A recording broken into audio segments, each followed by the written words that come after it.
Hey, folks. Hey. It's Thursday night around the campfire. Time to get around the campfire. I'm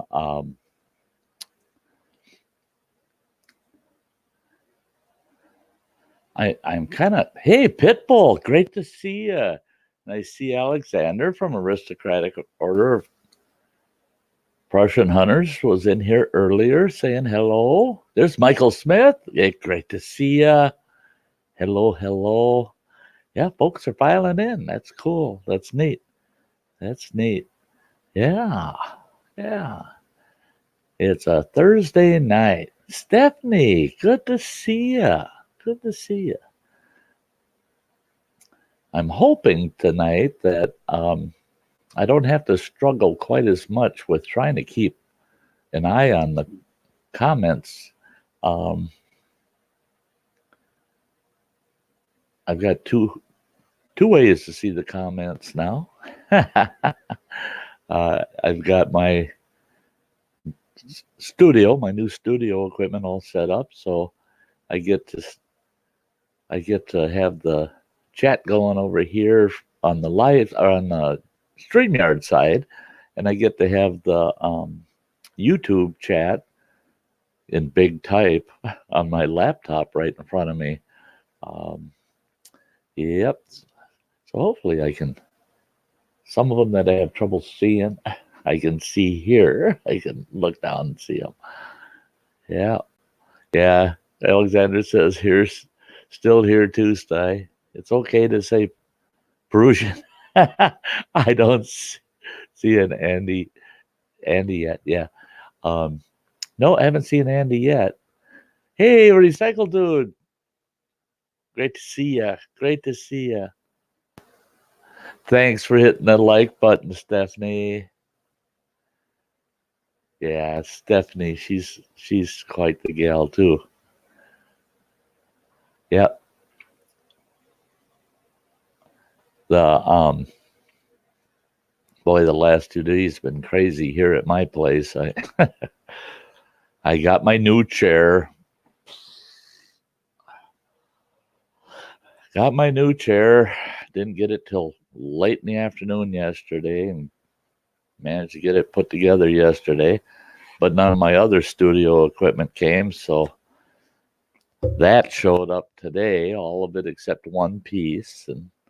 And so I had to put the computer desk together that I got. What it is, it's a steel and fake wood kind of desk that's got wheels on it, so I can zip it around. And hey, thanks, Dennis. Good to see you, Canoe Hound Adventures. Yeah, it's a nice hot rod chair. Pretty darn comfortable too, compared to that old thing I had. I'm getting used to it though. I'm trying to get adjusted to the chair, or get the chair properly adjusted to me, because it's got a lumbar pad on it that you can adjust up and down. And so once in a while tonight, you'll probably see me rearrange, trying to find the sweet spot. I had it last night. I sat in this chair about 6 hours last night, and it was pretty good. And then it's got the head pillow too that I can pop off if I don't want it there. But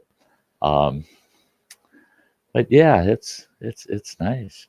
Hey, hi, Bill 56 Bel Air.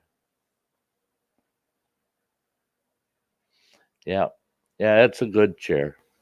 And this desk that I got is awesome. I've got my desktop is mounted underneath. My webcam's mounted on a top shelf. I've got laptop on the top of it. I've got keyboard for the desktop on the keyboard tray. And I've got a mouse for each piece of equipment.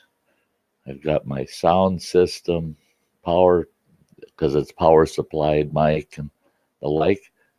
And I got my light kit, my camera holder for if I'm going to do a video from this spot. And the nice thing about it is I can shut it all down and I can just roll this whole studio off to one side. Rolls off to the side in my room and makes my room nice, wide open. Yep. So it's pretty comfortable. Pretty comfortable. I like it.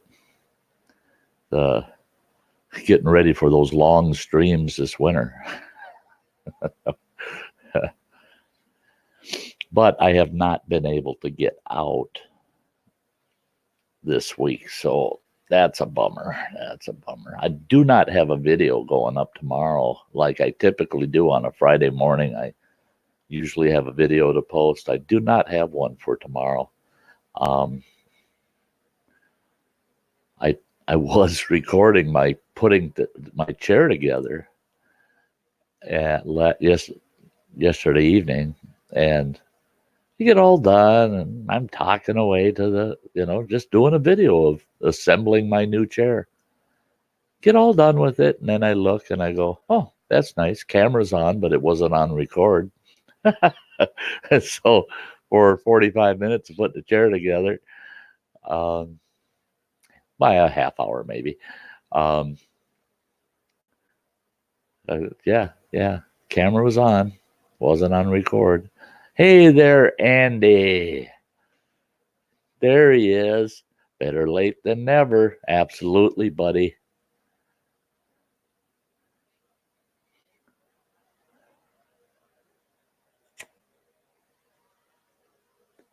As usual, Andy, if you're not here when folks get here that right away, has anybody heard from Andy? Has anybody seen Andy? Where's Andy?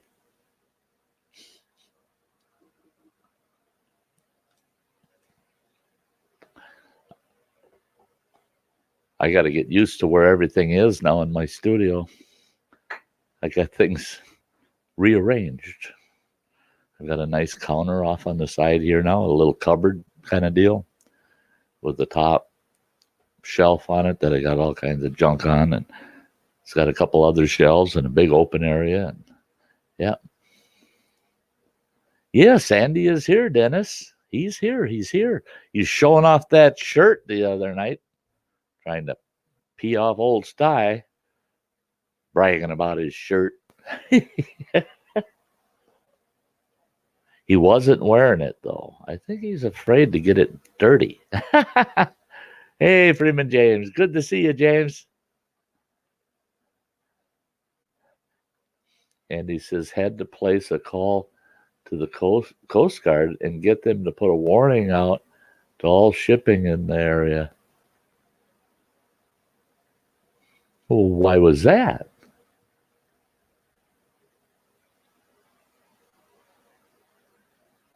Why would you ask them to do that? Hey, Carolyn. Hi. Welcome around the campfire.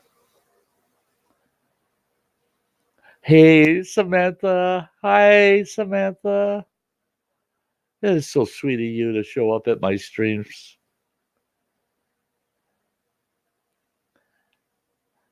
Oh, after you hit the flush button? Yeah, everybody better find a safe harbor, huh?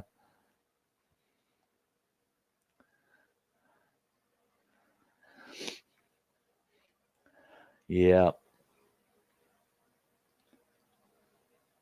I wasn't getting any notifications today to speak of about live streams. Anybody streaming today? And that's so unusual. I don't care what day of the week it is. There's always streams going on. And there was hardly any going on today. I was actually struggling. Yeah, big brown torpedo.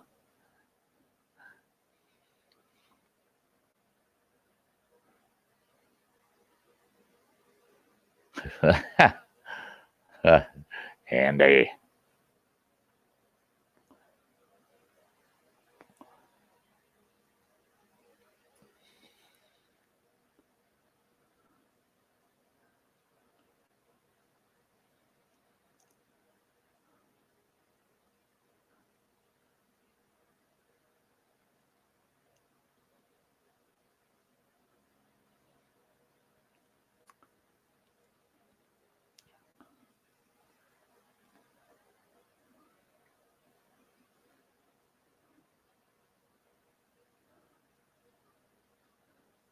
I'm just kind of scrolling down through things here.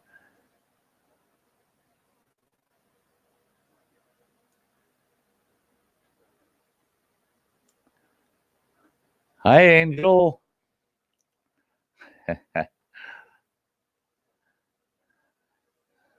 Almost broke the porcelain, had to be beaten down with a club.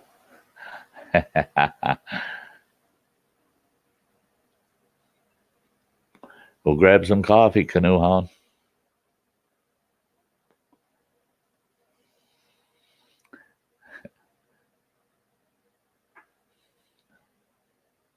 Good idea. Good sip of coffee.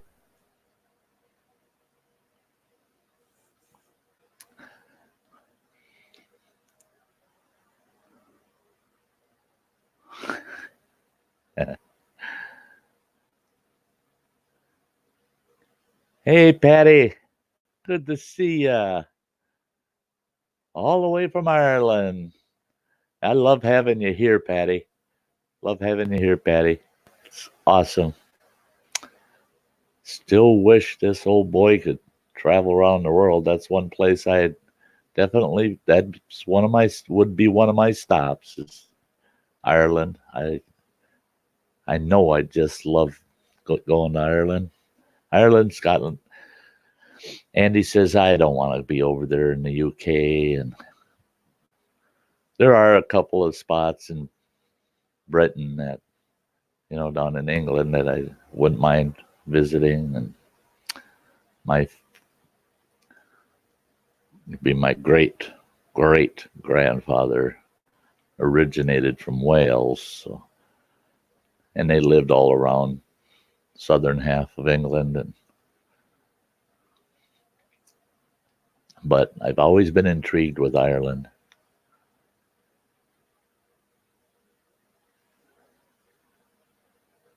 Yeah, yeah, yeah, yeah.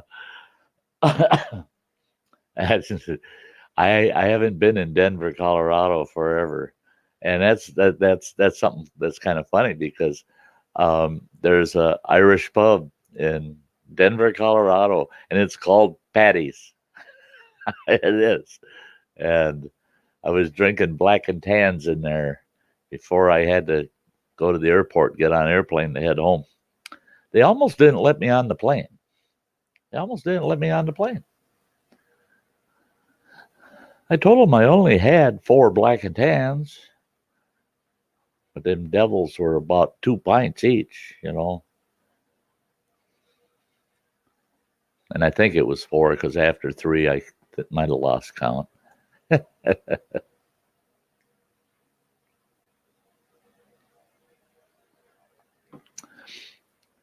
Yeah, over here in the U.S., Guinness it's readily available, but it's an acquired taste for most people. But I like Guinness.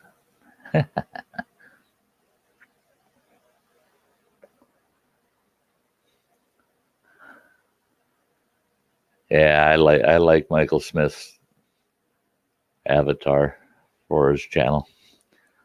There's another one that I like. Well, I like most of them that go up, but yeah, his is unique. I like it.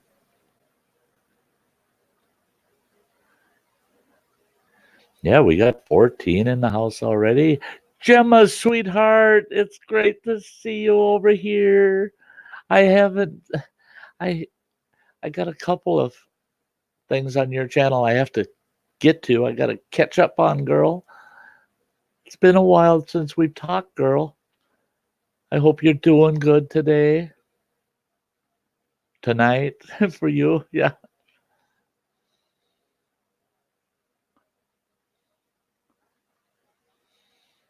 Yeah, we've got Samantha in here with us, Gemma.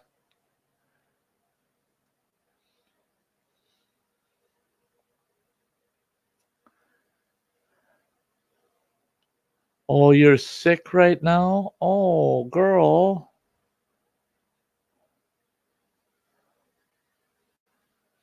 That's too bad.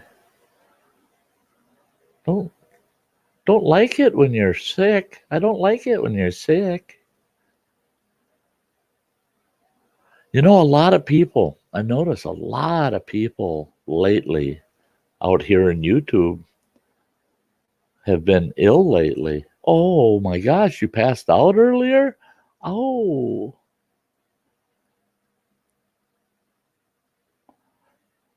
and I'm knocking on wood. I can't afford to get sick. I mean, health wise, period. I just can't afford to get sick. Yeah, Stephanie.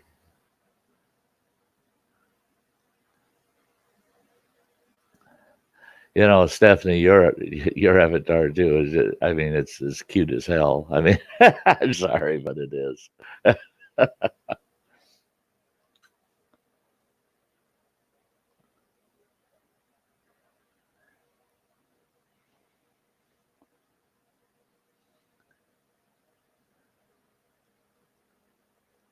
Yeah, lots of water. Stay hydrated. She's been in bed since 10 o'clock last night, and it's now 1 a.m. here. Yeah, yeah. Then I know you're not feeling good. Dennis is back with fresh coffee in hand. Oh, you can't keep fluids down. Yeah, that's tough. That's tough. You know, it's hard to force yourself to drink the fluids when you have trouble keeping it down. But boy, you just gotta, yeah, you just gotta make sure that you get enough fluids in.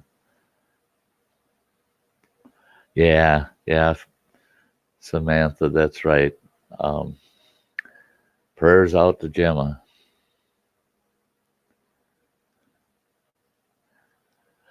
Boy, this last week I've been having a blast on other people's channels. Just I've been kind of surfing around and spend a little time with everybody. It was fun over at Canoe Hounds last time I was over there. It was a blast. Um, I was on Crazy Ann's the other night, and oh, Patty, love Guinness. I'm drinking one right now. Oh gosh. Oh, now you got my taste buds going, Patty. Oh, I still have to have a Guinness for Patty when I get out get out to camp one of these days. Well, now it's day camps; it's not overnight camps. But doggone it, Patty, I'm going to have a Guinness in your name out on a video out there at camp one of these times soon.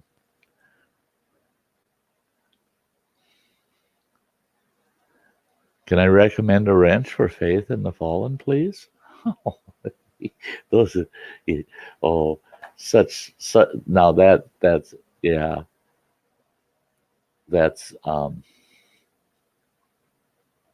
you know, and Samantha, don't feel any obligations whatsoever. Don't even feel that you have to moderate. I see it as someone sees someone as wonderful as you with a blue wrench in my stream. It helps encourage their behavior. Yeah, first impression is a good one. Hi, Rod. Gosh, Rod, good to see you. Good to see you. Yeah, yeah, Patty just tempting us, you know. It's too far. It's about 4.5 blocks to the liquor store. Otherwise, I'd go tooling down there. Tell you guys, I got to run to the restroom like Andy does and take 20 minutes and run down to the liquor store and back.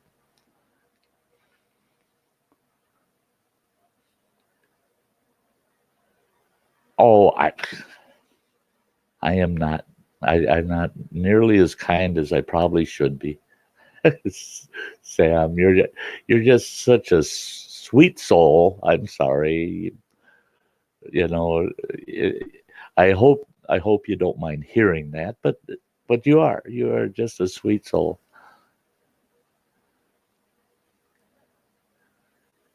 Yeah, yeah, gosh. Well, I was on Crazy Ann's Hey, welcome back, Alexander. I'm back, kinda. I was on Crazy Ann's the other night. Andy was there too, but Andy had just left, and Crazy Ann fell asleep. There were three of us on the panel with her, and she fell asleep at her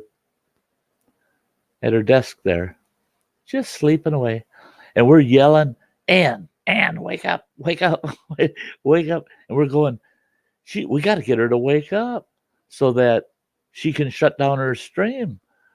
And we all agreed I wasn't going anywhere. I said, I'm going to stay on here. If she ends up sleeping all dang night, I'll have to stay on here.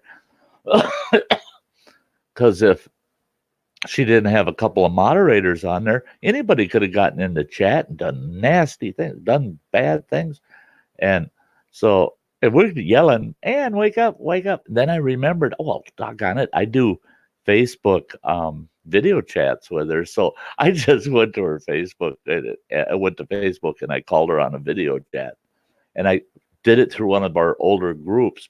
And I didn't even think when I rang her, it rang everybody in the group. So they're all jumping on going, what's going on? You know, but you could hear it ringing on her computer. And then I said, watch her now. Watch, see if she wakes up. Yeah, it woke her up. Hey, plain old Chuck. Good to see ya. Good to see ya. I gotta remember which mouse belongs to which machine here now. Ridgetop Survival, great to see you.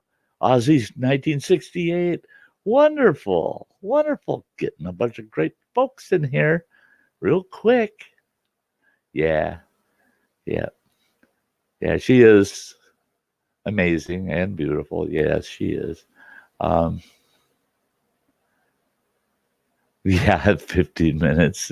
Yeah, Andy, that's a chore, eh? Trying to catch up a little bit.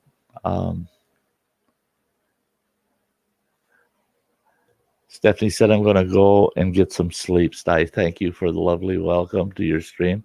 Speak to you again soon. Night. Yes, good night, Stephanie. Thank you so much for popping in.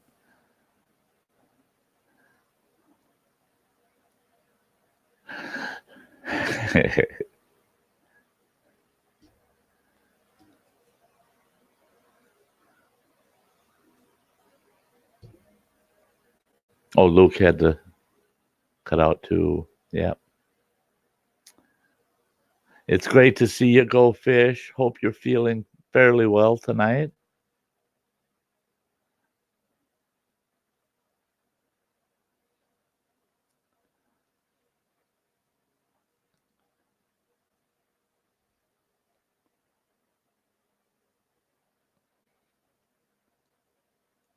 I'm good, Gemma. I'm good. I'm actually feeling pretty good. My ankle is really giving me a lot of grief. I don't usually like to go there with my aches and pains, but yeah, I got people telling me because I was hobbling around today after hauling all this gear up here for my studio the last 2 days. That ankle started acting up really bad. So I was kind of limping today.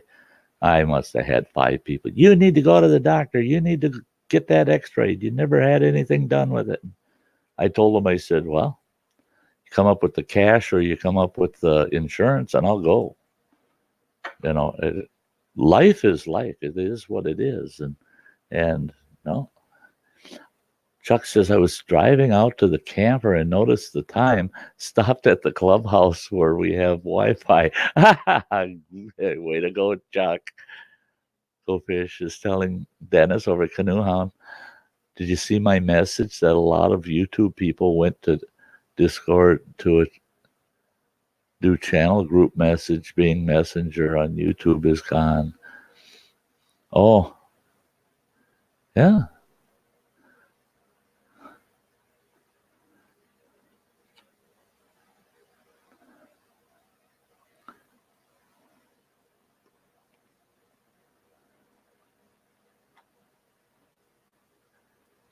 Yeah, yeah. You know, it's been 2 months now since I rolled that ankle out, dislocated it, and it still swells up every day. And then, like today, It didn't swell up. Oh, but hurt like the devil. Hurt like the devil. And I was sitting on the floor in here building this computer desk, and everything felt good. And I went to get up, and man, it felt like I was only had one leg because the right leg, that ankle, just wasn't holding me up anymore. So I used one of my walking sticks around the apartment for about 2 hours, and now I've walked it out. It's usable again. That adjustment's not because of the chair; it's because I talking about my ankle. Like under this desk, it's got a lower shelf, and only about that much of it is used for my desktop computer. And then I've got that much space that's wide open, but there's that shelf. And that shelf sits about 10 inches off the floor. It makes a great footstool. I can put that bum ankle up. And so, yeah, it's pretty comfortable here now. I got a footstool on the way for when I got this moved out of the way. I got a nice tall footstool because the leg rest on this chair just isn't quite as long as I'd like it to be. Dennis says, did not see it yet, but not happy that YouTube Messenger is gone. That sucks, and for no apparent reason. Yeah, they said that. They said YouTube insists that they did not have the volume that they were expecting on it.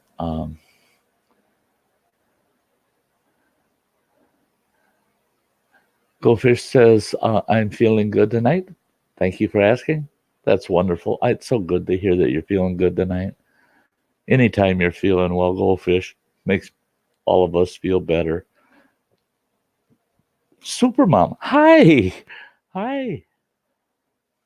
And Pitbull, I'm back. Sorry, I got kicked off the internet. A helicopter flew over my house. Oh, wow. We had a great time, didn't we, Pitbull, on Crazy Hands? That was, yeah, it was a very good time. We got to see a lot of people rally around and help each other out. That was great. Yeah. Goldfish says the canoe hound. Me either. I use it all the time for groups and one on one with wonderful YouTube friends, but can do similar in Discord. Next best thing, I guess. Yeah.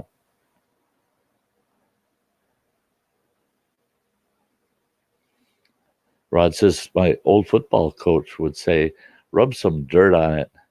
It'll be okay in a day or so. Yeah. Yeah.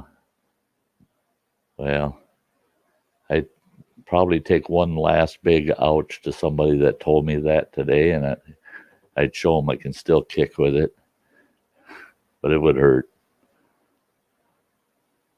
I'm not a person that goes to the doctor for anything but major stuff, and I'm just time will heal. I hope that it'll heal up. I'm doing pretty good, Supermom. Doing pretty good.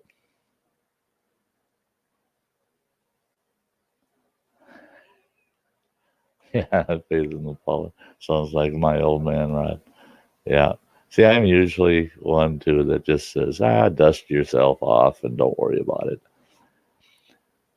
My kids come to me, Dad, it hurts when I do this. And then I go, then why are you doing that?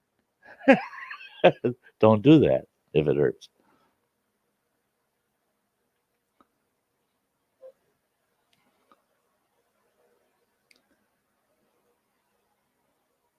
Oh, it goes out when the train goes by too, huh? That's crazy, Goldfish. That's yeah. Yeah, Pitbull. That was fun. That was it was sad. That was a sweet and sour stream. Yeah, it was sad, but everybody left really uplifted and happy. Rod, yeah, I'm still kicking too, Sty. Yeah, I like that. Uh,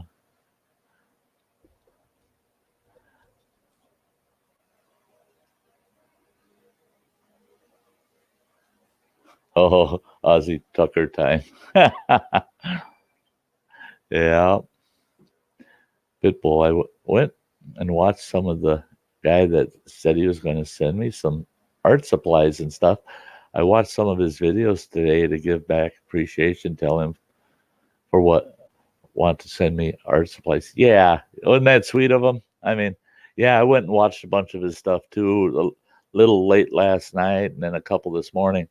And yeah, he's a neat fella, and he was very, very reassuring that he's got more than he knows what to do with, and if he can help out, he just really wants to help out other artists, you know.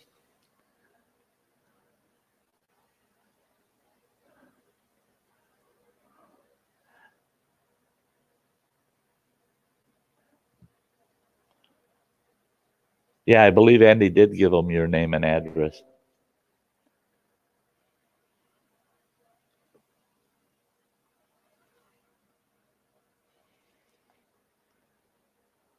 Have a good night, Bill. It was great having you here again. I still just love your channel name.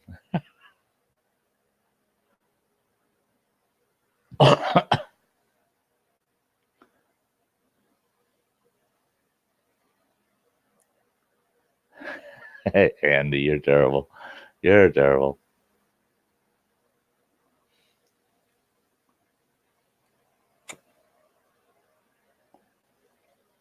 Yeah, that's the way I recalled it. Andy sent it right when we were in the on the panel. He sent it right to him. And I seem to recall he said yet that he got it. Yeah. Ozzy, it's a chant of pride. Love it. Jim says, I'm thinking of changing my channel banner. Oh, really? Oh, really? I've only changed mine twice, I think. I think it was only twice. But I want to update mine again too. But I don't know. I'll work on it this winter when I got nothing better to do.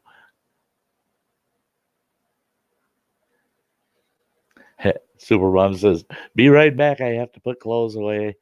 Yeah, she said she was folding them earlier. Yeah. Oh, I don't even want to think about it. I got to do the laundry tomorrow. I haven't done laundry all week, so I got pretty full basket. You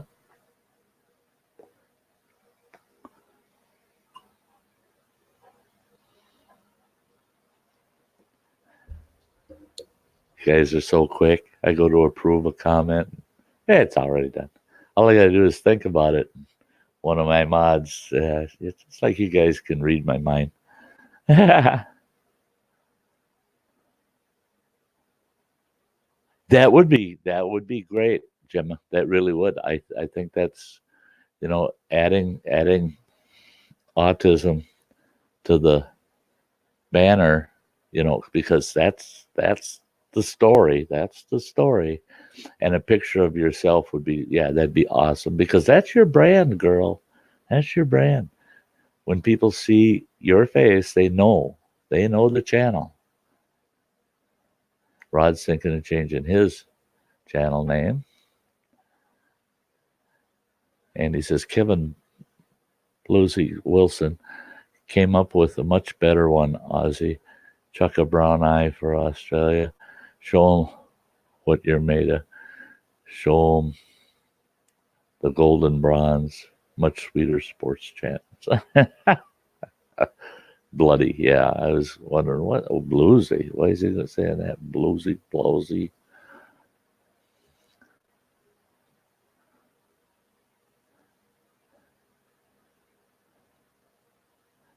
Ozzy, that's good. Yeah. Uh,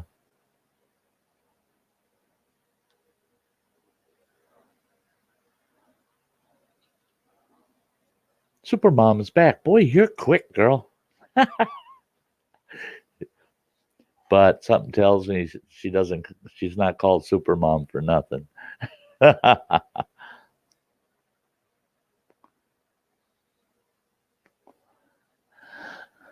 Rod says, just a thought, and no one would know my name except those that know me. Oh, that's true. And he says, Sty, do you realize what Kev was singing about there, mate? I don't know. I'd have to go back and listen to it again. Because if I got to think outside of my, if I got to think outside the state of Wisconsin, for crying out loud, not just outside of my country, it gets difficult. It takes some work sometimes, unless I have you there to translate. Supermom says, I hate laundry. Yeah, I bet you do. I bet you do.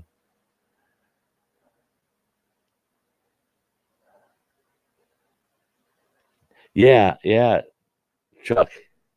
Plain old Chuck is great. That's easy to remember. And that's one thing is, a lot of people say, don't use your name because nobody will ever, and there's so many people that have your name and on and on. And it's all personal preference, but sometimes a person's name, or if their name's in the title, or their title is simple, like Go Fish Office. I mean, once you know Go Fish Office, it's easy to remember.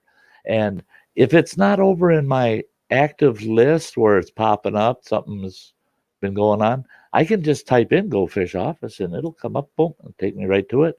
But some of them, some names are very difficult to recall, the right numbers or the right letters, because it's not really a word, you know. Pit,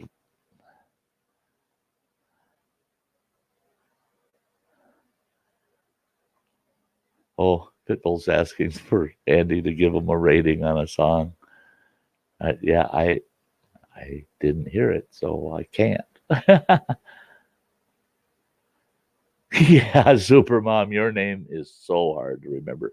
Hi, Jay and Jerry. Hi.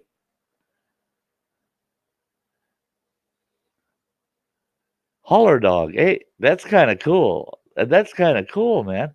And that's easy to remember.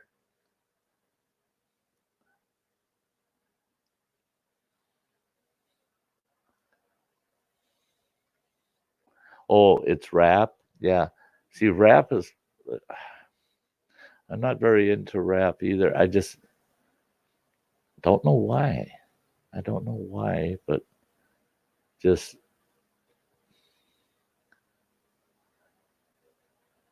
um Rod, because that's what I am, an old holler dog. I love it. Love it. Ozzy says my icon, the little pic, was a gift drawn for me by a dear friend's beautiful daughter who was autistic, so I will never change the pic next to my name. Well, take pride in that. Take big pride in that. Um, I think that's wonderful. I think that's absolutely wonderful. Um,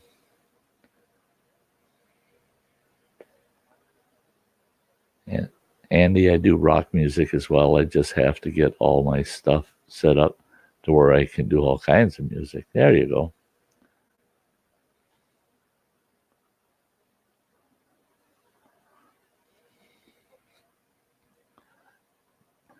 Yeah, I have a hard time with lyrics too.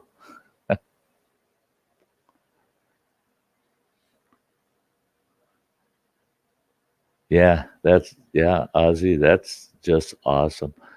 On Crazy Ann's stream last night, I showed it's put away now, but I showed a charcoal self portrait my granddaughter had drawn of herself, and there's a big sad story behind it. But yeah, to me that's priceless. I'm getting a I'm going to get it either matted and framed, or else at least get it in a poster, clear plastic frame, so that it's safe. But that's a drawing I'll never never let go. I don't know if anybody else is buffering.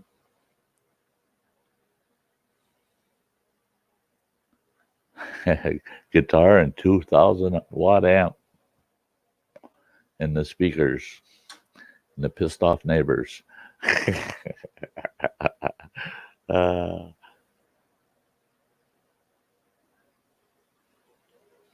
yeah, Andy, that girl, I mean, she's just a natural. She's just a natural. Yeah, that's what I was thinking. It's either going to be, I think I might have it placed on have it matted where it's got a back panel and then it's got a nice trimmed mat around it behind glass and a wooden frame. At least eventually I'll have it to that point.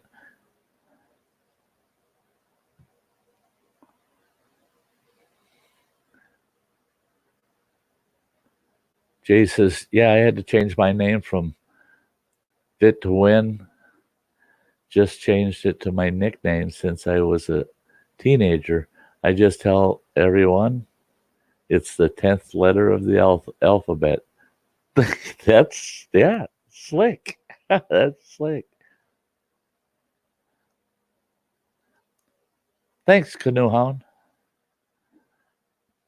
Yeah, Chuck. Gonna have to tell the folks at the clubhouse get better Wi-Fi, eh?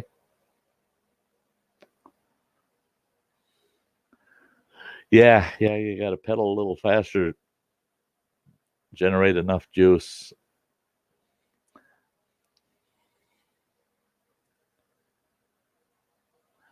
Oh, that's neat, Ozzy. The original is laminated and behind the canvas. That's neat. Yeah, they'll die over it, or they'll get over it or die with it. Yeah.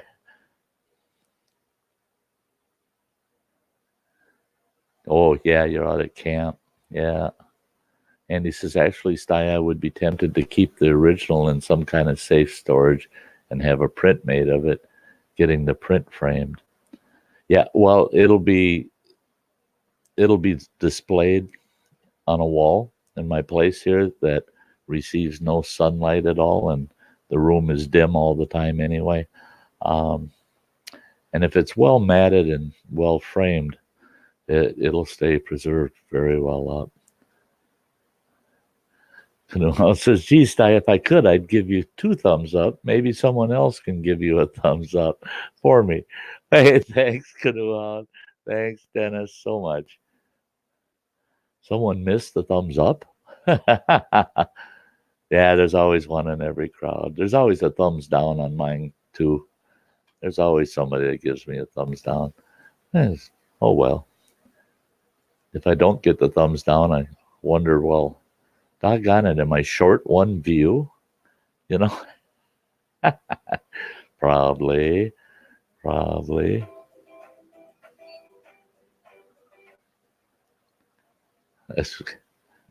Well, now mine's showing. Yeah, I did get my thumbs down for the night.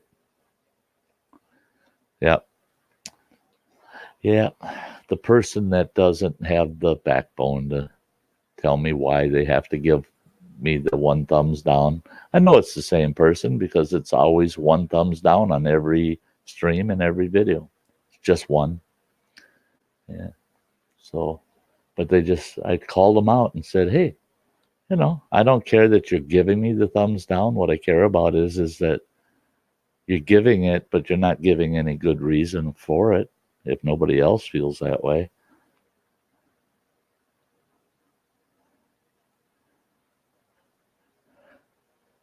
Thanks, Ozzy.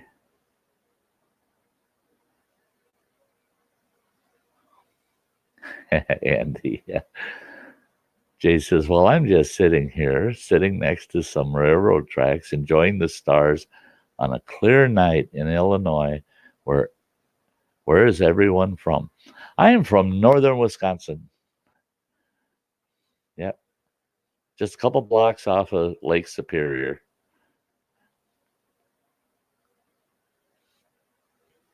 it's nice to find out where everybody's from, where folks are from. And I love my streams. I got people from all over the world coming in here.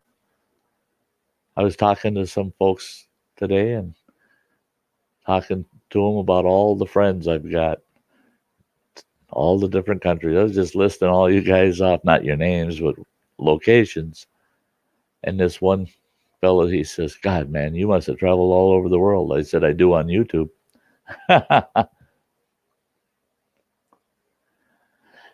Yep.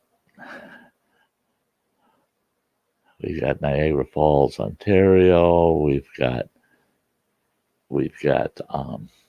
West Virginia. We've got Ohio. Stumpwater Jack and friends. I didn't say that. I didn't see you until you said where you're from. I'm sorry. It's great to have you.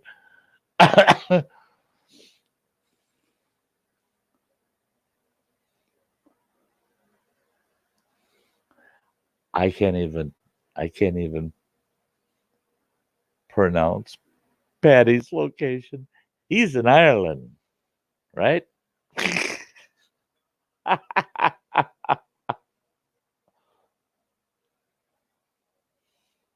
Yeah, Chuck's Ohio. Freeman James is Minnesota.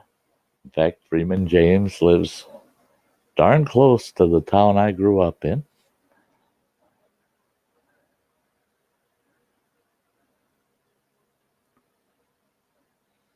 Yeah, yeah, Andy.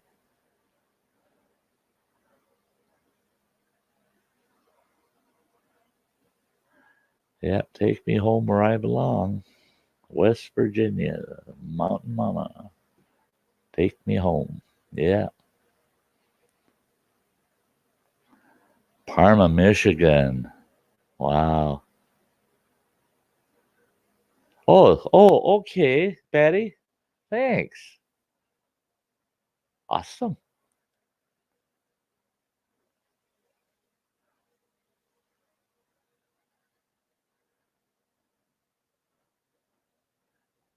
Yeah, Andy usually has fishing on his mind.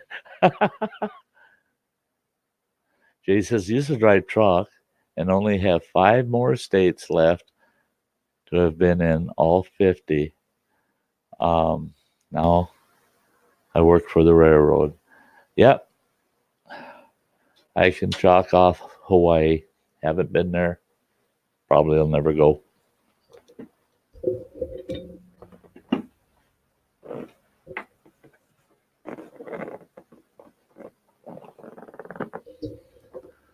Adjusting that old back pillow.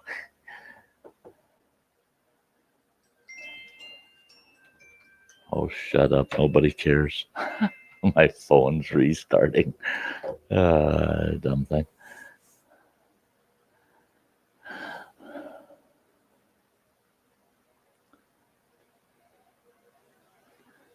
Yeah, yeah. John Denver's the one that first rings the bell, isn't it, Rod?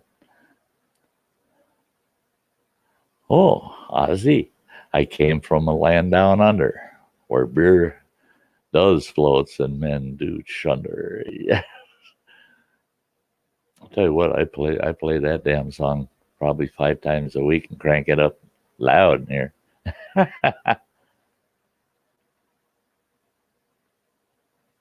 Oh, teachers. I don't know. I don't know. Oh gosh. I don't know. I have a hard enough time just learning English.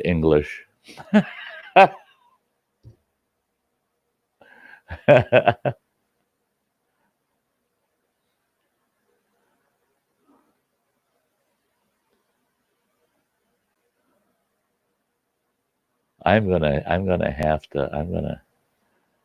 have to remind this that Patty's given some language lessons here and come back and work on some of it.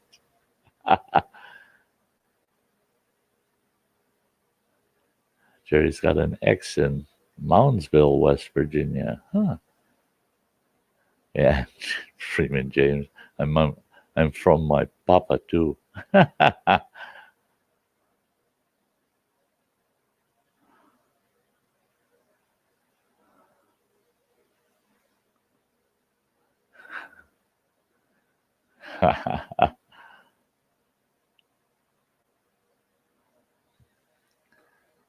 Hey Cole. Hey Derek. Great to see ya.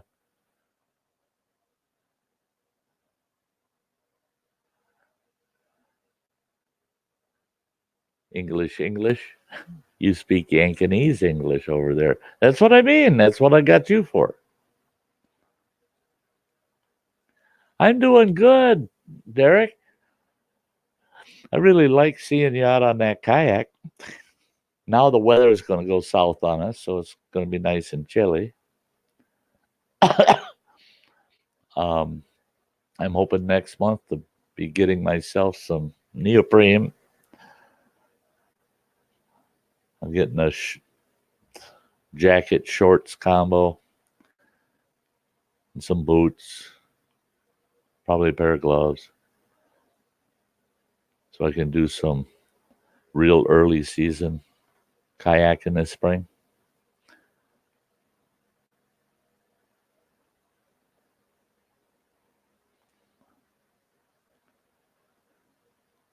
There's one there in the most haunted place in the United States, the sanctuary.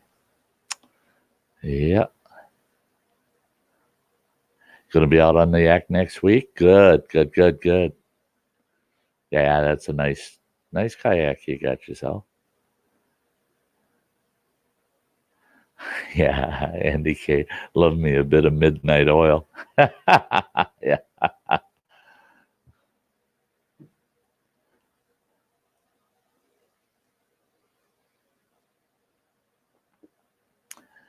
Yeah, I miss living out at the old camp in my Sty Shack out there where on cold nights, didn't matter. I just walk out my door, about 30 feet from my porch was the fire pit. And I go out there, start a fire pit, sit out there, and mosey back into the shack around midnight, 1 o'clock. Yeah. Can't do that here. I start that campfire outside, they'll have the cops on me.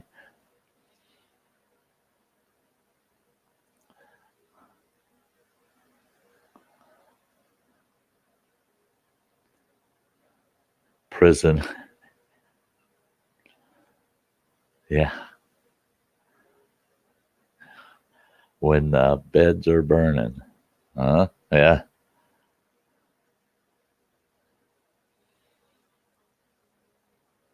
Good night, Patty. It's great that you were here. Love seeing you stop in. You have a good night. Yeah, I know it's late over there. Andy says if you're a proper bushcrafter, Sty, you'd write down a new or whittle down a new Sty Shack out of the campsite. Yeah, yeah, yeah. All my camping grounds now are all public land. They catch me living on it. Yeah. Then they'll give me 3 hots and a cot.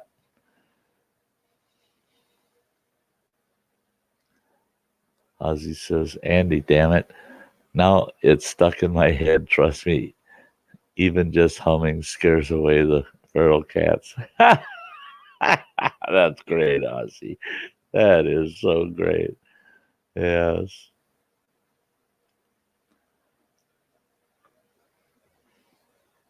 That's me. I practiced that out in northwestern Montana when I lived out there, and I get up in the back country, right in the middle of grizzly country. I just start singing and keep all the mean critters away from my camp.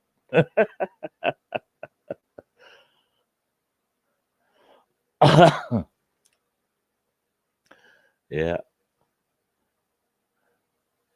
yeah. People say, "Sty, sing us a song." No, I like keeping my friends. I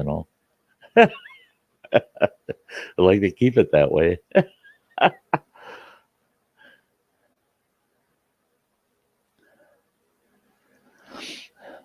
Andy, you want to come up on the panel You want to come sit up here with me?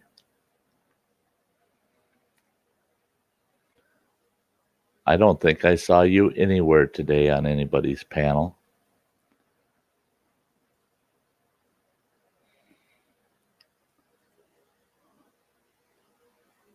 Hey, Sty, good to see ya. Good to see you.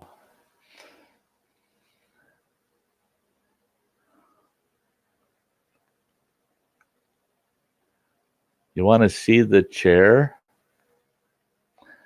I'll have to mess my camera up.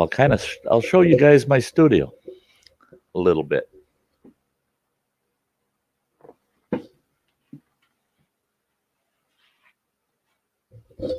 Some of it's a mess.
So that's it. Nice and cozy. Nice and cozy. Wrong mouse again. Okay.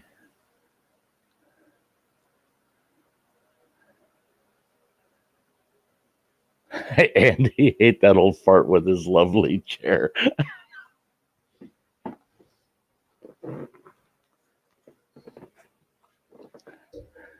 It is a good chair for what I paid for it. $160 is that all the chair cost me.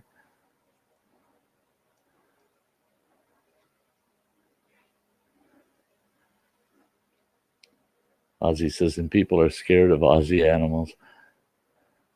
At least I can climb a tree and get away from a croc, but your bears would just climb up after me, and we have the scary animals too.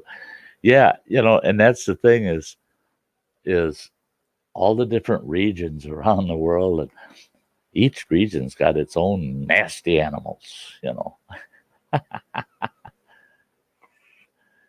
Beautiful, Rod says. Hi, Wanda. Great to see ya. I'm doing good tonight. I'm doing real good. I got some new studio equipment and I got my new chair, so I'm feeling really good.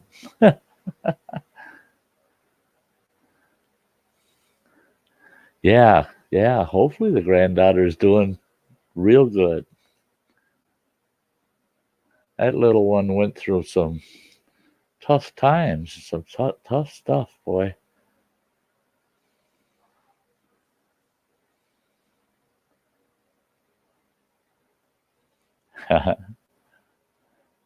It's great having Ozzy on the channel.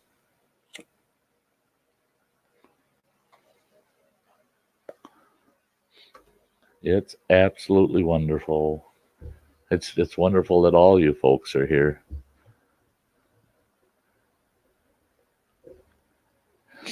Yeah, because I don't have a video going up tomorrow. I'll probably have a stream either tomorrow night or Saturday night, and then my regular stream Sunday night to make up for that lost video time. But I was going to do one during the day tomorrow, but I figure I'm going to probably do it in the evening again, 7 o'clock Central Time probably. Because if the weather holds and it's good tomorrow like it was today, it was cool. It was pretty cool out there, but clear skies. And if I got a nice day tomorrow, I'm going to hit the A couple of waterfalls, I hope. We'll see.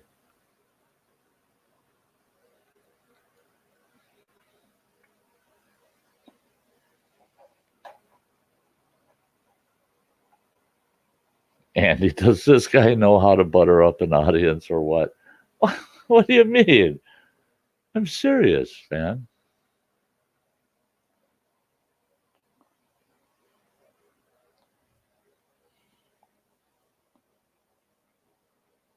Yeah, Ozzy loves it there. That's good that the grandbaby's doing good. Tourists are called bait. That's right. That's right. The That's why I always say if you got an inkling a bear's close by, just walk up to a group of tourists on the trail. When the bear pops out, let the tourist run. Bear's going to chase him. Leave you alone. So, Andy, will you come up if I give you the link? Linky?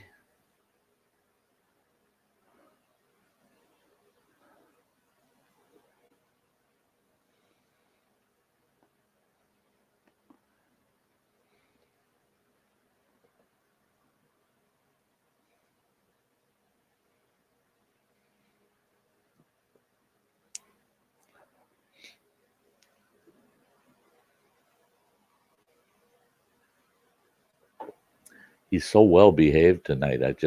I worry about the guy.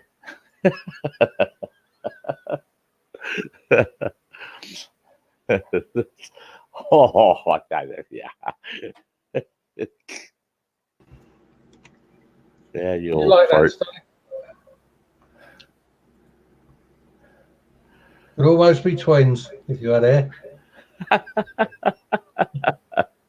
You cut a bit out the bottom and just sort of stick it in a row.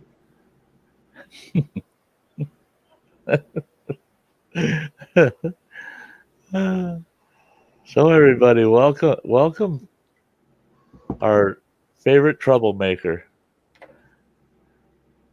The one and only. Come on, Dennis, up you come. Give me someone else to take the piss out of. Dennis, you should pop on up here. We can talk canoeing. We can talk camping.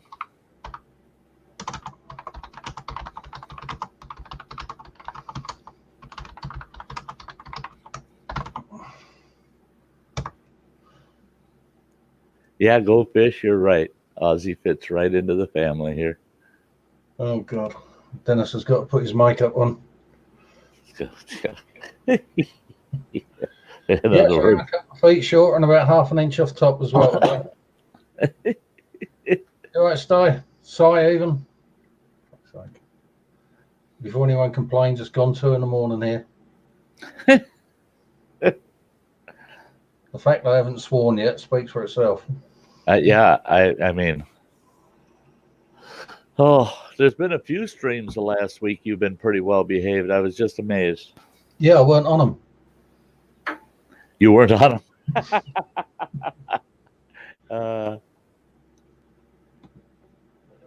I'll tell you, hey, Conklin. Our Conklin's in the house. Yeah, Conklin. I can say. Yeah, when I come off that stream last night, my head was pounding like crazy. Oh, was it? Yeah. Started when a good friend started getting upset. Oh, you had to have been there when Anne fell asleep. I mean, God Almighty. She had her hand on her face, and she just sawing logs. Let me check my WhatsApp, shall we? Let me have a look at it. They cut the last hour of that stream. I went to play it back, and they had cut that piece out because it was at 11 hours, and it was at 2:01 that I got the photograph sent to me, just as I was finally nodding off. Oh yeah.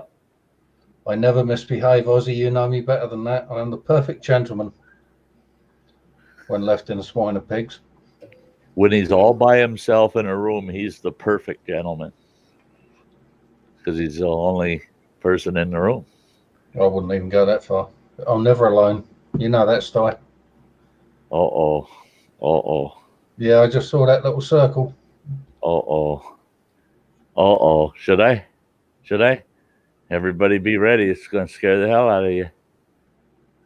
There he is. Oh, God. Go on, Angel. Give me that laugh. And there's Dennis. Hey, Dennis. Hey, gents, how are we doing? Pretty good. I love you, Here we Sty. go. Got his trifocals on. I got to get that off of there. Yeah, You man. don't normally wear glasses, Dennis. Are you still recovering from the wedding?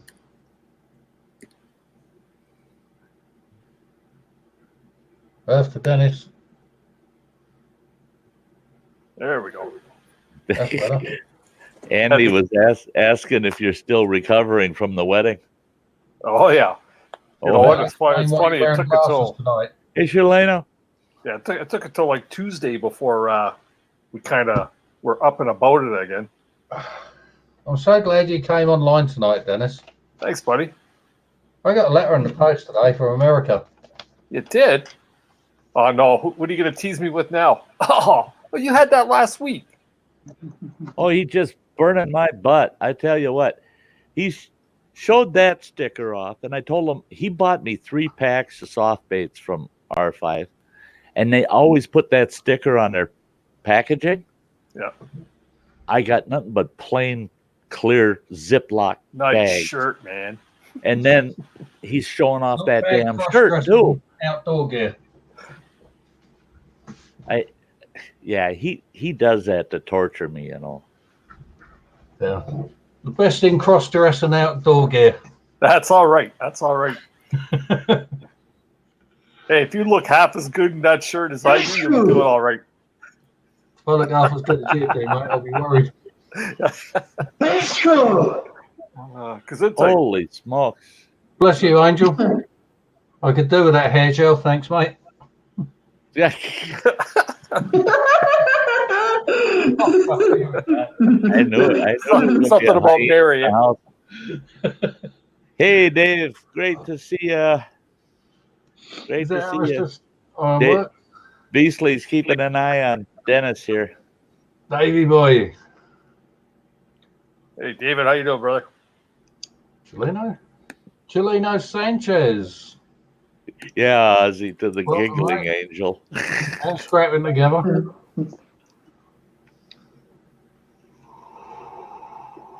Oh yeah.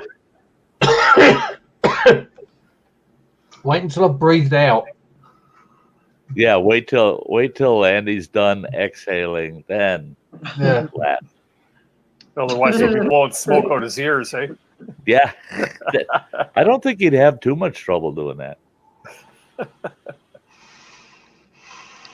David's still at work. Hey, Angel, Hey, I don't Brad. believe we've met. No, I don't think we have, Dennis. And by the way, are you a menace? Anyhow, Always a menace, man. Always a Are menace. you a I menace? love people like you. Oh, hey, brother. High five. Oh, other side. High five to you. That's too much work for Angel. He's always reclined when you got him on a stream. I see that. He's got a sexy pose going on.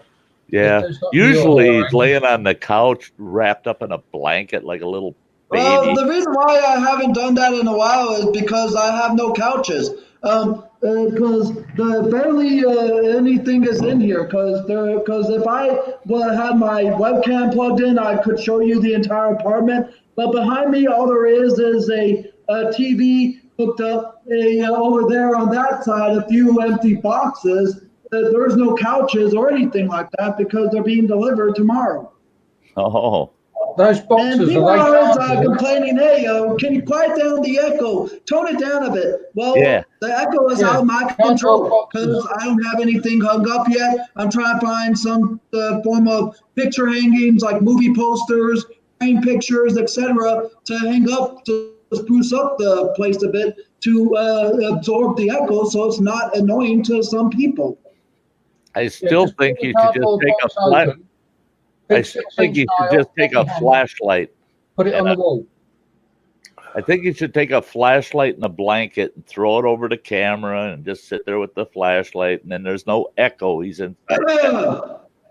Yeah, but then people will think he's building tents in his bed. Hey, Well, Art Conklin said that he went on a hike yesterday. There was a sign by the river saying the fish were dangerous to eat. You know, we got a lake up here. You can catch trophy walleye in there.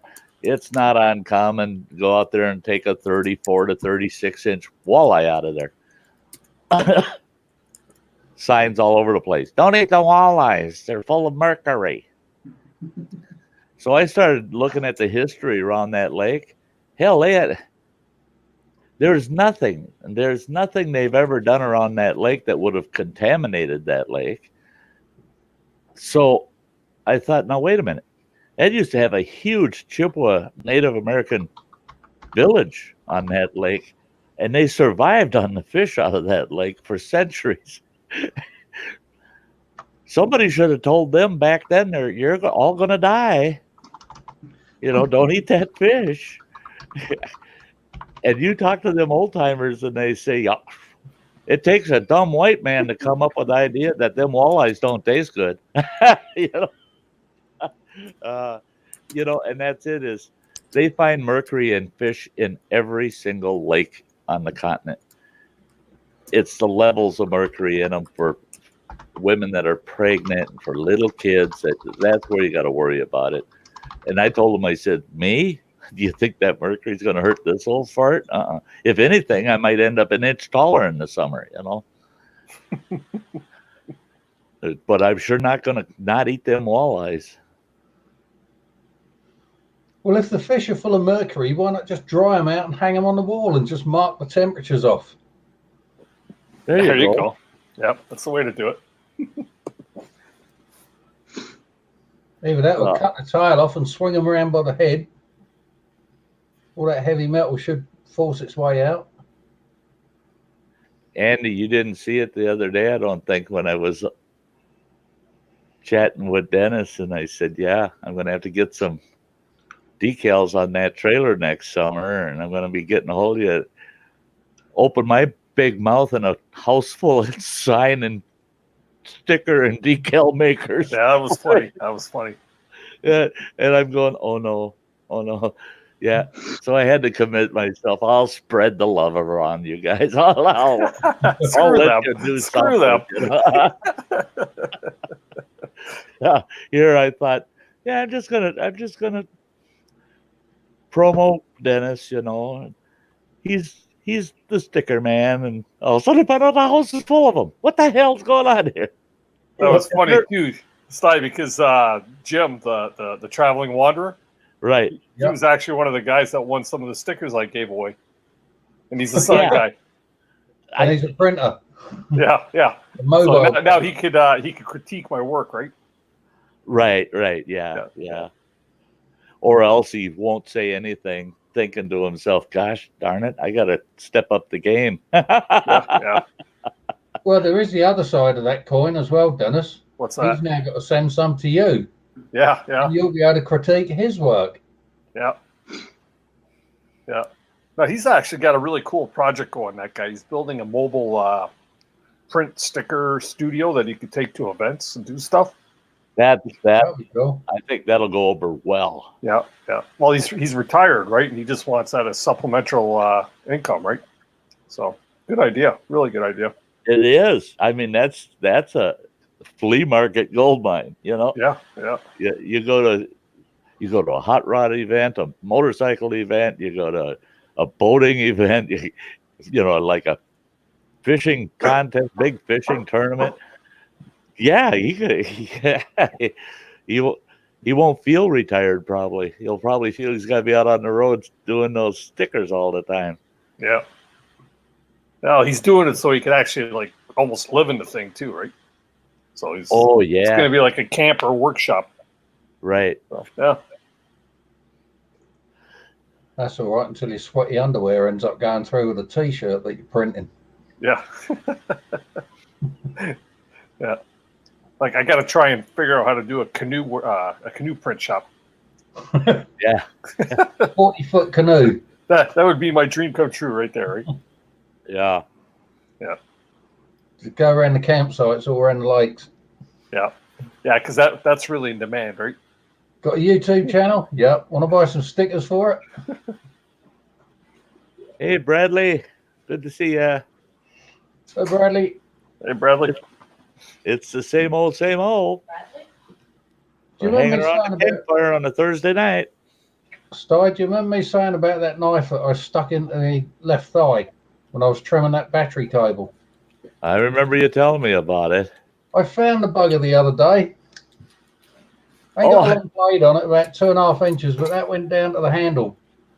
I was going to say, the way you described that, yeah.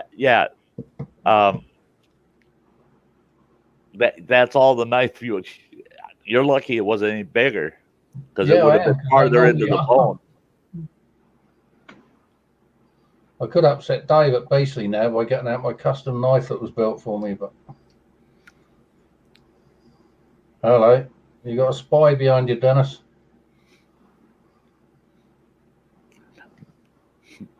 Now, you've seen that movie Young Frankenstein. Not the young one. Young Frankenstein? No, I've never seen it. Comedy? No.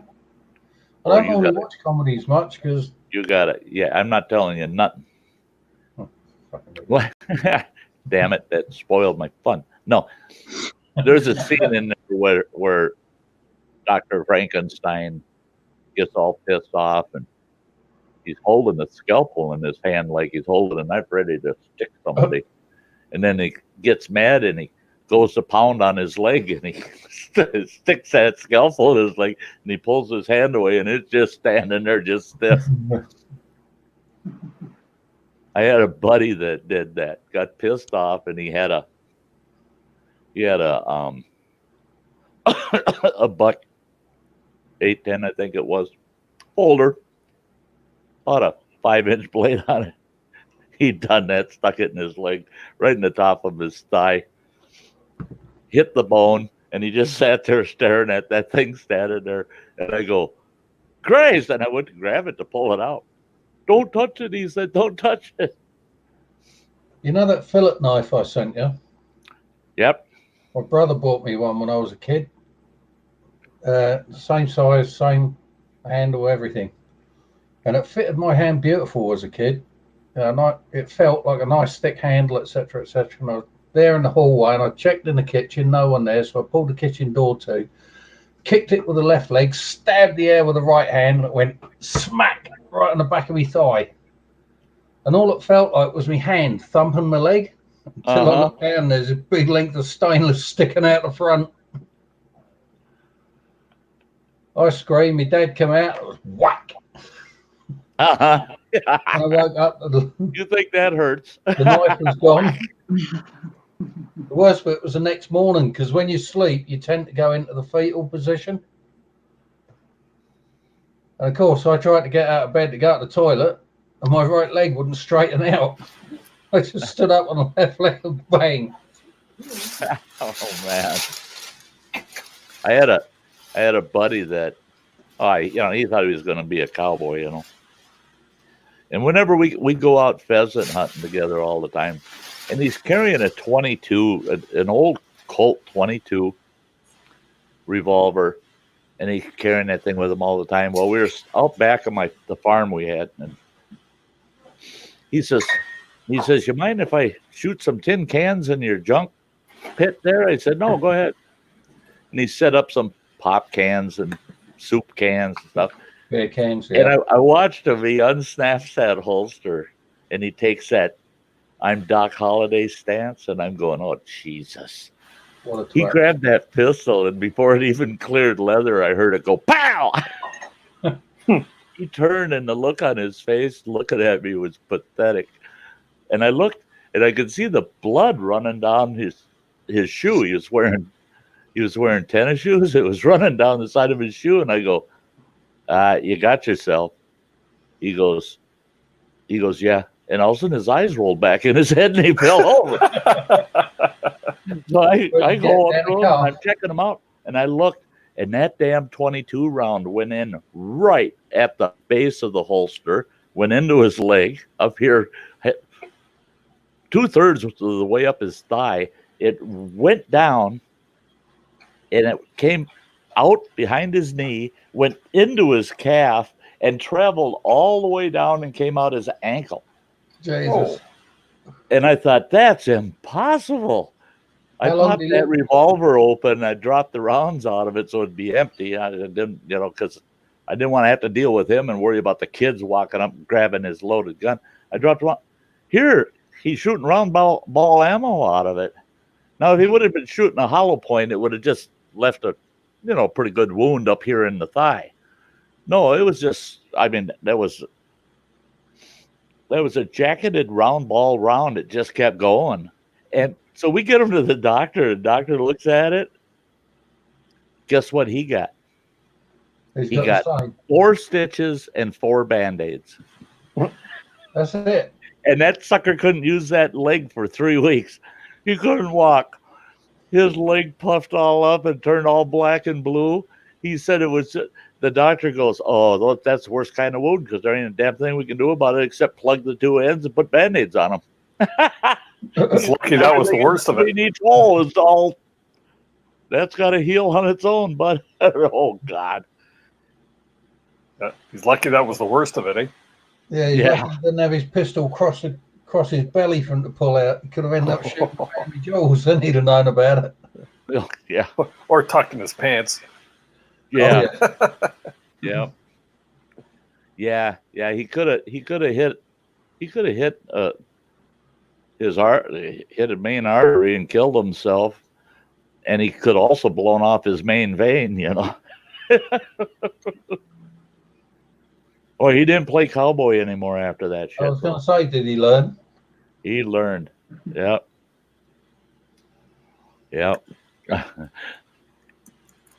Beastly saying, I tried to cut my hand in half cutting a battery cable. Super scary since I'm a lead guitarist. Oh, yeah. I worked for this company in North Minneapolis and Northeast Minneapolis, they call it. And it's a nasty place to even drive through. And it was a fabrication company. We built the world's largest dry cleaning machines, and we built the machines that they used to clean. NASA bought them from us. They'd buy one every 4 years, but one costs about $500,000. And they clean and sterilize all the space suits in these things. Well, out on the floor, I ran their drafting and R&D on the drafting side, their department, all the blueprinting for manufacturing. And I'd have to go out on the floor sometimes with new spec drawings. I go out on the floor and there's this guy, and David would have gotten a kick out of this guy. Huge, big Polish guy. He's one of these guys where, all he had to do was squat about 2 inches and his knuckles were dragging on the floor. And that's all that guy did was work with hot iron all day long. And I watched this gal have a big, super hot plate of steel slip off of her anvil, and like a dummy, she tried to hold it. And it come down on her hand, and she's not wearing a glove on that hand. And you can hear it sizzling. That big Polish guy grabbed that plate of steel. Puffed his lungs out. He grabbed that plate of steel, and I could see the smoke coming off of his damn hands. And he picks it up, and he goes, "Damn girl, you're stupid," he says. And then he turns around and sets it on the work table. And he looks at his hands, and he's going like this. And you can see flakes of burnt skin coming off his damn hands. I mean, the guy didn't bat an eye at it. And I said, "Didn't that hurt?" He says, "Yeah, it stung a bit," he said. I said, "Stung a bit? You got 3rd-degree burns." He goes, No. He takes a pocket knife out, and he's scraping off the burnt skin. He says, leave it there. I've been doing this for over 30 years. He says, I got to hang on to it for about a whole minute before it gets to the skin that's still alive. Holy shit. Like leather hands, eh? Yeah. His hands look like tanned leather. They're just, oh. Have you ever cut through aluminium with a burning torch? Cut through it? Yeah. I tried that you don't once. Really cut through it. You just keep the heat on it and burn and burn and burn and burn. Yeah. You put the oxy on it, just cools it off again. Well, yeah, we had a. Go ahead. Go on. No, go ahead. At the yard I used to work at, we had a 13.5 metre semi-trailer, and I cut the curtains out, and then I had to go up onto the headboard via a ladder, sit there legs either side of it, after cutting the bottoms of the rear legs that hold the framework up. And I've gone up the front, up the headboard, and I've burnt my way all the way through all this aluminium, which took no end of time, moved to the other end, burnt my way through that, and it sort of wobbled a bit. And the crane had the weight on the chains. And instead of trying to lift it off, showing me where it's still stuck, so I was like, burned through that, the governor decides to shake the crane like this, whilst I'm on top of the headboard, legs either side of it. So as well as getting my nuts badly bruised, I end up falling forwards and putting the underside of my wrist down where I'd just been burning for 5 minutes, getting through that aluminium. It was like having your hand on wet ice. Jeez. And all the well, not all the layers of skin, but loads of the layers of skin under here just melted off. They look like layers of plastic just dripping. Jeez. Me and him fell out for half an hour that day. Molten metal. Exactly what I thought of him. Yeah. I couldn't believe it. There's an old friend of mine, he's passed away now, but he owned a Hood Manufacturing, and they built log loaders is what they built for the logging industry. And he had a huge shop here in Iron River, Wisconsin. And back when I had a tree service, I brought my loader up to him to have him rebuild my loader, and we got to know each other pretty good. And I came up to a couple of years later to trade for a brand new Hood loader. I was getting rid of my Prentice loader, getting a new Hood loader. And he says, I never took you through the whole plant, did I? I said, no. Well, he took me. I couldn't believe it. He took me back into the department where all they do is work with aluminum. And he's got this old guy in there that's about 60 years old. And I've never seen anybody that welded as well as that old guy did. And all he did was weld all the aluminum tanks for the hydraulic fluids on those loaders. They were big, tall aluminum reservoirs. And that guy could sit there and lay a bead in that aluminum. It's just like taking a knife and rubbing it across butter, a hot knife right across butter. And his welds were always so damn smooth. They didn't even have to be wire brushed or anything. Well, you know what, Sty? Your beard is as crispy as a piece of toast is that I just want to eat up. Why would my beard be as crispy as a piece of toast? It's easy to fry up.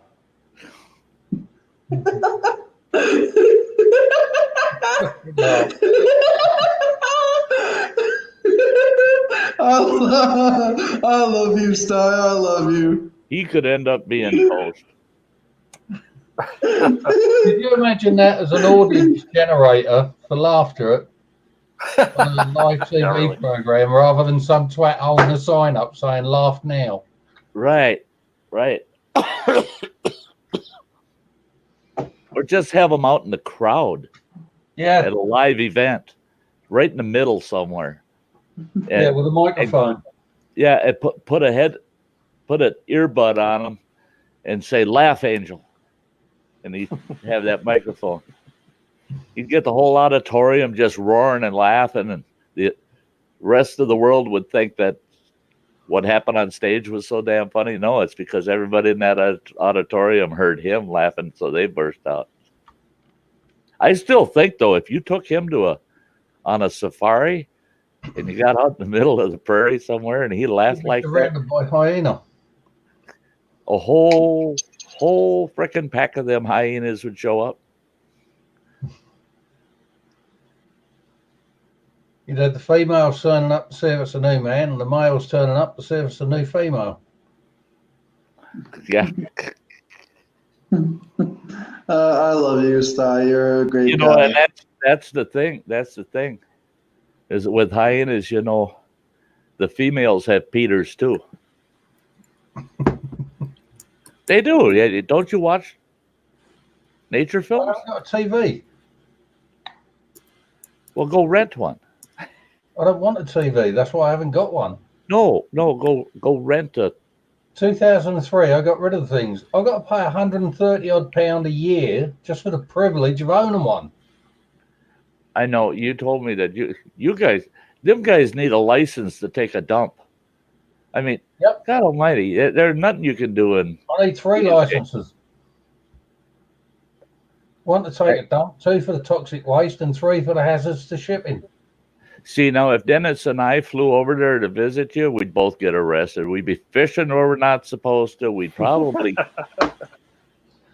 out and shoot. That wouldn't happen because he'd have us in the bar all week. So long as you're fishing in the sea, he don't drink, so he'd take us in the bar and just keep buying and buying and Doesn't buying. need a driver. I would show you alternative methods. Hey, Sty, I think Dave wants in the chat. He does. I think so. Coming up, Dave. The price is right. If I find the right mouse here, I got so much crap now. Got to get used to my equipment set up the way that it is. That's the trouble with that new underwear, Sty. That's how you get here, Dave. You know how to do it. Ties it up in a bleeding knot. Dave's always welcome. He's more than welcome up here, just like Dennis, just like Andy, just like I love having a hyena on my show. I love you. Because YouTube looks at it and goes, I could rename this thing, the Sty on Safari. And all YouTube algorithm would go through and they'd hear that laugh and they go, yep, he's out in Zambia or someplace. Out in the African bush. The African bush? Oh, there it is, down there at the bottom of the screen. I got to watch this because it hides stuff. There he is. What's up, guys? What's happening? What's up, buddy? You had a shave this week, Dave? Oh, yeah. Yeah. If I have time. Hey, Dave. Oh, yeah, Bob's again, are you? Yeah. Yeah, it's just big job, man. Yeah, it's a big job this time. So what you making? What are you making? What are you making, David? a sign. A sign. Boring. You're supposed to say this new knife. No, I'm doing a big build for. Well, I just finished one for Stanco. Now I'm doing one for, I don't know. It's some huge pylon. So, oh my! Oh, look at that! Damn. That's not a knife. That's a toothpick. That's a toothpick. Look no, that's an Aussie one. Look at that damn thing. And they ain't supposed to own those over there. No that's blood what on he uses to shave his mohawk. That's what they call. That's what they call an Arkansas toothpick. And they'll be doing this outside the hairdressers. Yeah. Yeah.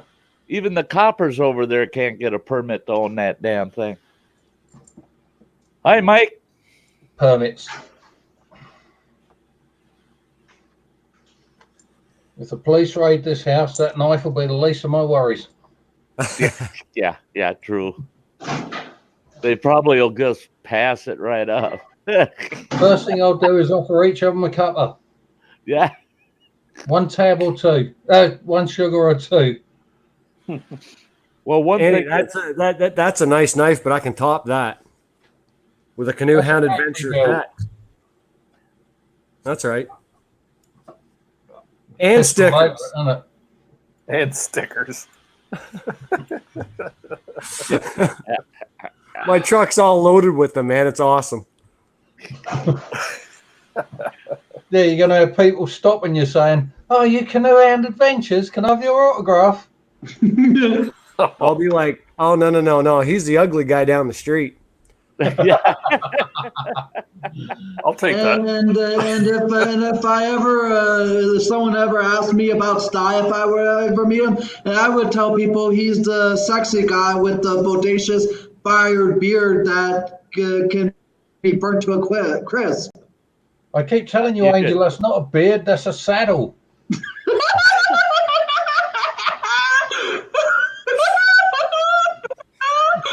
Cracks me up. Yeah. No. That's an ass warmer. Wow. That's a saddle for young victims out in the wilds. Hey, hike with Mike. Hike with Mike. Oh hell! I liked your last video, hike with Mike. Didn't like all the others, but he liked that one. God, you're so much help, Andy. You just His last video was, about finding your alone spot out there. Go out there and find a place you can just be alone. To me, I'd like to be in a spot where I have to go find some place to be with someone. I'd rather my alone spot would be the normal spot. If I want to be with someone, I'd have to go find that spot. Yeah, it's got to be accessible by walker. I have to go look for an alone spot. Got to be accessible by walker, hasn't it, Sty? I don't need a place that's accessible by walker, because if I had to, I'd have them fly my ass in there and just drop me. With or without a chute. Oh, can you imagine the splash? That's all right. The beard will keep him afloat. It'll trap enough air. Give him 5 minutes underwater. Ozzy says, arse warmer? Oh, arse warmer. Okay, now I need to scrub that image out of my brain. That's what I meant about the saddle, Ozzy. Yeah. Andy's wearing an English saddle. I got a good old-fashioned Mexican saddle there. Yeah, Western style. Western style. And my nose is just about long enough to say, yeah, it's got a pretty good sized horn on it.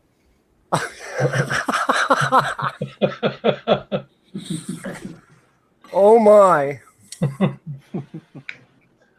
I'm thinking, what? Once a gal is ridden bareback, and then she hops on Hey, Chuck. the saddle, she'll never give up the saddle again. No. That's Sty, Uncle Sty. I'll bet you anything. When you were riding around them old junkers, I'll bet you anything. That's what you used to say. Hey, here, I'm gonna clear a spot for you, and Yeah. Nice warm soft spot for you to plant your butt on. Yeah. Oh my God, you guys are terrible. It's been a busy night when you get up in the morning and you gotta brush your hair and comb your teeth. Straighten your beard out. Get the rake out to do your beard. Oh Ozzy said, I never use saddles with my horses. brings new meaning to saddle soap, doesn't it? But you know, I wouldn't mind using your beard as a rope there, Sty. I wonder where that was going for a second. I try not to think where Swing on that. Ozzy says, oh my God, Sheila with a vivid imagination. There's just not enough soap in the world. Hey, Mike. I come from this guy up here.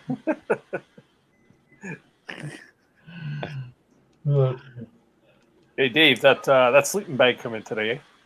What's that, buddy? That sleeping bag came in today. Oh, how'd that work out for you? Did you check it out yet? Yeah, it's nice. Really nice. Yeah. Right on, dude. Yeah. You That's a know good those sign. snug pack ones? No, I had a company approach me, and they wanted me to do a review for them, right? I hate you. And Yeah, so do I. You've probably heard other people talk about where they say, go on Amazon, do like you're doing a purchase, send us a screenshot of how much it costs, and we'll deposit the money in your PayPal account. And I was kind of a little leery on it, but they actually did. They deposited the money in the PayPal account, plus an extra $10. I don't know. Really? I don't think they're getting that back. No. And then I transferred the money into my bank account, so it's secure, and I made the purchase, and I got the thing today. And it's a hell of a nice bag. Wow. Yeah. I keep getting emailed almost daily to do reviews and stuff from all these different makeup outfits and shit. I must be one ugly bastard. And the worst part is every one of them wants me to buy their stuff and review it for makeup. Then they'll reimburse me afterwards. Well, I know there ain't got a few of those too. I was telling Dennis yesterday there.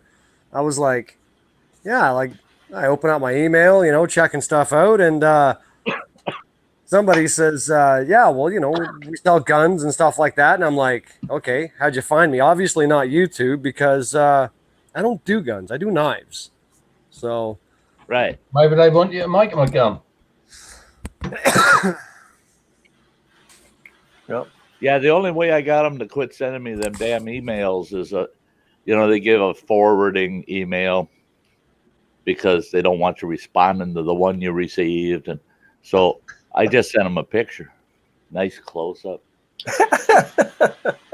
And I said, and all I put in there was, "Are you sure?" with about 80 question marks after it. Haven't heard from them since. Yeah, they kind of got their lines crossed there. Yeah. Yeah, nobody. Either that or they thought, oh, hell, we can't help this guy out. Well, that's it. They're thinking, oh, my God. Oh, my God. He's going to make our makeup look bad. The funny thing about this review, too, they don't really want a YouTube review. They want me to do an Amazon review. Serious? Yeah. They said, because I told them, I said, yeah, I'll give it a good try probably when Dave and I go camping next week there. Uh-huh. And they want it posted. I'll do a nice review on it. And they go, well, what we really want is the review on Amazon and for you to post a couple pictures. Right. So, well, I could do that too. See, now I know a couple of folks that have gotten offers like that, and they'll do a YouTube review, a regular full-length one, that's maybe 15 minutes or a little more. Yeah. And then they'll do a shorty that's only 3 minutes, a real short review. Yeah. They'll video that, and then they'll post that video instead of a picture on Amazon with their review. Can you do that? And people love it. Yeah. You can actually post a video review on Amazon? Yeah. Oh, yeah. I did not know that. A lot of items, if you look at them and you go down to the reviews, it'll have a spot where it'll say, that there's videos. And you can leave a video as long as it's short. It's got to be short. It's got to be like, I can't remember what it was. It's 4 minutes or less or something like that. Right. But is that something you would host on YouTube and link over, or you have to you just upload put the YouTube link, click on that share button, click copy, Yeah. and paste that link in there. You can do that, or you can just do one specific for Amazon. That's what most of these guys are doing. That's why they're doing just a short little 3-minute Yeah. promo kind of video. Like, yeah, here it is, and I took it out of the package, and I slept in it. It was great, and blah blah blah. Yeah. And they do it all in 3 minutes, and they just make that little video, and they pop that up there. So that way, prospective customers, when they look at the reviews, they see you got a video instead of snapshots. They hit that video, and in fact, this chair I bought had a purchaser's video of them putting it together. Oh, that's cool. Even though the company had one on there already, but this purchaser said, "Look at how easy this thing is to put together." It was a gal, Yeah. and they got that button. Was this comment helpful? Holy Christ! She had like 140 people said yes, and nobody said no. So yeah, they really like that. Shut up, Freeman James. He says plaster wouldn't help Sty. Yeah, that's what I said. You want a builder, not a makeup artist. I like what Chuck said. It was a flavor saver. Yeah, flavor saver. Yeah, cookie catcher. Oh, it's one of those things like when you eat something really good and you just Like a tuna sandwich. I know, Lord. Tuna was in. Well, I got to be careful though, because I don't need any help getting that urge to go fishing.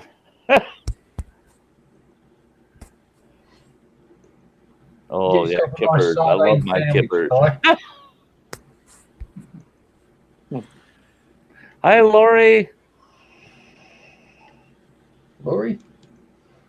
Lori. Oh, Lori.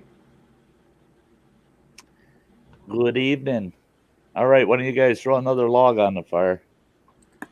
I left mine and... No, it's all right. Oh, that.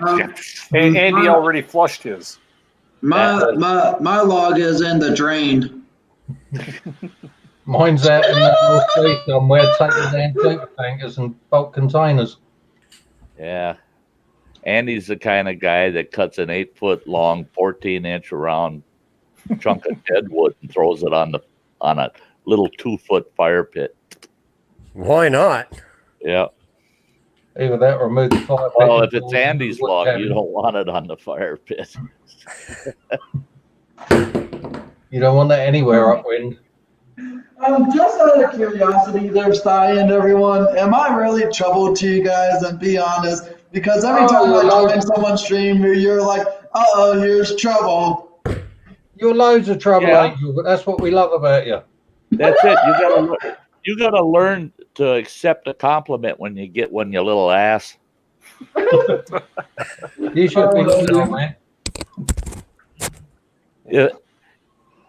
If you weren't wanted here, Angel, you'd never get this far. You'd never get up here.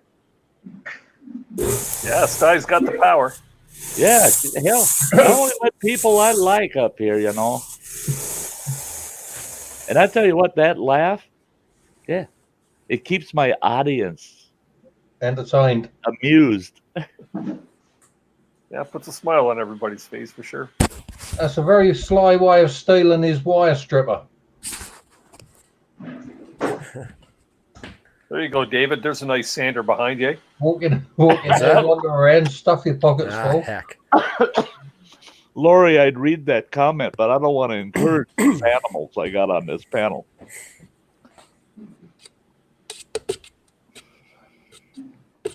I count 5.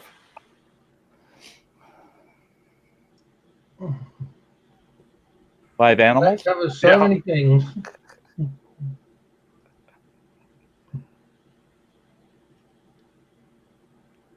Hey, David, you got a booger. Yeah. Sorry? You got a booger. No, it's probably dirt. That's good. That's good. That's Yeah. right away. Here, let me get that for you. I get such a kick out of it when people do forget that they're on a panel or there's somebody's doing that age old and they don't realize, and they're just taking care of some personal duties while you got them full screen. Well, Spicy did film himself the other night on the toilet. I couldn't believe that, man. I was watching. I was on there watching it, and all of a sudden he turns that camera, and you see the roll of ass wipe hanging on the wall, and then he turns it down, and he's sitting there, ain't got no pants on. He's on the crapper. All around his ankles. Yeah, pants down around his ankles. That's a devoted Uber there. Well, a fire pit or a fireplace for outside. I prefer a fire pit. Just my preference. Gas fire indoors in the winter. Gee, Dave, when I do my next live, we should do it around our fire pit in the backyard. well, I've just about had enough of this place. Chuck, if you get brave and you want to get up, I'll throw the link up for you. He said, but I'm not betting on a pretty face. Yeah, see, folks seem to prefer the fire pit. Actually, I like just an open fire on top of the ground. Yeah, well, to me, that's still a fire pit. Oh, pit. Sorry. Pit. Yeah, I thought you was talking about them peppers again. I've just about had enough of this place for the night. It's 10 o'clock. Go home, man. Oh, just a short day, huh? Yeah. Yeah, Molly's telling you to go home too, Dave. You got my mother-in-law around there? Oh, no, Lori, no. Your comment was fine. It's these guys. They'll take a person's perfectly innocent comment and they'll make that into something to turn on Sty. They'll do it every time. They'll do it. Yeah, your comment was fine. These guys aren't. They go, oh, well. Yeah, Lori, we're the problem. That's why Hey, Mike, I've done that. Because you don't trust what I'll advertise it as. Yeah. I've done that with a dryer drum too. They work slick. I used to like to bury mine about halfway into the ground, halfway the distance of the drum. And you got all them damn holes in it. It's great for ventilation. They burn so good. Yeah.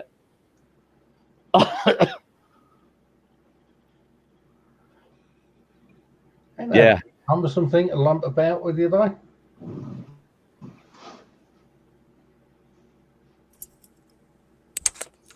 Yeah.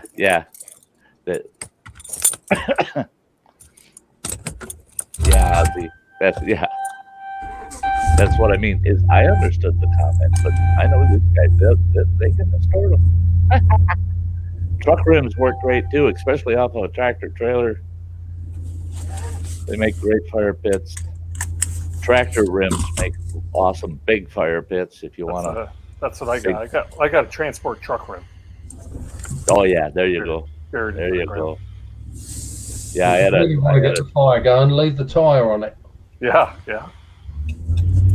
There you go. If you can't put it out, just one wait that's still all that black smoke. You'll have the authorities there in no time. No, well, if you want that, you just burn roofing tiles, roofing shingles. Yeah, that'll do it. Floor tiles. Yep. You remember lino floor tiles? Oh yeah. They burn well. They melt really nicely. Mother asked me once to get rid of a load as a kid. Gave me £3 to go up the road, about 3 miles up to the dump and take them all up there. I just thought, sod it, I'll burn them in the yard. Our yard was only 14 foot by 14 foot. The whole of the side of the house was black. That was a friend of mine. I went over to his house. We had been out on an all-night drunk, and I had dropped him off on his front step, and I thought, well, I'll run over there and see if he's okay. Well, he lived at home with his folks. I knocked on the door, and his old man, he was a grizzly, mean old fart. He yelled at me, "Get your ass in here." I go, okay, so I come in the house. And he goes, "In here, in the living room." And I walked into the living room, and I'm just about choking. I could smell this burning rubber. I looked at, they got this huge fireplace, and there's a stinking radial tire laying up in the fireplace burning. I go, what the hell are you doing? He goes, oh, God, they put off so much heat. He says, I said, you're going to kill everybody in the house breathing that shit. I never even realized when I pulled in the place, the black smoke coming out of it. When I left, I realized it looked like a old freight train running in their yard. I couldn't believe it. He says, oh, you start a small fire with wood, then you slide one of them old tires in there. And he says they burn for the longest time and put off so much heat. Oh, jeez. Hey, Dave, what color is the bridge tonight? What's that? What color is the bridge tonight? Sorry, say that one more time. What color is the bridge tonight? Oh, I don't know.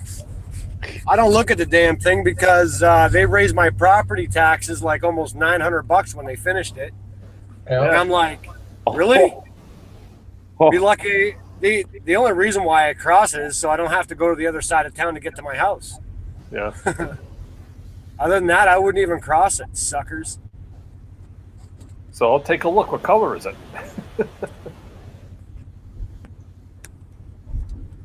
I don't know. I would tell you, but I can't see it. Okay. Luminescent pink for Gay Pride Week. Yeah. I think they could actually light this bridge up any color you want. Yeah. What's it Pretty made impressive.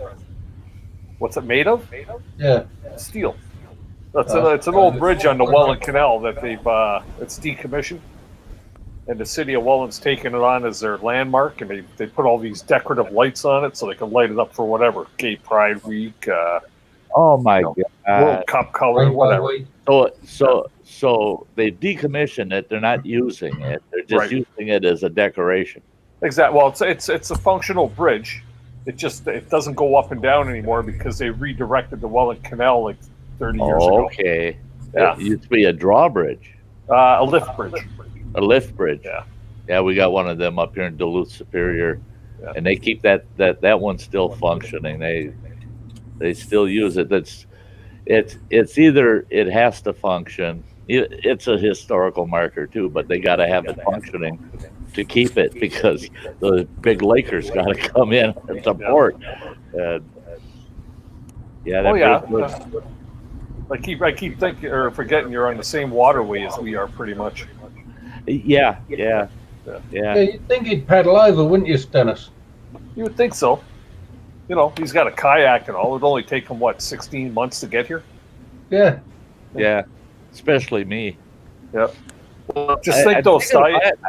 I'm definitely. Well, I'm not thinking. I'm definitely going to buy me one of them kayak sails. Yeah. Have you if I seen those? sent my kayak to pedal around on the lakes, he'd be the only boat out there with a limp. Sty, you know what works good? A hammock. No, I've heard that too. That Yeah. a hammock, and that's pretty big. That'll really get your butt moving across. Oh the yeah. lake. Yeah, you I gotta would watch think that watch the video there from my buddies from Kid Products. It's called Paddling Pirates is their channel. And they were up at Algonquin Park, and that's what they did. They lashed two canoes together, and they got the big their hammock, and they lashed that all on there, and they used it to sail across the lake. It turned out pretty damn cool. No, I bet. Yeah, these guys all had their pirate hats on. And, Now this is no kidding. I didn't film it, and I should have. It would have been in my last kayak video, but the footage really wasn't that good. But I've got this telescopic umbrella yeah, that's stashed down in the bottom of the kayak in case I'm out there and my camera's mounted behind me. I can't do a damn thing with it. I can't reach it where I mount it behind me. And in case it starts storming and raining, I can open that umbrella up and keep my camera safe till I get to shore. So I got a wild hair in my butt, and I was digging in there for some bait because all my bait was down in the hold, and I saw that umbrella. I took it out. What the hell? I opened it up, popped it open, That sucker's dragging me across the lake, that umbrella. And I'm all that time I'm thinking, how the hell do I attach that to this thing? The only problem is the umbrella's black. Couldn't see through it. So you don't know where the hell you're going. Really? Yeah, the one I'm looking at, they're pretty good size. They're about it's about 5 foot. And then they're about 3 feet tall, and they got a clear panel in the center of them. And they just mount up and towards the bow, and you just pull one string, and the thing comes out, and you got 2 lines that run back. And Hey, Dennis. They're about $40. Hey, buddy. I thought you said you were a sign guy. I don't know. Sometimes. A sign How come guy. half your signs out? Because City Lights hasn't come down to change the bulbs yet. Dude, Greg was just down here. Yeah, you just said enough right there. Yeah, and I see another one that wasn't done. Really? Yeah. Well, I came down to see to make sure that my pylon was okay. Your piles? Pylon. Oh, sorry. No, the Dennis, the place that Dennis works out of, I made their pylon, and I rebuilt it all. So they had like a huge electrical thing go down here the other day, so I wanted to make sure that it was okay. Things like my baby, I love it. Yeah, my shop was down all day yesterday. We had an electrical transformer blow and melt down in front of our shop, which had our entire plaza without power. We were off the grid. So Man. yesterday was a short day, and then I go in today to find a $12,000. Nice to talk about. Like $12,000 worth of damage to my main printer. So yeah. Oh. So God. insurance job. Oh, I did. Ouch. How'd that make out, Dennis? Did you get a hold of your insurance, dude? Yeah. The claim's going. I just got to wait for my tech to come down on Monday and get the let the doctor figure out what's got to be done. Right. Right on, man. Right on. Good for you, buddy. Well, not really, because I'm down for 3 days. So. Oh, Yeah. Right. Yeah. Yeah. Well, at least the troublesome head is getting done too, right? So. Hey, Joe. Yeah.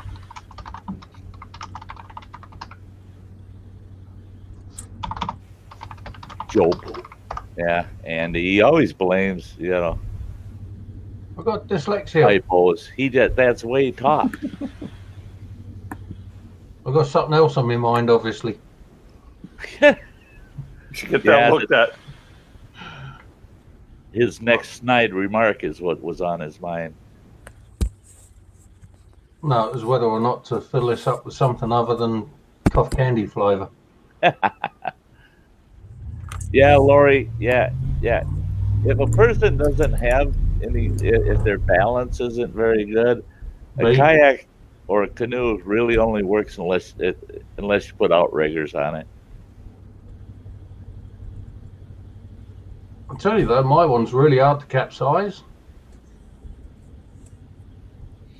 I was surprised with mine, that I bought that nice fold up stadium seat that fit in there just like it was custom made. And I was afraid that it adding 3 inches in height on me would throw my center of gravity way off. Not a bit. And I'm surprised with that kayak of mine. It's only 31 inches. It feels stable as hell. Yeah, I just.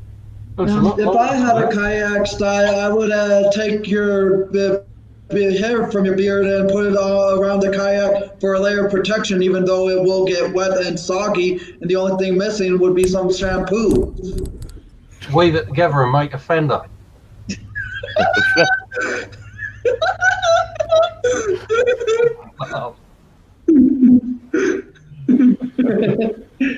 See, I don't need to have a skirt if I got to sit in kayak. I don't need a skirt. Just get in and lay the beard over the cockpit. I was about to say some of us might appreciate you wearing a skirt.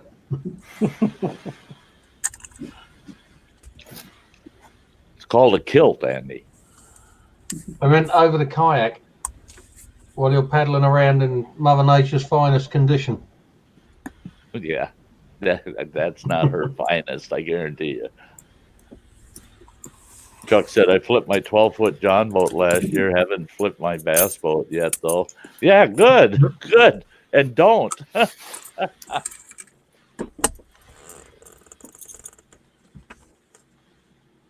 I haven't flipped a John boat yet. I had a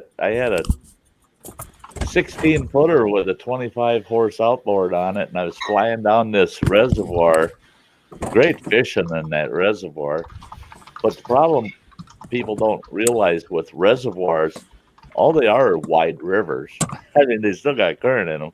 So it was about 4 days after a real heavy downpour, and there were a lot of dead trees floating in that stuff. And I hit this damn big tree that was, you could just barely see it on the top of the water. And it was right at sunset. And I'm flying across that lake and hit it with that 16-foot John boat, and it stood that devil right up on end, and it busted the lock mechanism on my outboard, busted that right off, stood the outboard straight up. But that 16-foot boat was standing straight in the air. Everything's flying at me, and yeah, almost put it over.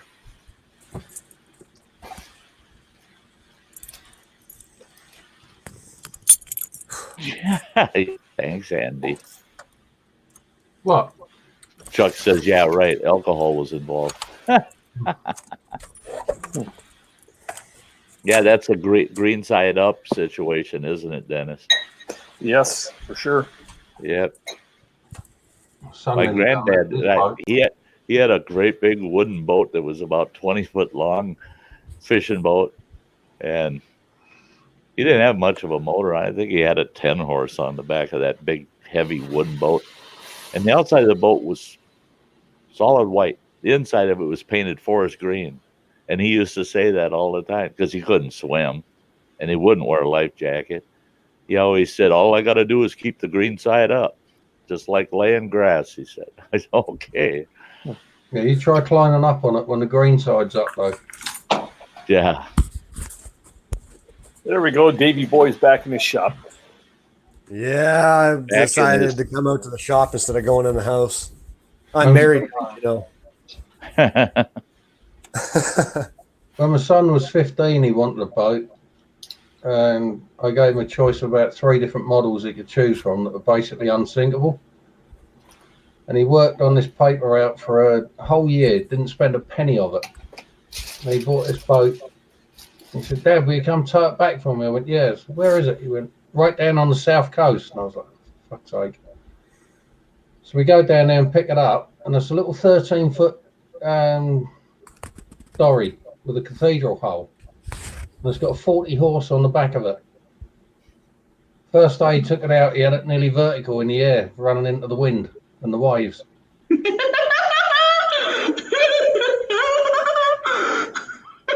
said to him, you tip it, you bring it back, because I'm not swimming out for it. No shit. When I was a kid, I was really into hydroplanes for a while. And I had a couple of 8-footers with 25 horse Mercs on them. Those things, boy, they were just like rockets on the water until you tried to stop it. You had to run it on shore. You could, and that's the way I'd fire that motor up dry, you know, with the stern sitting on the beach. I'd get in it to start the motor up, props out of the water, give it a couple of good pushes, and it get in the water, drop that motor so you don't fry the power head, and just you got to be moving, because the minute you stop, that heavy 25 horse would stand that hydroplane right up on end, and you just sink. And there was plenty of times I'd come zipping up to shore, and sure as shit, there'd be a DNR employee standing there with his shiny badge going, oh, no, you don't. You ain't running that up on the shore. And I'd have to lay way out on the bow of the damn thing and try to get a hold of the tiller of the motor with my foot to steer it, to keep it moving so I wouldn't sink until I could find a spot to put it in. I sank both of them dozens of times, and I had to rebuild the motors all the time. Yeah. But when you're a kid, you don't give a shit. Now, if I had a 25 horse Merc go underwater while running, I'd be crying. I just, oh Jesus, I got to rebuild that thing. Back then it was, oh well, I'll just fix it, or I'll get another one. Not anymore. Mike McConty wants to know what truck you drive. Yeah, I read that, but everybody else was talking. Nobody can see the chat or not on your phone. So what do you drive? Chitty bang bang. Public here, brother. I drive a real truck. I drive a Dodge. I thought you was about to say a fix or repair daily. No, that's me. It's not found on road dead. No. What do you drive, Dennis? I got an F-150. Oh, good. Yeah, I got a 2005 King Ranch. Yeah. F-150. Yeah, I saw that. That was actually that's a rarity. They're nice trucks. My dad had one too. It's the Lincoln Continental of the Ford line, Yeah, it is. Really, it is. Oh, It's got the saddle leather. It's got the saddle leather seats in it, and yeah, if you got a sweaty ass, you ain't getting my truck. Well, that's it, right? Well, Yeah. I'm surprised you're not driving a Duck 150. No, when I got my Dodge, I drove it. I drove it for a week, and it cost me roughly about $130 to fill my truck, and I went through 3 tanks of gas. Oh, 3 full tanks in 1 week. Ouch. Yeah, it cost me about $72 to fill mine when it's at 1/8 of a tank, and I can get about 380 miles out of that tank. My truck gets 12 miles a gallon. It gets 12 miles a gallon, period. And it doesn't matter if I'm driving it or if I'm here at home sleeping. It don't matter. It just adds up to 12 miles a gallon. That's a lot. That's crazy. I can drive around town for 2 weeks, and it's always 12 miles a gallon. I get out on the interstate doing 75 miles an hour for 4 or 5 hours, gets 12 miles a gallon. Never changes. Now, are you resetting that, Sty, so it gives you what you're actually reading on the ecometer? Yes, for every tank of gas. Yeah, I reset. Plus, I do the calculation.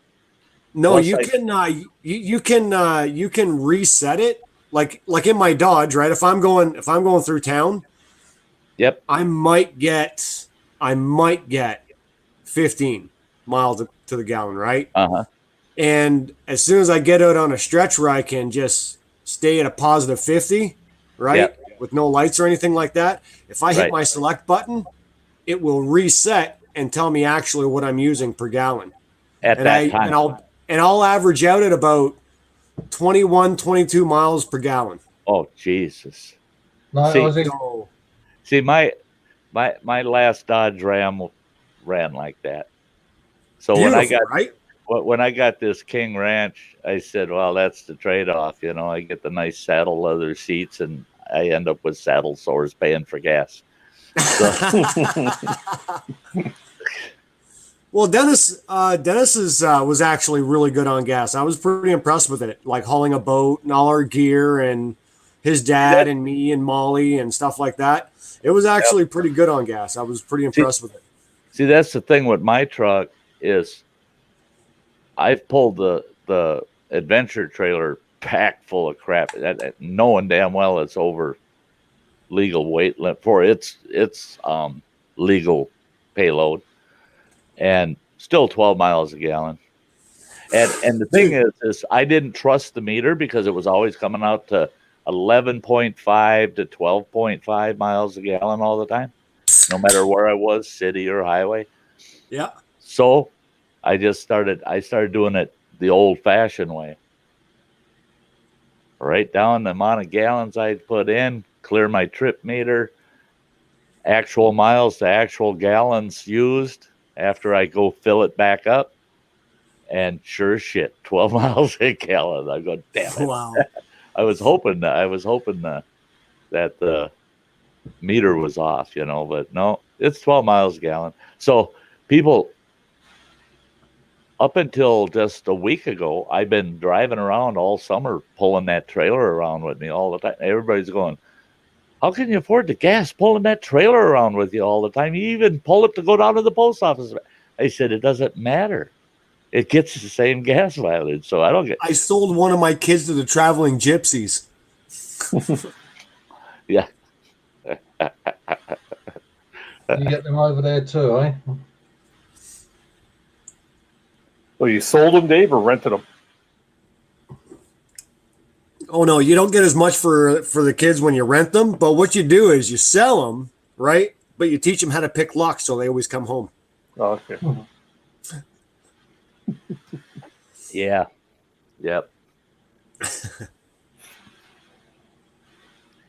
Yeah, my last Dodge got good mileage, but it was a retired Forest Service truck, and it got me anywhere and everywhere. Then I had a So front. it was well looked after too, right? Yeah, it was maintained really well. I mean, it ran like $1 million. And Yeah, see where mine, right, Dennis, like mine. Oh my God, dude! For the first year, my mechanic had it more than I did, and I finally blew the motor in it, and they spent almost $7,000 fixing it.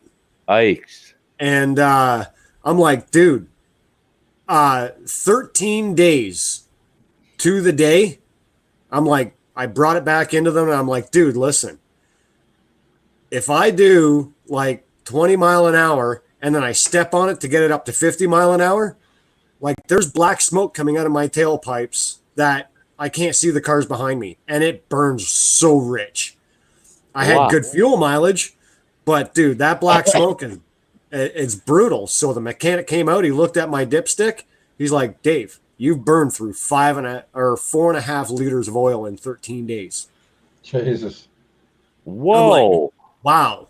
So anyway, the mechanic got it back, and they ended up and then I blew the motor in it.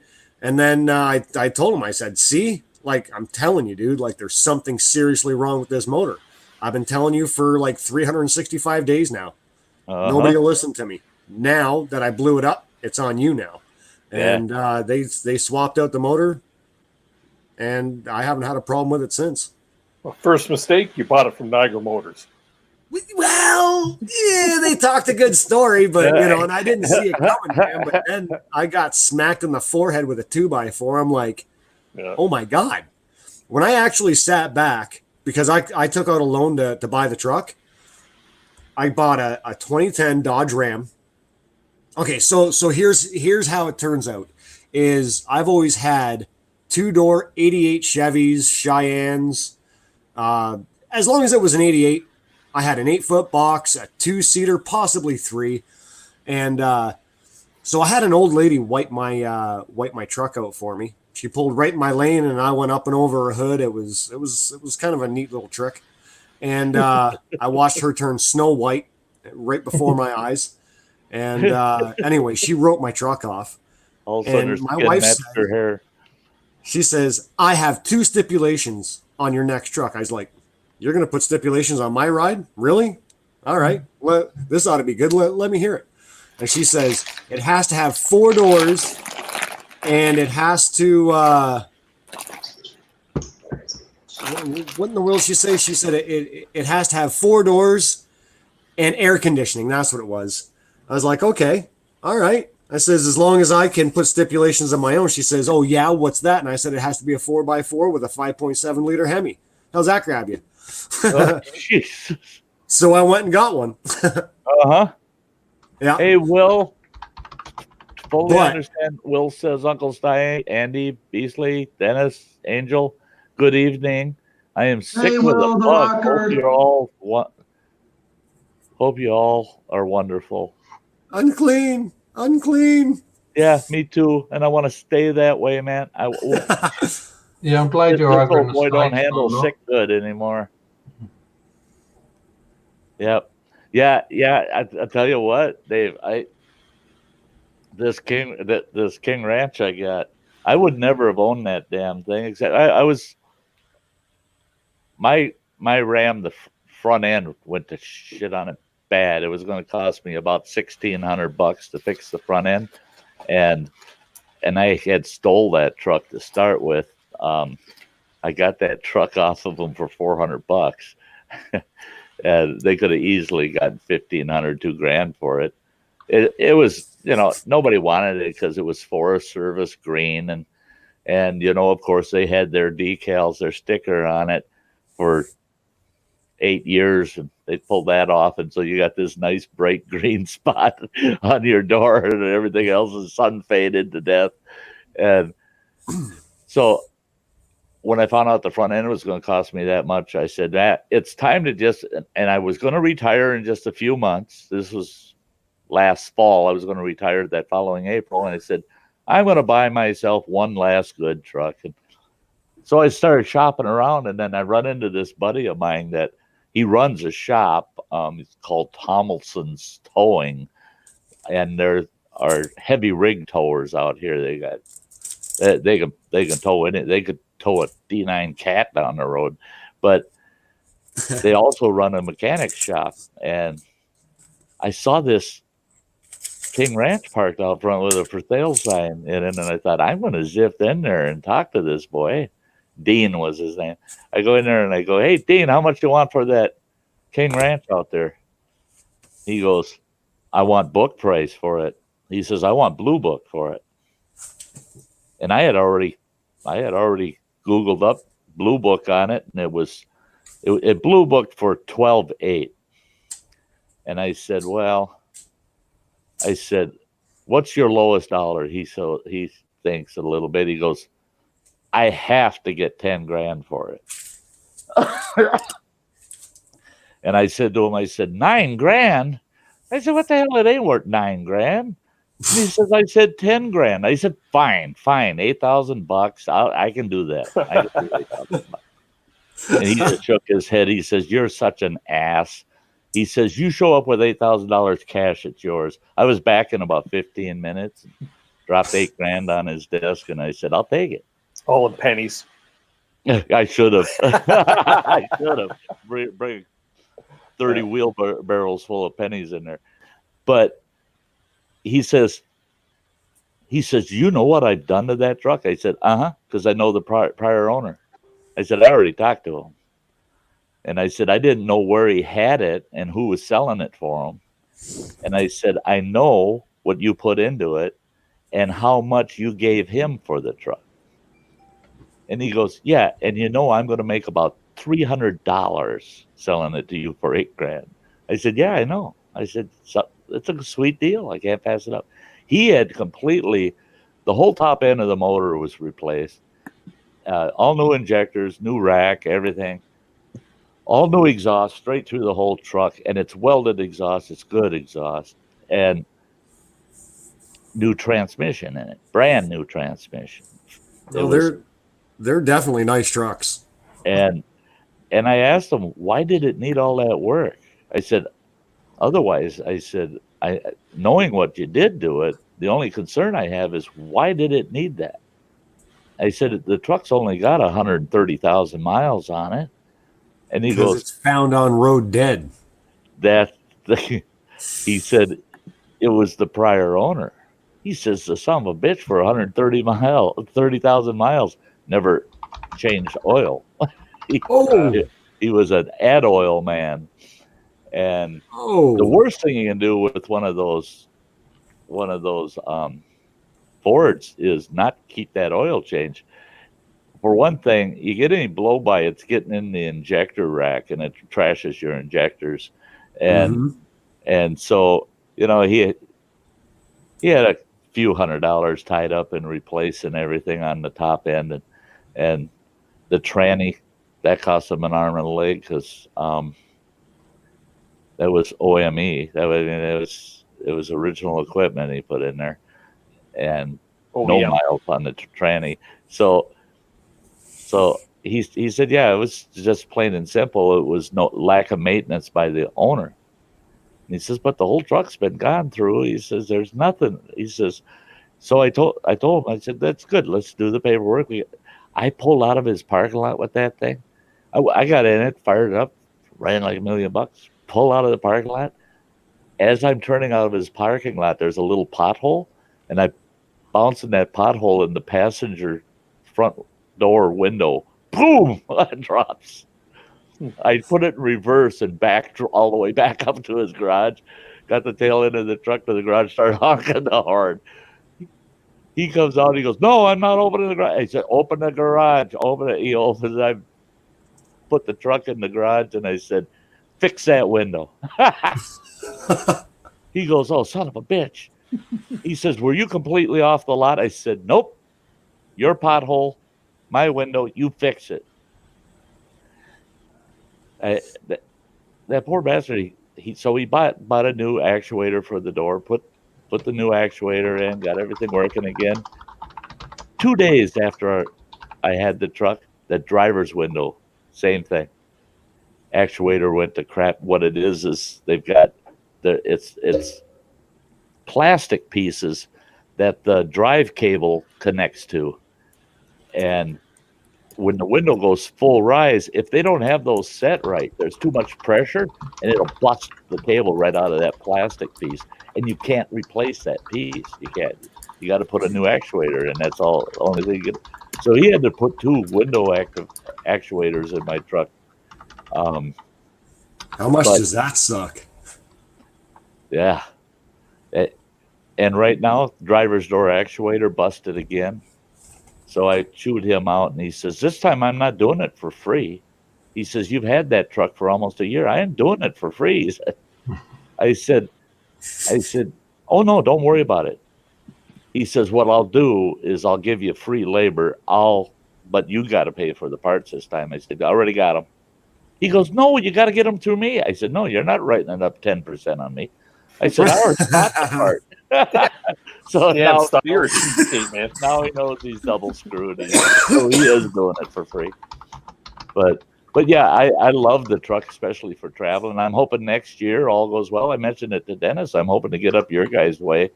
Yeah, I'm going to get her all, take it in the shop and make sure she's all roadworthy and hook up the old adventure trailer. I'm going to take off and take a couple road trips, I think, next year. Oh, well, why don't you just come up next week there and join Dave and I on a canoe trip? I wish I could. I wish I could. What's stopping you? Yeah. The church ladies. Well, stud yourself out to them. It's going to take more than $2.50 to get up there. Thumb it. It's all downhill. Church ladies are tight with their laundry quarters, you know. Hey, just show some thigh and throw a thumb. It's all good.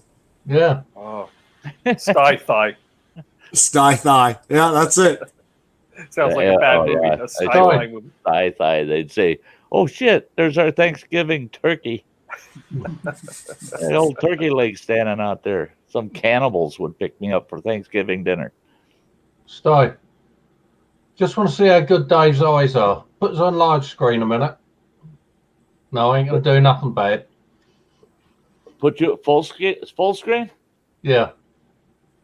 I want you to see. Want to know if you can see what my son saw the day I bought my guitar. All right. Yeah. All I see is your computer screen on it. All I can see is your computer screen. There, that's better. Oh, you got wings. No. Is that a crack? Yeah, look at the butt cheeks on that bugger. Oh, That's an ass crack. that looks like it too. That's a nice looking guitar. What is that? It is. Ovation.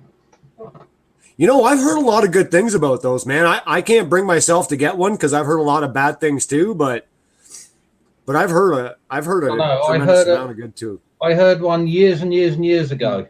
And when I decided to take up guitar this year, I thought if I invest more money than I can afford, Yep, and I take on a guitar tutor, I will force myself to learn. Well, that's it, right?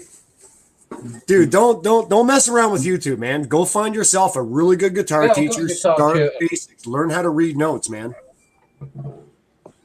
Don't even mess around. Not so much touchy music at the moment, more just tabs. Don't do tabs, man. Do actual music notes. A haircut like yours, I'm pretty sure you can find a rock band and no problem. No.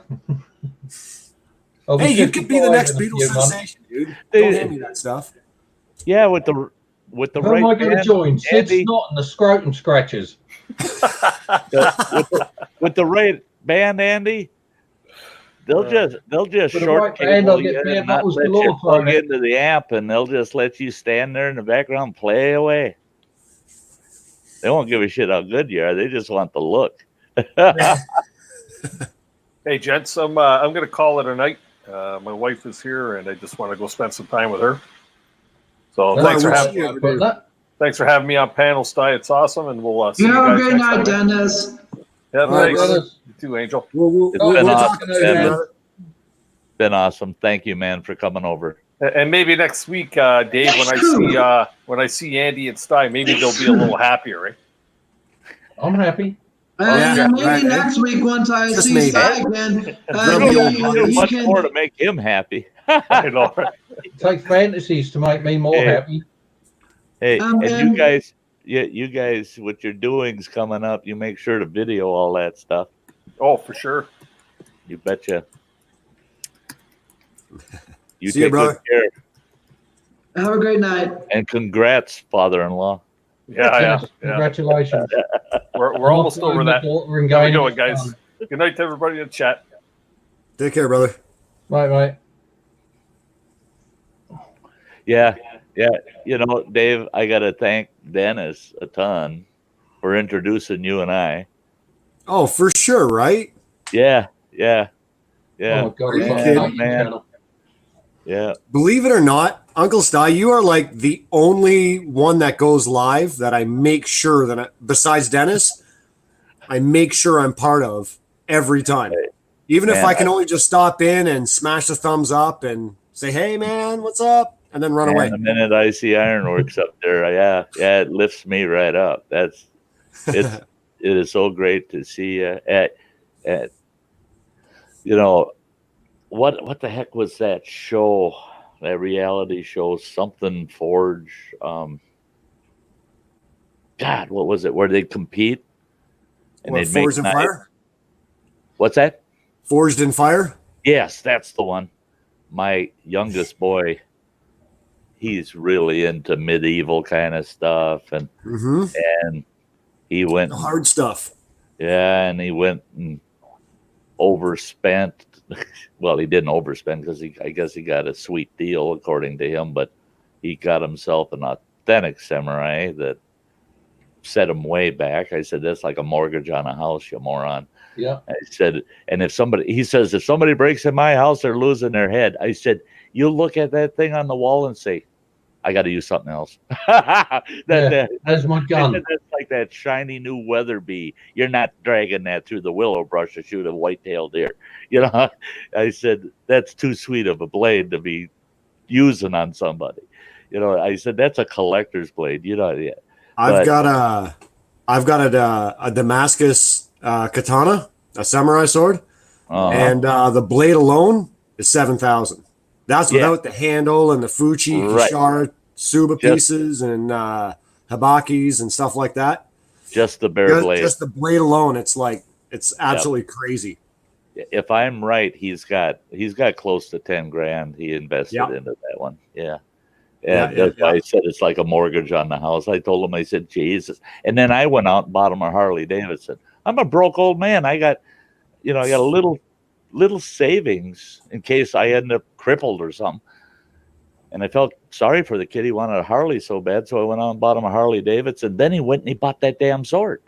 I go, you little ass. You little ass.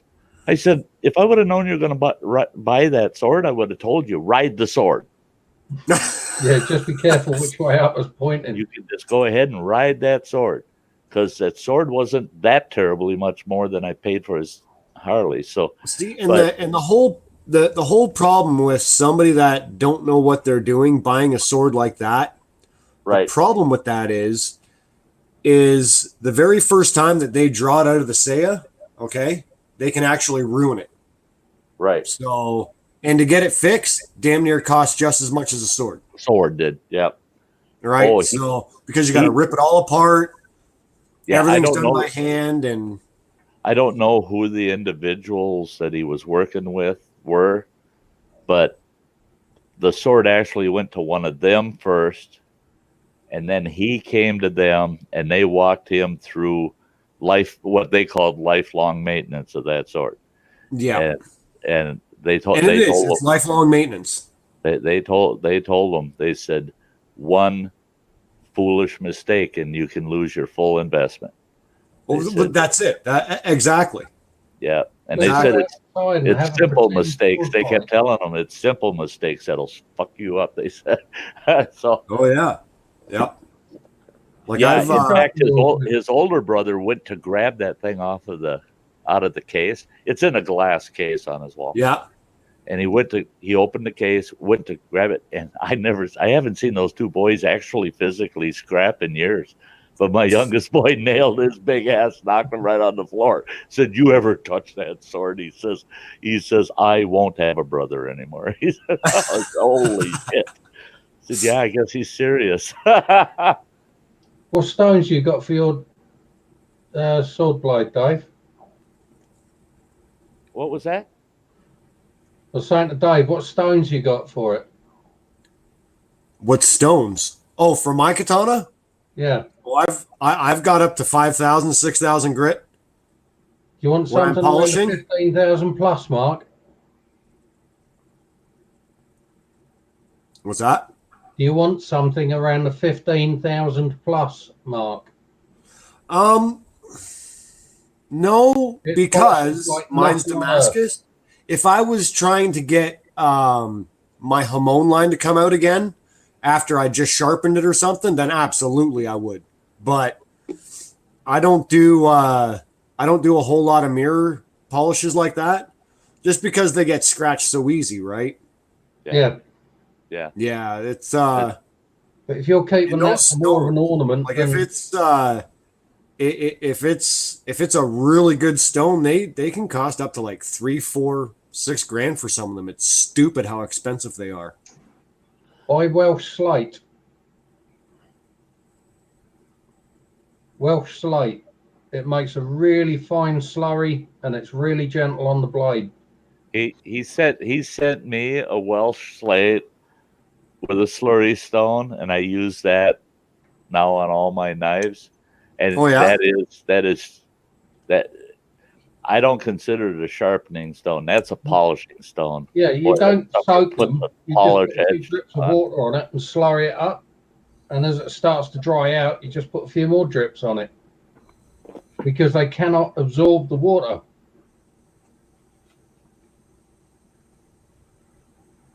I think he's going to get it.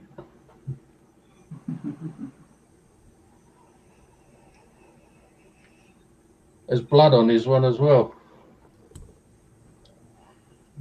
I haven't added any of my blood to that knife you sent me. Andy sent me some of mine. Had a tiny little spot of orange on the blade. So after honing it again, I oiled the blade edge, where the mirror finish is. And I put a little bit too much oil on there. Rather than sit there and just wipe it off with a tissue, I left it standing upright on the corner of my desk. And I leant on the desk, and the knife just went straight across my finger, spraying all over the screen and the walls and everywhere. And there's still blood on the paracord he put on that sheath. There's still his blood on that paracord. He sends me that damn knife, and there's blood on the paracord. And he says, "You might want to replace that." And I said, "Oh no, I got it in a Ziploc bag in a safe spot. Because if I ever commit a crime where I'm going to do a lot of time, a piece of that paracord is getting left behind. I'm going to leave that DNA there." You want to talk the Super Bowl of stupidity? Oh, look at that. Hey, Sty, if you take a little bit of dish detergent and clean that stone off, it'll be a lot nicer. It looks this way because I was just sharpening yesterday with it. Oh. I haven't cleaned it. Yeah. Keep it clean, because that can actually dull your knife off. Andy's right. I mean, this works up a beautiful slurry. Nice. This thing is sweet for finishing. And that's about 15,000, you said? They range from 15 to 23. Yeah. That's nice. Yeah. At the end of the day, can you tell the difference between 15 and 23,000? Because I can't. If you're, like I say, if you're looking for, like no word of a lie, between 15 and 23,000, yeah. If you're looking at something like a Hamon line in a Japanese style knife, or any Hamon line in anything, between 15 and 23, it's going to be much more active, right? It's going to be a little bit crisper, and you can see a difference. If you just pick one up and look at it, no, you can't tell, because the Hamon line is just a layman would never know. Beautiful. But if you hold them side by side, this is a 15 and this is a 23. Yeah, you'll see a difference. Yeah. Yeah, it's a lot crisper. It's more active. It just seems to pull everything out. It's really, really nice. That's just Welsh slate. Okay, Chuck, let me know when it does work. I'll watch the backstage. Or if you need the link again, let me know. Yeah, and then who was it was saying? Oh, Will was saying he uses only buck knives. You know, I love my buck folder, and I've owned so damn many knives. They were kind of like I was with guns. I had more guns than I could ever. If I took a new gun out every week, then I'd get to shoot each one every year. And now I'm down to what I got 4. I've got 4 guns. But same with knives. I had so damn many knives I didn't know what to do with them all. And my buck I've carried ever since I bought it ages ago, over 30 years ago. That buck's always been on my hip.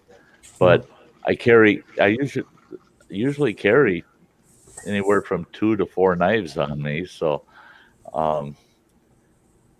yeah, if they ever stopped me and patted me down, they'd freak out. They would freak out. They'd find a 22 auto.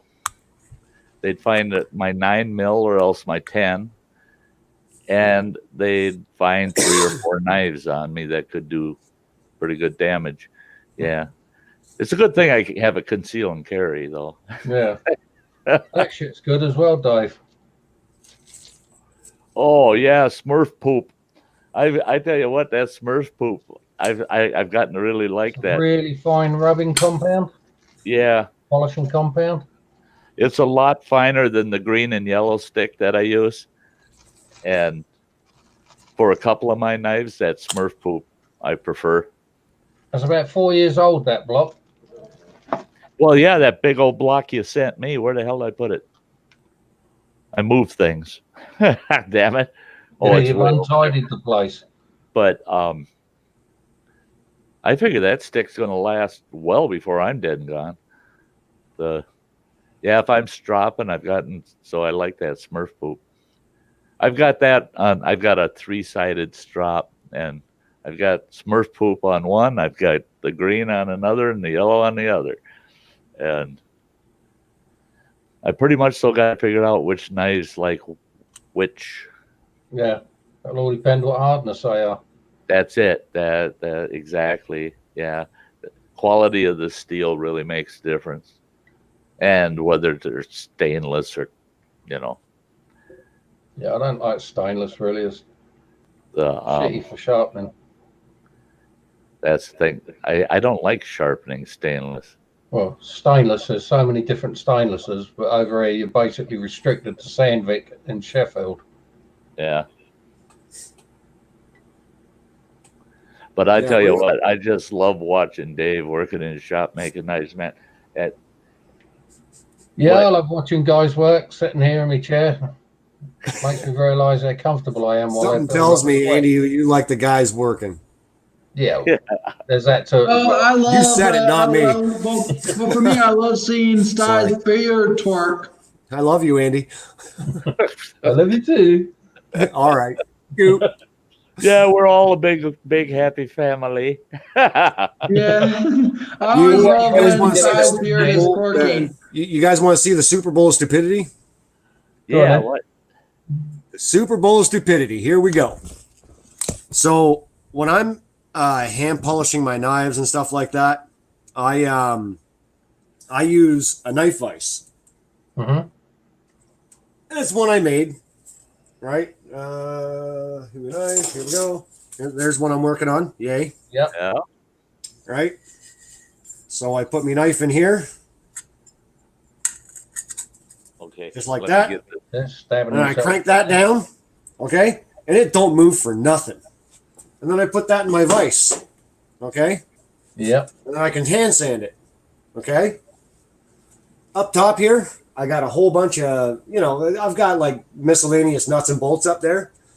And my wife says, "Oh, can you do this?" And I'm like, Oh, no, I can see what's coming. And then I had it. I had a great idea. I had a couple of nuts and bolts that would work perfect up here. So as I come across, right in the gut. And the knife wasn't even sharp yet. But my wife at the door could hear it rip my guts open. It was awesome. I didn't feel a thing, but it was, oh man, it was absolutely stupid. I've done one like that. Stupid. The minute you started talking about them containers up on top, and looking at that knife and that voice, I knew where the hell you were going. I just like, oh yeah, here this is one of those dum. Yep. Doctor Exactly. It's a dum wound. It's a dum wound, right? Yep. And I'm telling you, I was like, did I really just do? Like I stopped and I pulled away, and the blood started trickling down, and I'm like, I looked at my wife and I went, "Hi, kitten," right? And I made it talk to her. Dude, she almost threw up at the door. One day at work, one winter's day when there was a really, really thick frost on the floor, there was a guy came in, he wanted to buy a Mercedes engine. And we picked it up with a crane, lifted it out, and I was trying to bend down and trim the battery cable, and I couldn't get down there properly because of my back. So my mate lifts the engine up for me, and it's all at a nice workable height. I'm like this. And I got that knife, and this battery cable's absolutely rock hard from the freezing weather. And all of a sudden, I just heard, as it went across my boiler suit, and I looked at it, fuck's sake, brand new boiler suit, put a bloody hole in it. And then I felt this warm, wet feeling going down the inside of my leg. Right, back in a minute. Will. I went out there and I took the boiler suit off, and my jeans are like crimson down the inside of the left leg. Dropped the jeans, the long johns are crimson down the inside of the leg. Dropped them, and there's this hole in there. It's only about that long, but the blood finished on the butt end of the handle. Basically, I'd sunk that thing straight into the inside of my left thigh. Oh, Buried it. that's a good time. That was on the Monday. I didn't go home till the Friday because after going to hospital to get it stitched inside and then stitched outside, I found that driving my car back from the hospital, it hurt like hell to lift my foot off the clutch pedal. Yeah. Pushing it down was fine, but lifting it up, Jesus Christ. And I had a 70-mile drive to go through some really shit. It's only 70 miles. It's all 70-mile-an-hour roads, apart from the last 10 mile, and that's 60-mile-an-hour roads. So it should take about an hour and a quarter. It used to take a minimum 3.5 hours to get home because you're in first gear, neutral. First gear, neutral. First, second, neutral. Stop, handbrake. It's like that all the way home. And I just thought, there's no way I'll make it. I'll end up rear-ending someone. No comments. I got nothing. Rear-ending someone on the way home. A fun ride home. Fortune. So I ended up having to sleep in this shitty old porta cabin for a week. Just to be able to get myself working again. You know, I got, what the hell's that called? I can't remember that. model of knife it is, but it's a big bushcrafting knife. It's got probably about a between 6 and 8 inch blade on it. A big bugger. And I was doing a video out at camp. I was doing a video on making a deer snare. Well, a deer snare takes a big long pole and a couple of trees that are about 4 foot apart. And you're using that pole, and you got a big noose for the deer to get his head in. And, well, in that pole, I needed a V notch in it. So I got the video camera going, and I got that pole on my work table out in camp, and I'm talking away, and I'm showing, and you got to put this V notch in there, and I'm doing a cut on it. Well, my hand is 18 inches away from that V cut, and I'm holding that pole, and I'm gouging down into that bugger with that knife in the direction of that hand. And I'm thinking, well, it's safe. It's 18 inches away, 1.5 away. And that knife jumped out of that notch, and it swung. And I go, oh, thank God I had my hand a long ways away. And then I looked up, I realized, and there's blood spurting all over the place. Holy shit, I almost took that finger off. Just the tip of that knife come across, and it took it right down to the bone, wrapped all the way around. And I'm just like, holy shit.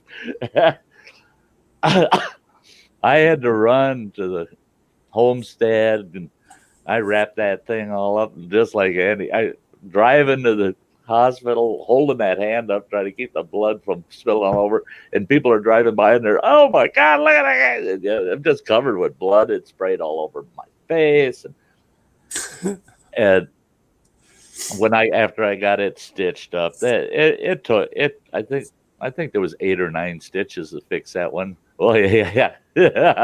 Oh, that's sweet. But yeah. That's what I just finished. It's sweet. But when I got back, I hiked out to camp, and Nice. they had put a splint on that finger. They said, don't be bending that son, but you tear the stitches out for the first few days. So I get out there, and I realized, oh man, that camera was going all that time. So I brought it in, batteries dead. Put fresh batteries in, downloaded it, and I'm looking at it, and I'm going, oh my God. And then I looked at the camera, and I'm going, oh shit, I got to clean all that blood off the front of the camera. And it was nasty. It was, I mean, Sty's true horror movies. You could see the blade go right through the meat, just take it down to the bone. And it was just the tip. And it was so disgusting. I go, oh shit, I deleted this. Then I'm going, what the hell did I do that? It's gone. I should have kept that. I could have done an 18 plus don't do this video. And that one probably would have got a hell of a lot of hits. Hell of a lot. They would have loved seeing me almost take a finger off, you know. I know YouTube wouldn't have liked it, but there's a lot of I've seen rougher things on YouTube, man. You could have thrown it on there. It would have been a good don't do this. Yeah. Yeah. I just kicked myself for not doing it. And I had another one too that I was pissed because the camera wasn't running. I was making toggles, just little pine toggles, because I was building a tarp shelter, and I was using toggles to close the doorway. So I'm hand cutting toggles with a folding saw, and my little chihuahua jumped up in my lap, and right under the arm I'm sawing with, and it jumped, and it damn near cut my thumb off. I made 3 swipes with that saw before I realized I'm cutting through my thumb. I'm just like, oh Jesus, you know. Yeah, they were all, oh, you poor dumb moron, you know. There's one thing cutting yourself with a knife. There's another thing doing it with a saw. Oh, yeah. Saws tend to remove chunks. Oh, Lori, I'm sorry. And in fact, I'm having trouble with the chat because my camera now is mounted right in front of the one on the big screen. And this one I have trouble focusing on. I'm sorry, girl, that I missed any comments. It's in the private chat.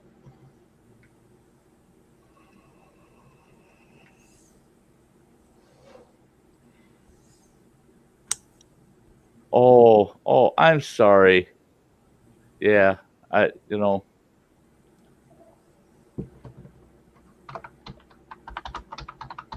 really, Lori, I really am.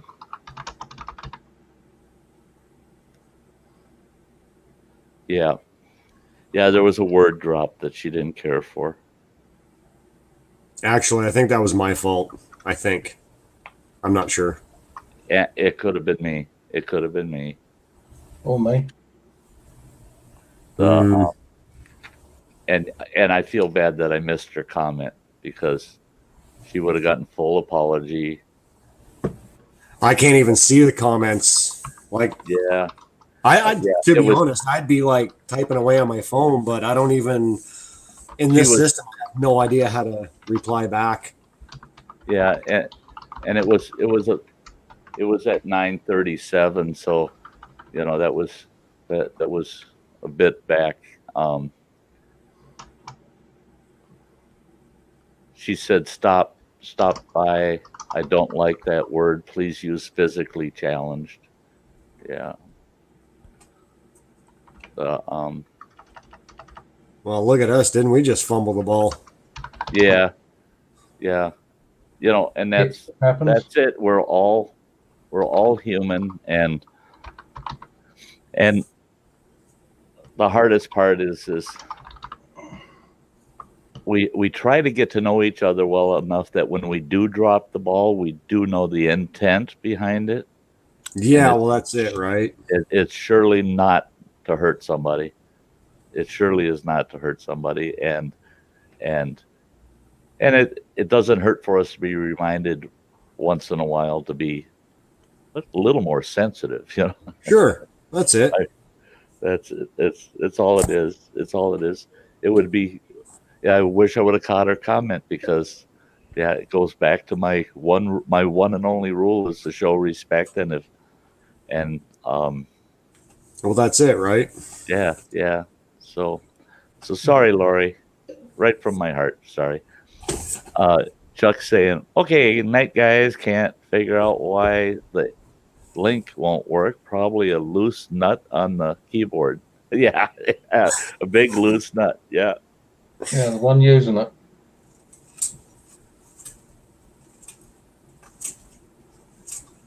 Oh, Ridgetop Survival's asking what our favorite go-to folding saw is. You know what my favorite would be a Silky, except that the only Silky I actually like is their little pruner. It's only got about an 8-inch blade on it. Is their little pruner. The other Silkies are too darn large and long for me to be packing anywhere. That's the only downfall of a Silky is they're to me they're just too bulky. They're too big. What you got there, Andy? Might be the one you want.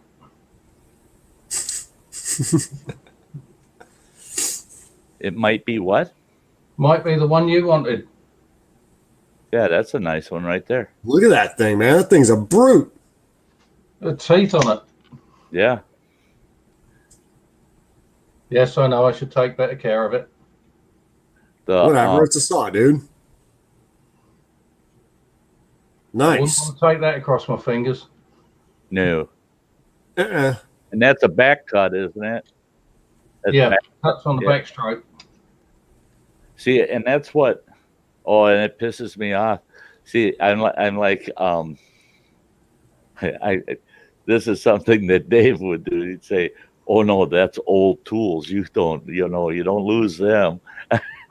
Well, I had a Forest Service issued back cut bow saw. It's almost a half moon, and it was designed to carry in a holster off your hip. And all the firefighters in the Forest Service back in the 50s and 60s carried one. That's before you were hauling a 15-horse McCulloch chainsaw into the woods to fight fire. Yeah, but I could buck up a week's worth of firewood with that in an hour. And in fact, in my lean-to series videos, I talk about that saw.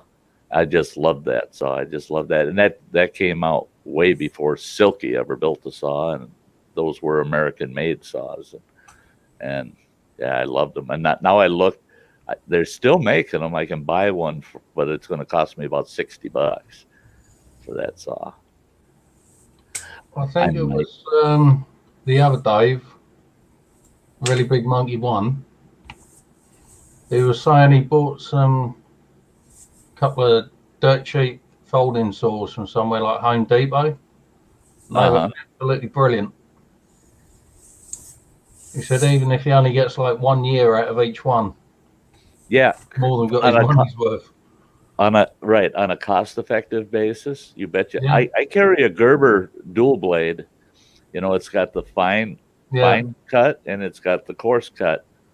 That's all I carry with me anymore is that Gerber. I don't have a Silky of my own. It was a buddy of mine that owned it and gave it to me to use. And I give it back to him when he discontinued being a buddy of mine. I wanted to unfold it and give it back to him, but no. I was nice. But yeah, you know, cutting tools is just it's a whole world in itself. It's a whole world in itself. That's why guys like Dave, I love following what he's doing because. Would you know how much that one cost? No. What? Nothing. Nothing. Nothing. There was a team of tree surgeons out in the street taking the trees down. And they left it behind? No, they left it on the floor. I walked past, saw it, accidentally stumbled, picked myself up, and that with it. Huh. Yeah, you never know. Fell inside my trouser around the belt line. Say it ain't so, Andy. Now this. There you go. There's some chopping. That's a cookery. That's a nice one. Wow. Yeah. The kukri style, man. Those are nice bushcrafting knives. Yeah. I've always wondered if they're like a boomerang, them things. Well, that's it, right? You know, the only thing that I don't like about that knife is putting it in unskilled hands. Well, yeah, that's going to take some surgery to fix. The other thing that I really don't like about these is 9 times out of 10, if it's a really nice kukri like this one, it's got a wooden sheath. Well, man, like that's a really big killing to have to especially if you get it wet. Well, that's what I mean, right? Like you definitely have to stabilize it. Holds it there. Yeah. But it's got a great little handle on it. Oh yeah, that's sweet. Yeah. Yeah, I really, really, really like this one. I watched a video of some old Indian guys making kukris out of old springs. You know, the flat springs that they put on the back axle.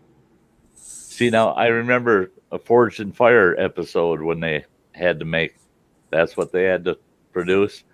And those guys had a tough time producing anything worth a shit because they just don't have the time, you know. And they're all pushed and pushed. But I was surprised what they came up with, what they were able to put out. But I thought, man, were they pressured, you know, because that's such a unique forge. I mean, I bet you that style knife takes a little bit of effort, huh? Well, it's just know-how, right? Like if I take a hunk of steel, right, and I got the horn, and I bash it over the horn a little bit, I'll get that curve. Yeah, it's not really that difficult. You just have to know how to work with it. That's all. Yeah, yeah. Hey, it hasn't come up on the StreamYard yet. What the? There it is. But but Lori had said the word you used was handicapped. That's why I said I'd rather you use physically challenged. I understand that. I understand that. Oh yeah, for sure. And that was probably me. And sorry, Lori. Or me, because I'll misplace using that all the time. But Andy knows, he's seen me in enough streams when we get on the handicap issue. I do not believe in handicapped people. They might be physically challenged or they might be mentally challenged, but they have skills and abilities that I don't see people as handicapped. I see them. I don't either. They're just different, right? They are different. They're just as human and as normal as anybody else. I hate the word normal. I hate the word normal too. What the hell is normal? Yeah, right. I tell you what, you want to talk about somebody that's disabled? It's this old fart. Mentally, physically, everything. I mean, I understand what she's saying because it's all in how it's perceived, and sure. And it's tough sometimes. It's tough sometimes to know how a person would take something. I have friends that if I called them physically challenged, I'd be on the floor, and they're handicapped. So they say. They boy, you tell them they're not handicapped, that they're physically disabled, or challenged. They say, "Oh, you want to see a challenge, buddy?"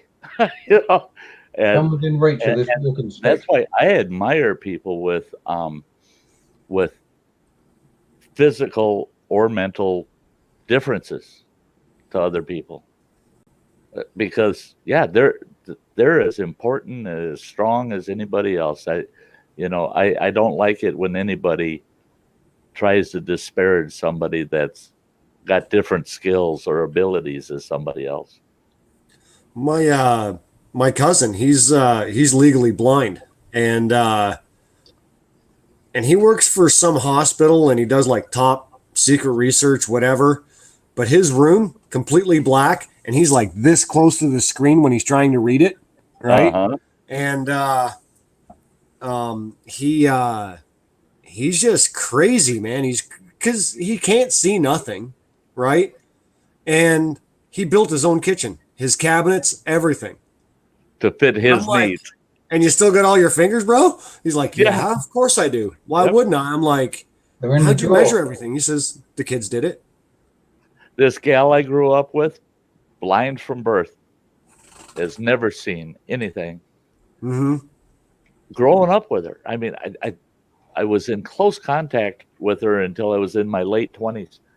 And I will never forget how it was with her. We'd go through town, we go to do something together, and we would actually go to the indoor theater because she wanted to go to a movie.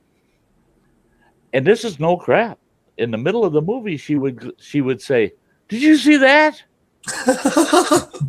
And I'd turn and I'd look at her, and that scared the hell out of me because I turned and I looked at her with this stupid look on my face, and she'd go, "What are you staring at? How the hell do you even know I'm looking at you?" Well, her senses were so heightened, and in her own mind's eye, everything she's hearing, she's imagining, she's seeing in her mind's eye what the scene is. But it's all based on sound. And she did not consider, she said, "I am sightless. I ain't blind."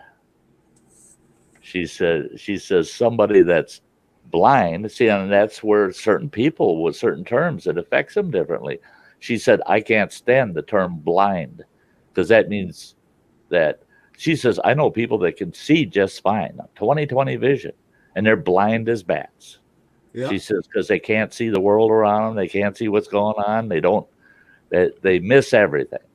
And she said, just because I don't have eyes to see doesn't mean I'm blind. She says, I'm not blind to what's going on around me. I said, oh, okay.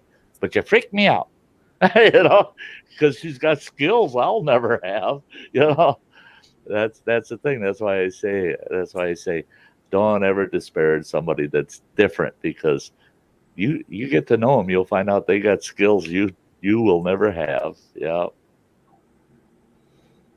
Crazy, right? Yeah.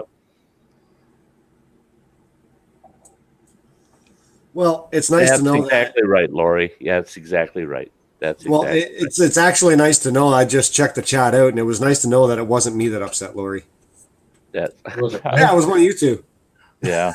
I would not I'm doubt off the hook. Sweet.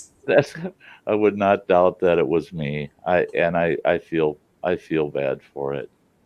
I feel bad for it. Not like I'm making light of it, Lori, by any sense of the imagination. No. He's just glad that he didn't have to put his dirty foot in his mouth, because pretty much he's been working all day, so he hasn't had a chance to clean his feet. I scrubbed my feet today because I knew I'd stick one in my mouth sooner or later today.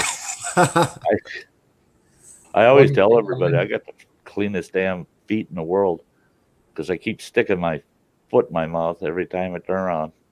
Andy sometimes has two in his mouth at a time. That's why I limp. That's why you limp. Got nothing to do with my spine being all mashed up. It's because my feet in my mouth. Yeah. I've got better calluses on my butt than what I've got on my hand. Mm-hmm. Well, I'll tell you what, to be honest with you, being that I don't have a lot of people in the house, this ankle of mine, I'm really questioning if that sucker will ever be the same. It'll ever come back the same. So I'm going to have to. It just takes longer the older you get. And considering you was doing the graffiti on the pyramids, it's going to take you a long while. Yeah. But I'm still amazed, that I didn't break it, that I didn't bust any bones. But they did say at least 3 of them were fully dislocated in it. That's fun, right? Should give me a cool Sty to come over and reset it for you, no problem. Not for me, anyway. It already reset itself. Yeah, but I've had dislocations. More painfully. I've had left shoulder twice, and both thumbs on both hands probably a half a dozen times each. I used to play first base in Little League when I was a kid. 3 times I dislocated the thumb taking a line driver, come right down first base. This flat line and baseball flying at you right off the end of a bat, and you put your hand out and it catches that thumb in the glove and snaps that thumb out of socket. And then you're trying to shake a glove off with a thumb that's twisted back, and they don't want to come off once you dislocate the thumb. Man. And so, dislocations. This one, though, when I rolled that ankle out there in the woods, I rolled over and I looked at that foot, and my foot was it was at a 90 degree to the ankle. And then at a 45, it was sticking off to the side at a 45. Wait a minute, that don't look right. Right. And I was wearing sandals, and I could see my toes. My toes, your toes curled this way. Well, if this was the top of my foot, my toes were curled up that way, backwards. From the bottom up, they were curled back. And I looked at that and I go, oh, that's broke. I just said, oh, that's broke. And I tried to straighten my toes up. And boy, did that hurt. And all of a sudden the ankle you could hear it pop, pop, pop, pop. And it rolled itself right back where it was. And then my toes flattened out. But all the tendons in my feet were just all stretched and bent, going the wrong way. So I sat there for a minute or two thinking, yeah, this really sucks. And then, like a dummy, I take my camera tripod and I got the legs stretched out on it, and I'm thinking I'm going to use that for a walking stick. So I get on my good leg and get up, and then I lean on that damn tripod so I don't have to put weight on that right foot, and that tripod meant to hold the camera, not a 220 plus pound guy, you know. So right down, full weight on that foot again, and put me back on the ground. And I said, "No, we're crawling back to camp." Well, yeah, Mike broke his thumb playing wiffle ball. Night, James. Mike McConkey's back. Yeah, Mike. I didn't even know Mikey left. Yeah, he had slipped out a little bit back. Man, I love being on the panel, like with you guys and stuff, but it kind of sucks too because I can't see what everybody else is saying, right? That's it, and that's I have to apologize to everybody. I fell short because I usually, Andy knows, I'm a chat reader.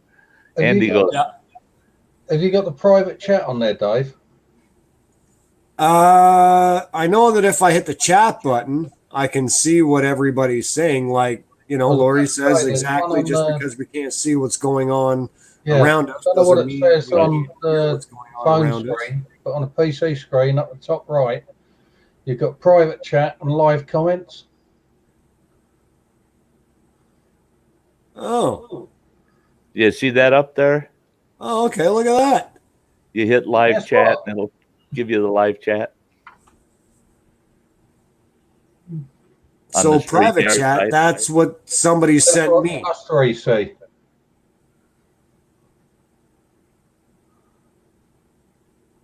Now, like if I wanted to give you my mailing address or something like that, rather than put it in the public view, I can put it in there and then you can just copy and paste it. Yeah, in the private chat. In the private chat, the panel can talk to each other without the rest of the chat. Yeah, like, geez, Sty, you have to keep blowing that fucking awful smoke all over me every time. Right. Yeah, that's like I can get on there and I can tell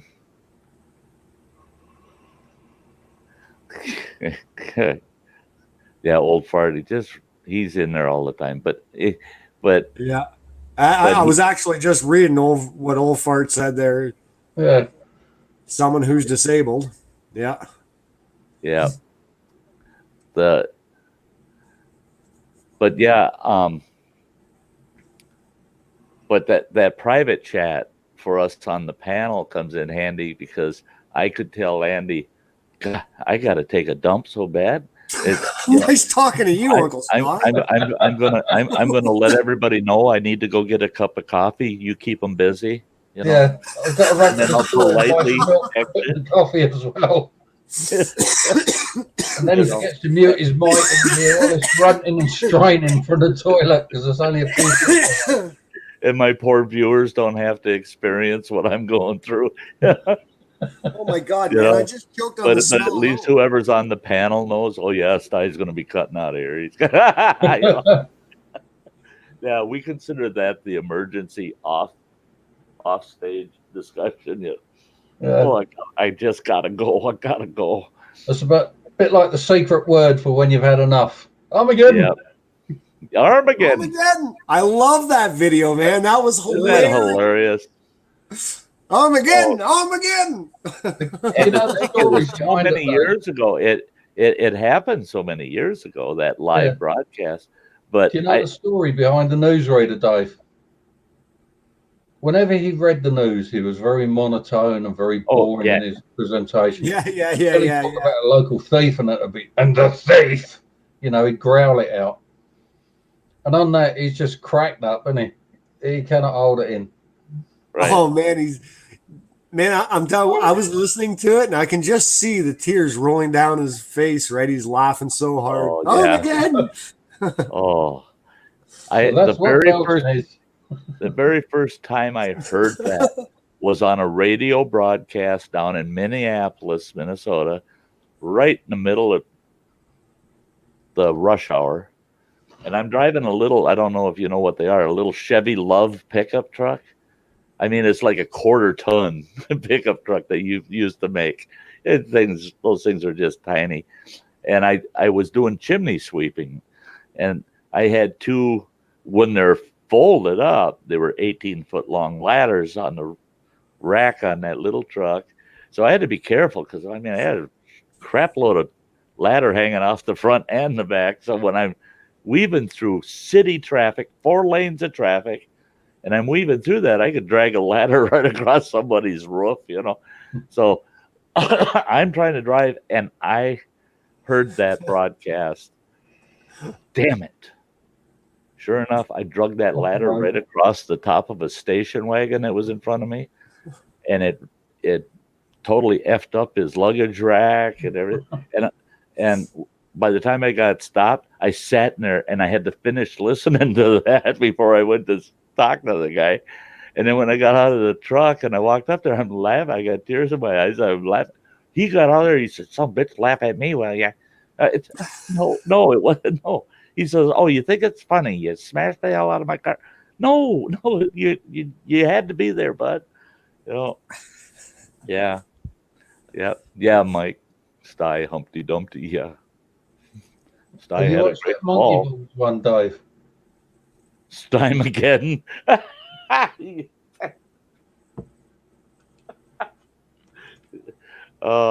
You're not gonna find me where Raggett was.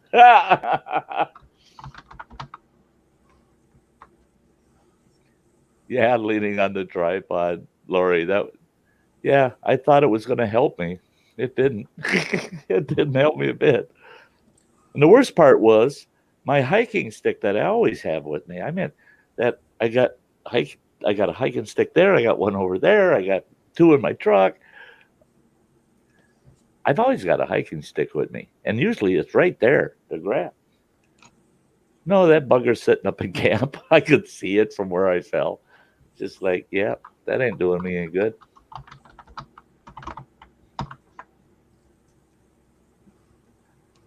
Citation for that. A citation. Yeah, my insurance company. Oh man, they questioned the heck out of me over that one too. How could you have allowed that to happen? What were you doing? I told them I became severely distracted, and they said, "What would you distract you that much that you drag those 2 ladders across the roof of that guy's car?" I said, well, it was the middle of rush hour, and there was some guy driving erratically, and he was yelling Armageddon. The insurance agent, thank God, had not heard that broadcast. Look, I'll put one in the public chat for you, Dave, so as you can open it. Which one did you put up, Andy? Monkey. The monkey? The monkey. You're wearing that out, boy. I should have never showed it to you. That is funny as. That really is. Isn't it? It's terrible, but so dang funny. Dave. It just so happens to be that my phone has like 2% left, so I'm looking at how to get this thing on my laptop now. Oh. Well, you can back out of this, go in your laptop, and I'll throw the link on there. Oh, go ahead. I've already got you all set up. See? Here you are. Oh, yeah. I'll throw the link on there. You just jump right back in. All right. In fact, if you jump on there now without going off your phone, you'll be up here twice, and then you'll have to then you log off on your phone.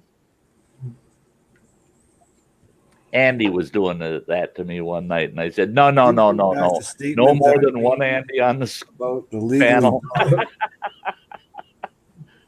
That's not really being blind because of our ears. 86, 87.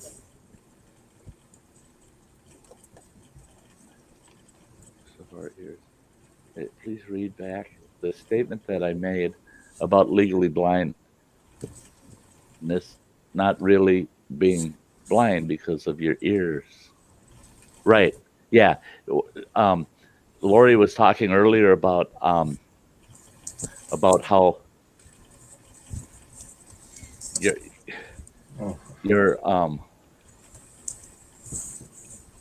not being blind because of your ears. You know, and that's it. That's the offset skills of people with different conditions. They have definite offset skills. Look at there. Look at there. There we go. Hey, Beastly, we want you to meet Beastly. That worked slick. Yeah. Yeah, Lori, that's so true. There. That worked slick. Hey, now I can hear everybody nice and clear. Yeah, Lori, you're going to want to mute your YouTube. Hey, now I can hear everybody nice and clear. Okay, hold on. You're going to want to mute your YouTube. Hey, now I can hear everybody nice and clear.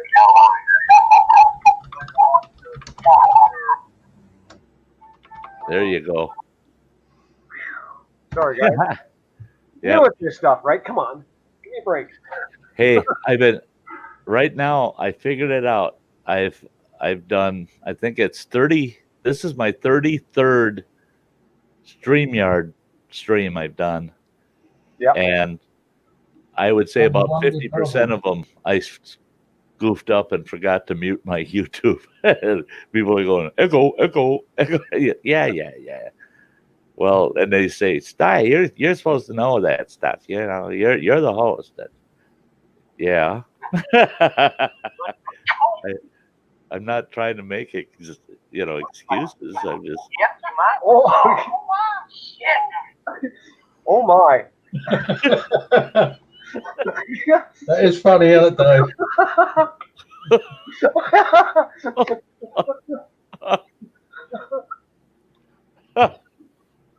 That was one upset monkey. That's one upset monkey. Oh, man.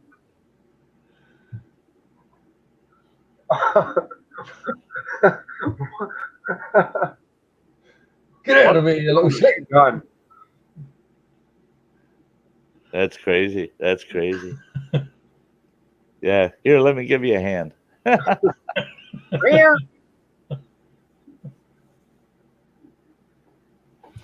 Yeah. That's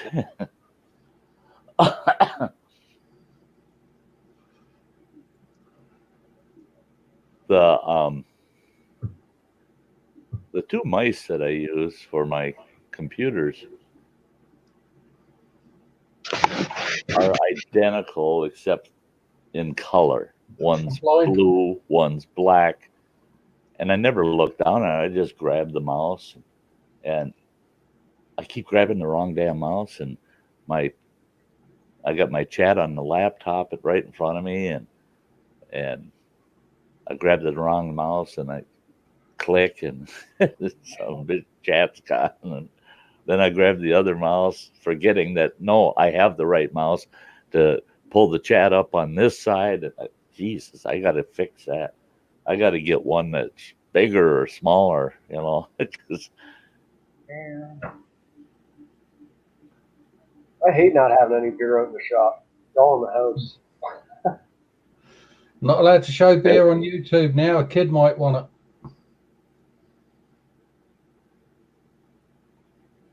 Not allowed to show cuddly toys. Oh. Not allowed to show anything a child might want. Oh, thank God I've got a pillow. You got to go make a coffee, have you, Sty? Oh. Damn.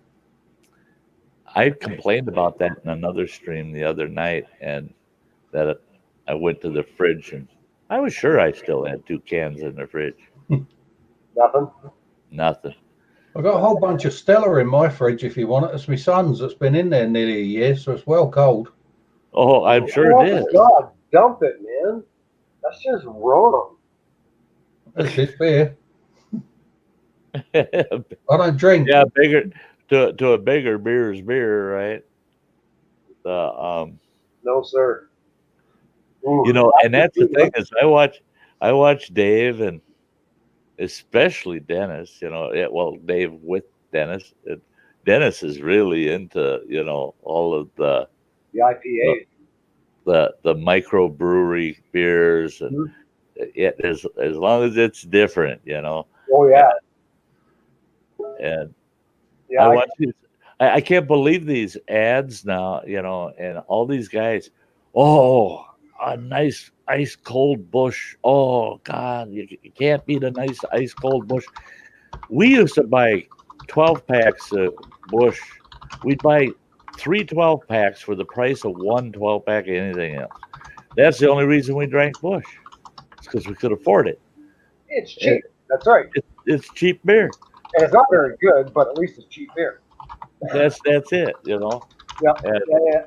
Well, when like when I was in high school, we would always take we would go to a party of some sort, and we would always take Labatt Blue because we knew nobody else would touch it. It was awesome. that's It wasn't see, good. It was cheap, and nobody else would want it. So it was awesome. now I'm pretty sure this beer was. I don't think it was available in Canada, and I sure know it wasn't available over in the UK. But I drank Buckhorn beer for the longest time. Yeah. But did they have it up that way, Buckhorn? No, I've been all over the state. Man. Oh yeah, so yeah, you know what? I practically lived in Louisiana. So, Yeah. See, I grew up in Minnesota. I didn't move to Wisconsin until 1988, but all the years prior to that was Minnesota or Montana. Well, in Minnesota, they're a 3.2 state, so their beer cannot be over 3.2%. Well, that's near beer, for crying out loud. That isn't beer. That's near beer. You know. And so why don't you drink water? It's cheaper. Yeah. So all you're doing is drinking beer flavored water. Well, I wasn't that far from Wisconsin, so I'd drive into Wisconsin and I'd buy good old fashioned full strength beer and haul it back. So I always had a couple of cases in the trunk of my car of regular strong beer. And a couple of the pubs that I hung out in, they knew I had it in the car, and they'd let me bring a half a dozen bottles in. They'd set them on the side on the cooler, and they'd serve those to me. But I'd have to pay them for that 3.2 beer as if I bought it from them in order for them to let me do that.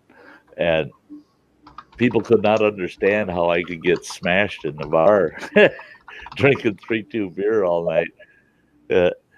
Yeah. They kept saying, "Oh, he's weak. He's weak."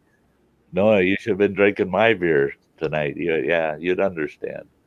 But yeah, I couldn't believe that. Yeah, and it wouldn't distract me, Lori. One of the joys of my injuries would prevent that from happening. Oh no, not me. Terrible. I have 7 kids for a reason. I've got 2 popsicle sticks and half a dozen rubber bands for a reason. I've got an ex-wife after being married to her for 38 years. Yeah. No explanation needed.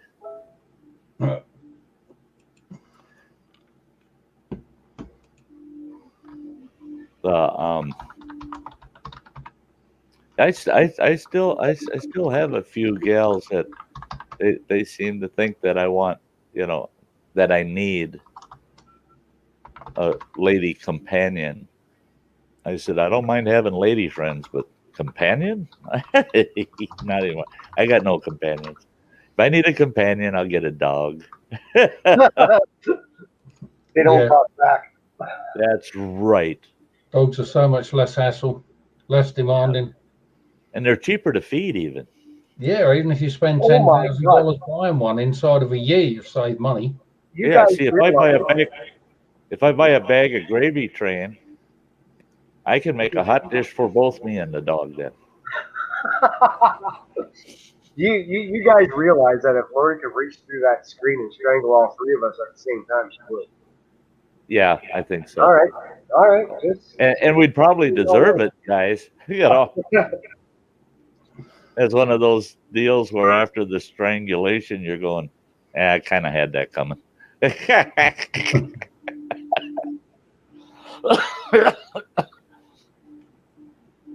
Oh, Yep.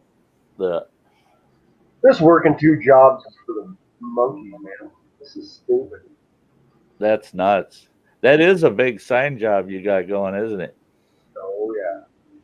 The But working 2 jobs is always better than working 3. You forget I'm married. yeah. Right, He's- 4.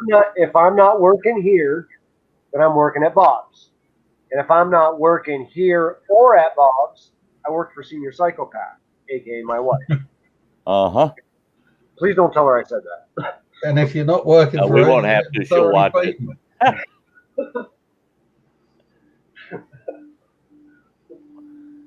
That's funny. The other night, I was watching one of your videos, rewatching it actually, and I can't remember which one it was, but once in a while I go back and it's just funny. And so anyway, she says, "Is that your uncle?" I'm like, "Yeah." She's like, "How That's come I've never met him?" And I'm like, "I don't know." So then I had to explain to her. I'm like, "I don't know. So he's not really my uncle. What's wrong with him?" He's my adopted uncle. I don't know. She says, "So why do you call him Uncle Sty?" And I'm like, "You know what? I don't remember what was said in a live chat the one time." And I'm like, "Yeah, from here on in, you're Uncle Sty." Yeah. Mm-hmm. That's all there is to that. I think I've got 4 folks call me Uncle Sty religiously now. I mean, Jack Walsh, he's been with my channel back when I first started.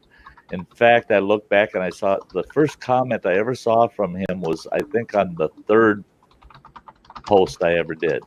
Yeah. So he's been back there since day one, and he started calling me Uncle Sty within about a month of him following me, and he's called me Uncle Sty ever since. And I know a lot of viewers are probably wondering every time Jack pops up, I'll ask him, "You got your popcorn or you got your root beer?" Yeah. Yeah, because he always said, "I got my root beer or my root beer float and my popcorn all set." I just yeah, but and Gemma over at Gemma's Grace Journey, Yeah. she calls me Uncle Sty. And I tell folks I don't mind that a bit. I don't, I, I've got kids that have nothing to do with my family, and they call me Grandpa Sty all the time. That's it. They see me out on the street or something. Hey, Grandpa Sty, So, yeah. That's that's the thing is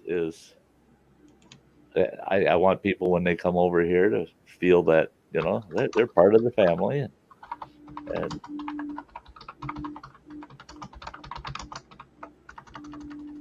I'm glad you blinked there, Dave, because I thought you were froze up for a minute. No.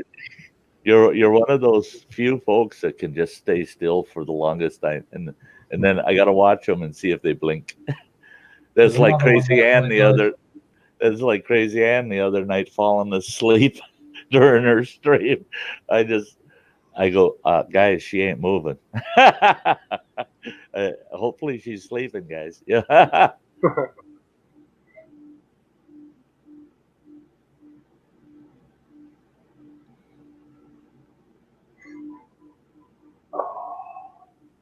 Oh yeah, Lori. Yep. My mother used to do that. She was legally blind. She had cornea replacement, and then her last year before she passed away, she had, for the most part, lost nearly all of her sight. And she had voice to text and text to voice. And my oldest boy, he drives over the road truck, and he has his phone set for voice to text and text to voice, but he has to shut it off once a stream starts because he can't hear what the host is saying because the phone's talking to him constantly. Yeah. Mike says, I think it's because of your personality, Sty. You're an example of what everyone wants in an uncle or a grandpa. I can't. You know what? I don't know. I don't know, and I feel perfectly natural calling you Uncle Sty. I don't know. Sure, and I'll go with that.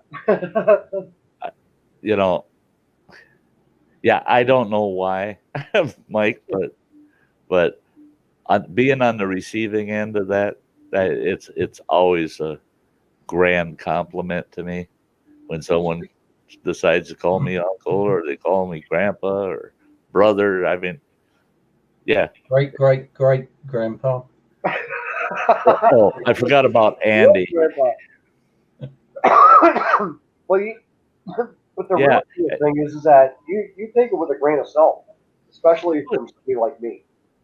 Yeah, what I've already told Sty is technically a bit younger than my sister and brother that are next up from me. Who's younger? You are. They're That you're- 63. They're 63. Yeah, they're the next ones up from me. Yeah, that was a lot of years there. Yeah. There was only a 5-year spread between me and my sister. She's 5 years older than me. Then my brother was a couple of years older than her, and then my oldest sister was just a year older than my brother. But yeah, they By the time I hit a year and a half in age, my eldest brother had joined the Navy. Yeah, he retired from it when I was 33. I know you better than I know him. Now get this. Freeman James, you see him in the chat quite often. Yep. Freeman James. He's my brother-in-law. Oh, I think I think there was 14 kids in his family, and he said they had a family gathering because two of the boys were home from the service. They were off on R&R, and the family all got together. Well, a couple of his siblings had passed away, but he said sitting at that table with his mother and father and the oldest boy living, but he wasn't technically the oldest, but he was the oldest living boy, was there, and their youngest girl was there. He was 50 years old and she was 9. I mean, God almighty. Now my daughter's got the same crap going on. She just had a baby this spring. It was number 10. Her oldest boy is, I believe, 23. She's been pounding them little buggers out almost annually. I mean,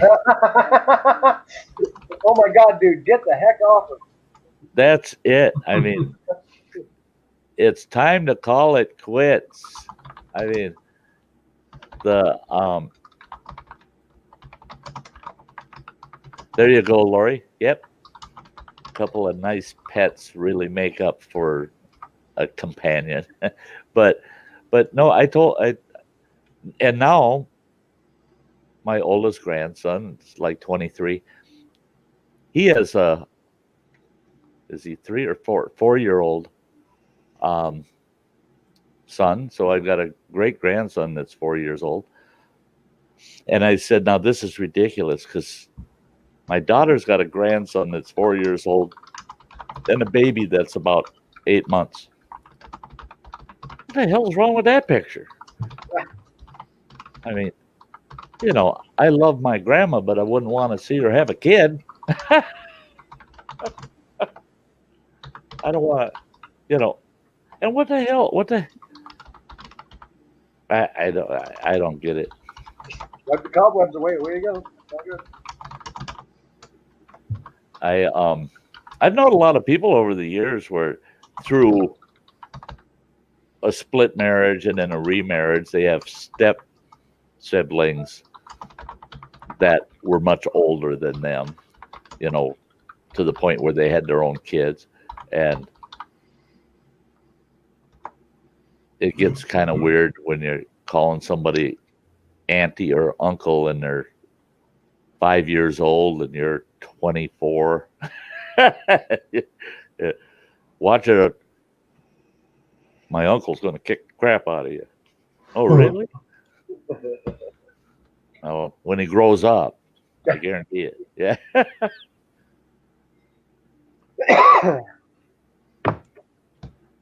The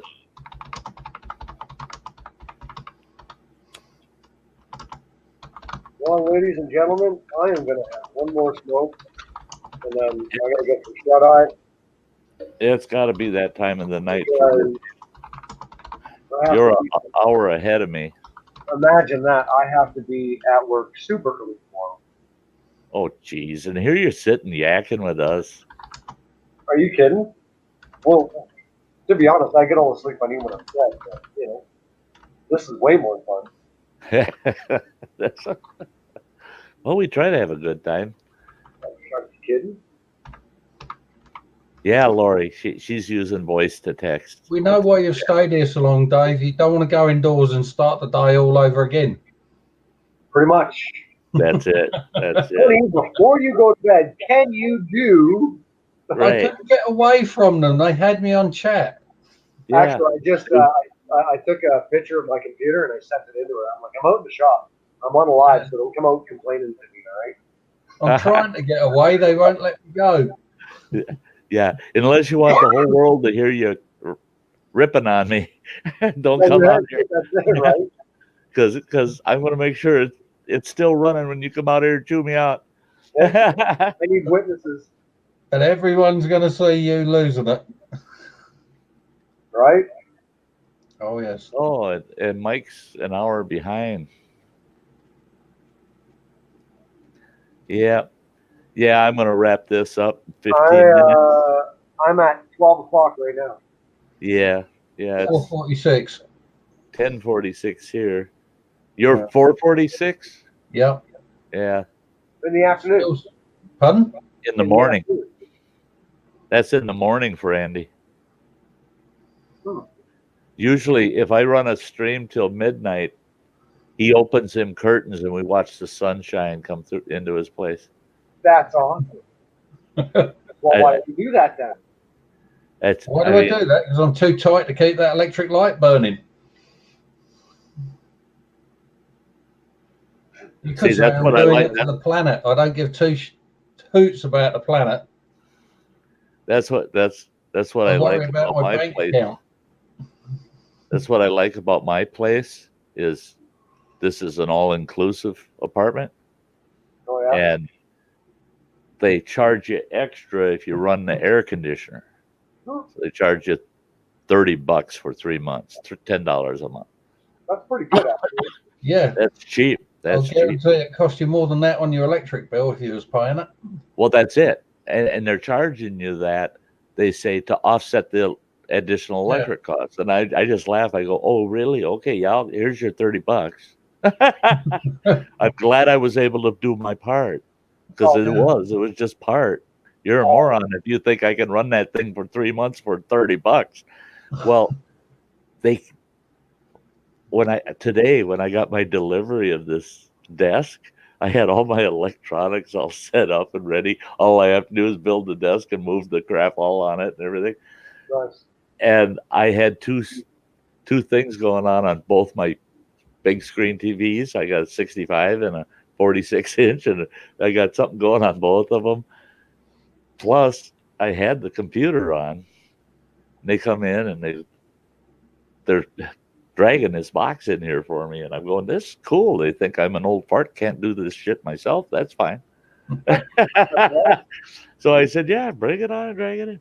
Well, the two gals that brought it up here, they're looking around at all the crap I got in here that's got to be plugged in, and they're looking at each other like, holy shit.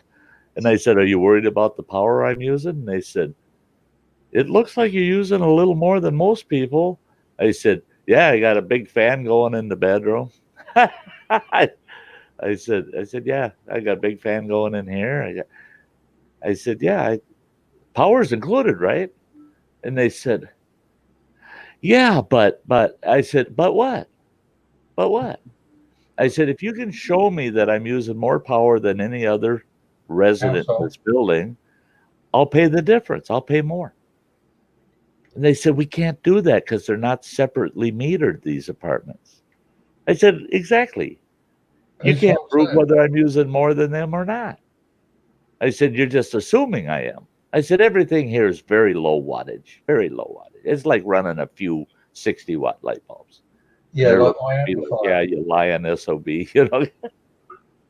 Well, all my lights in my shop, I swapped them all to strings of LEDs that we put in the signs, Yeah. and I got like 50, between 50 to 54 in each light, and I got 6 of them, and Wow.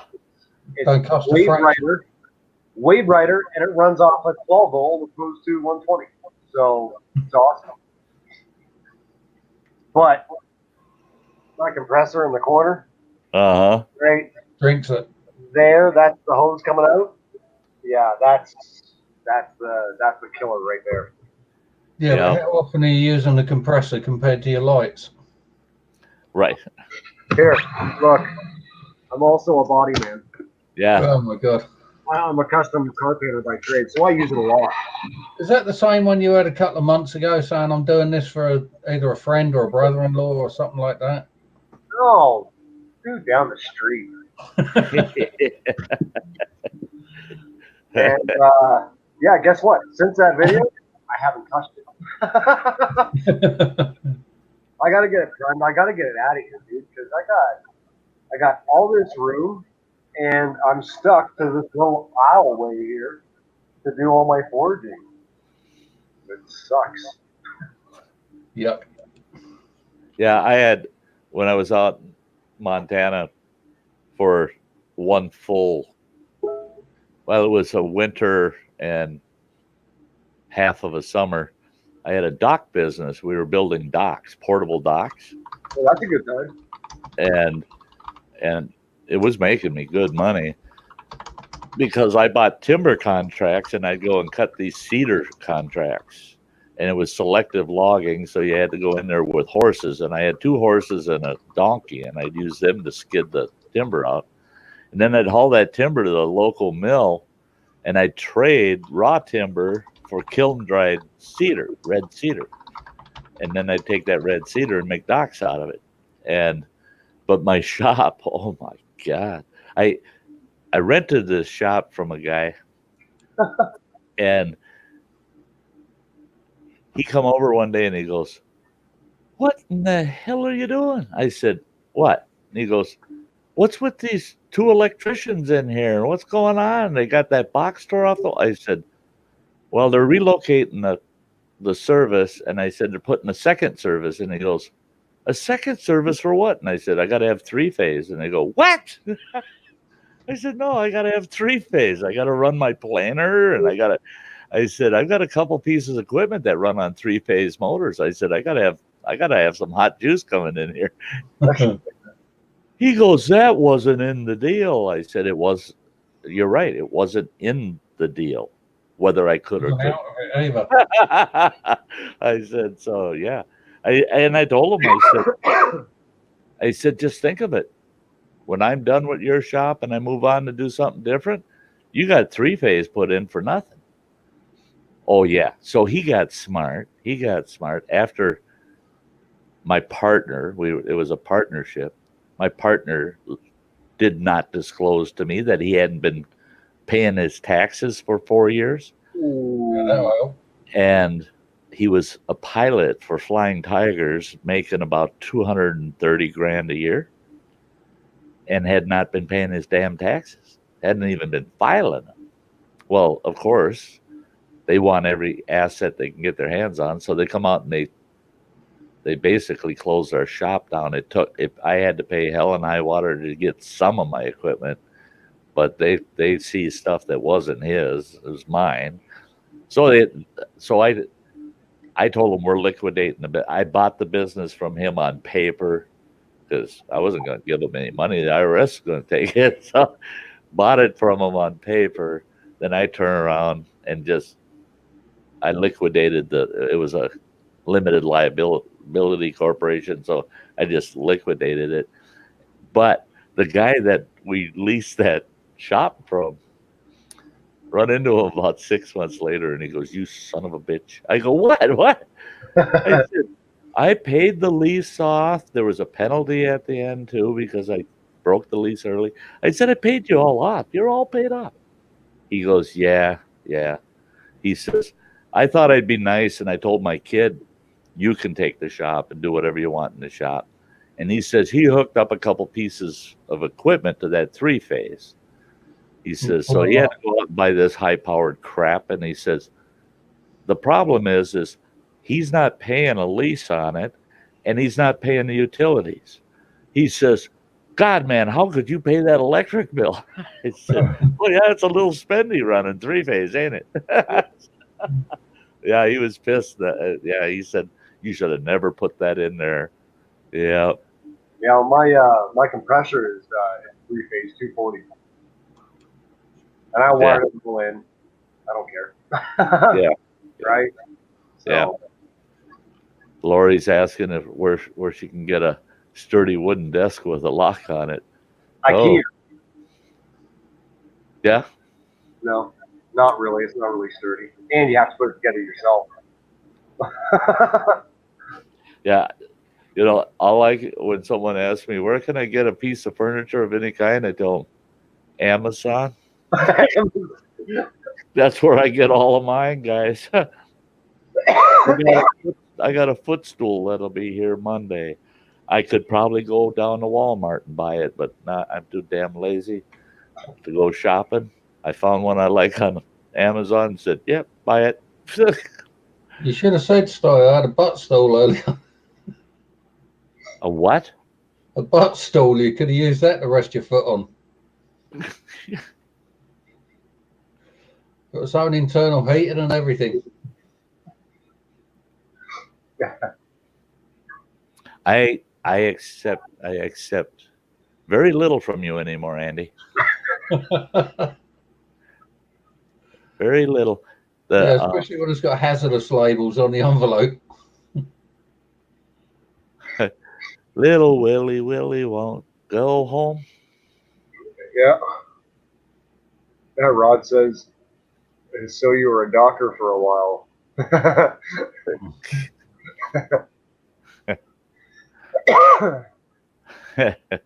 A docker. Yeah. Yeah, you know, and the thing is right now today, there's a corporation called Portadoc. And very few people know I made $2,000 off that name. They had to buy it off of me. And I knew I'd never use it again. And I didn't think it was worth a heck of a lot. So when they offered me $2,000 for it, I said, "Oh yeah, you can have Portadoc for $2,000." Yeah, because I was using it 2 years before they started their business. They any relation to Porta Potty? No. Oh, God. If you need the porta potty too often, you better go see the Portadoc. Andy, you're absolutely ridiculous. He is. Yes. Oh my God, that is awesome. Alexander said, "Hey, Sty, I fell asleep watching the stream. Funny thing is, I was following along in my dream."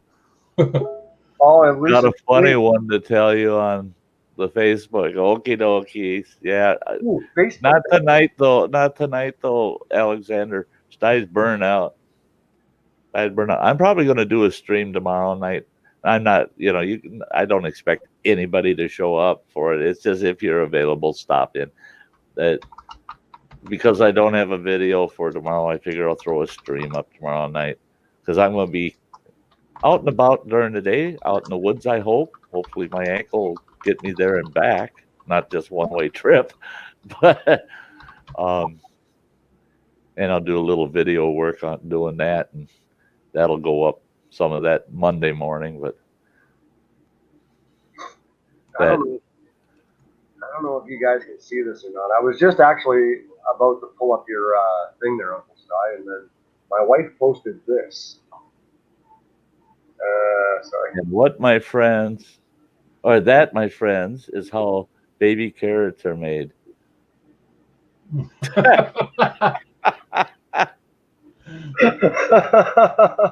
Oh my God, Tit.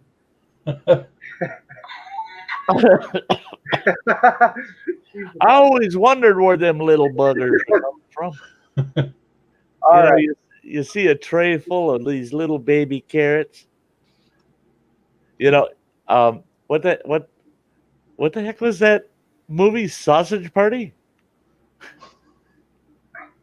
That Not seen that animated movie, Sausage Party. Not seen that one. Oh God, Andy, you got to watch it. You got to watch it. Sausage Party. I'm sure that's what it's called. You got to watch it, Andy. You laugh your ass right off through the whole damn thing.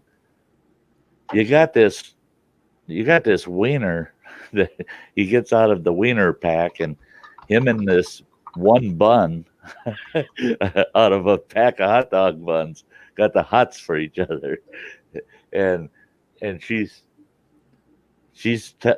well, at first she's telling him, I know what you want to do. You just want to put your wiener in my bun, and oh God, it's funnier than hell. I watched that, and I think it's made by Pixar. It's animated. I think it's made by Pixar, so that's basically Disney, but it's nasty. It's nasty. I won't put the link in the public chat then. Hey, no. Put that in the public chat.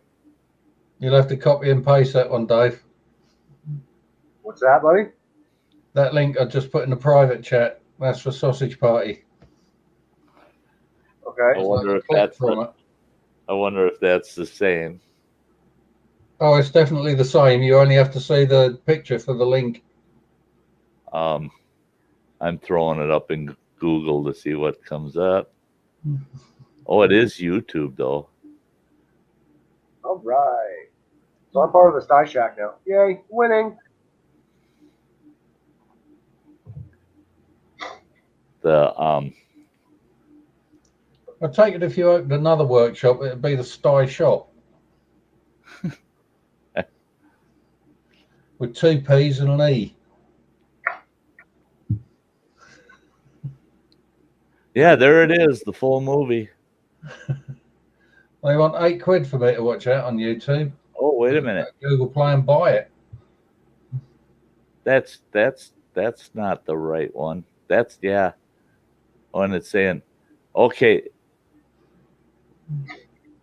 the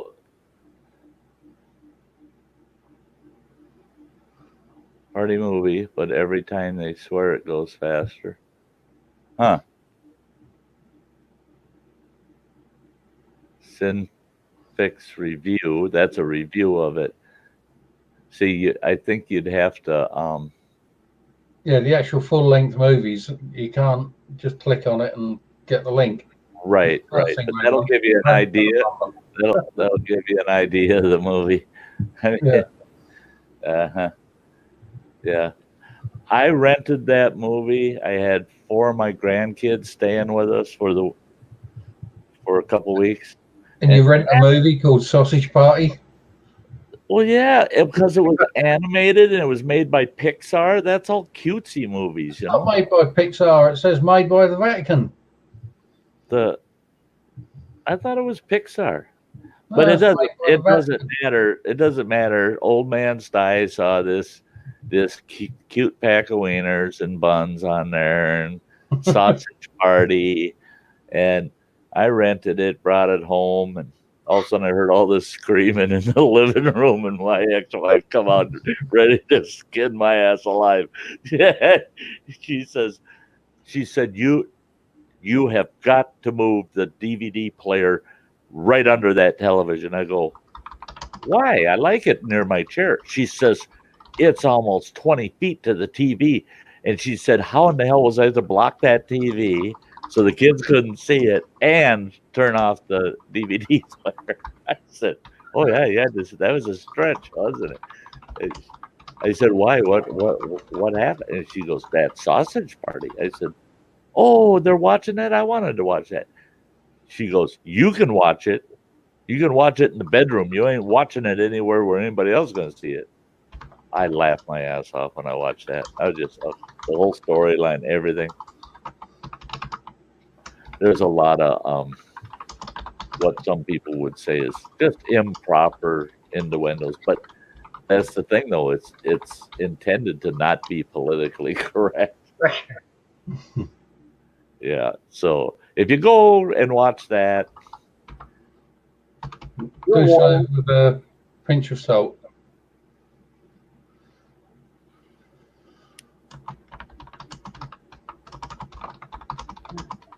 I don't. Yeah, it's an animated film. Yeah, Yeah. I think that's the right one, Mike. Yeah, And, man. and it's a full length film. I mean, it was like an hour and a half long. Hour and a half. I've only got like 4 minutes. Yeah, that's just a Almost preview. 5. Oh, That's okay. just yeah. The full movie. I think you'd have to rent it to watch it. I know it's available on YouTube because I was looking up some other movies and it popped up in the list available to buy. If you buy Sty, if you buy movies on Google Play, it comes up in your purchased section on YouTube. So all the free digital copies that I've had with Flickster, because Flickster's now stopped operating, but they've come to a deal with Google Play where I could transfer all 21 movies over to my Google Play, over to a Google Play account. Oh, and they're really? all there on my purchase section. Really? On YouTube. Yeah. Yeah.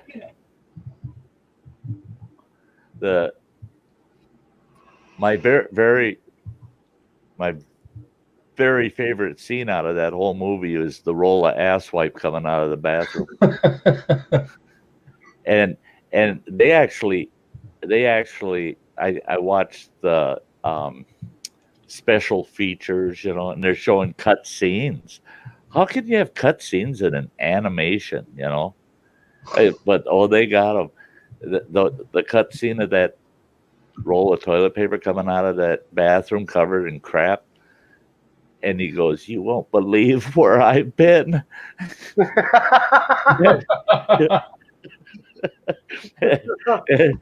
and in the cutscene, he goes, "Fuck, you would not believe where I've been. I got drug up and down this asshole's rear end and on, and you're just like, whoa." And then Don't do it, Dave. It's not worth it.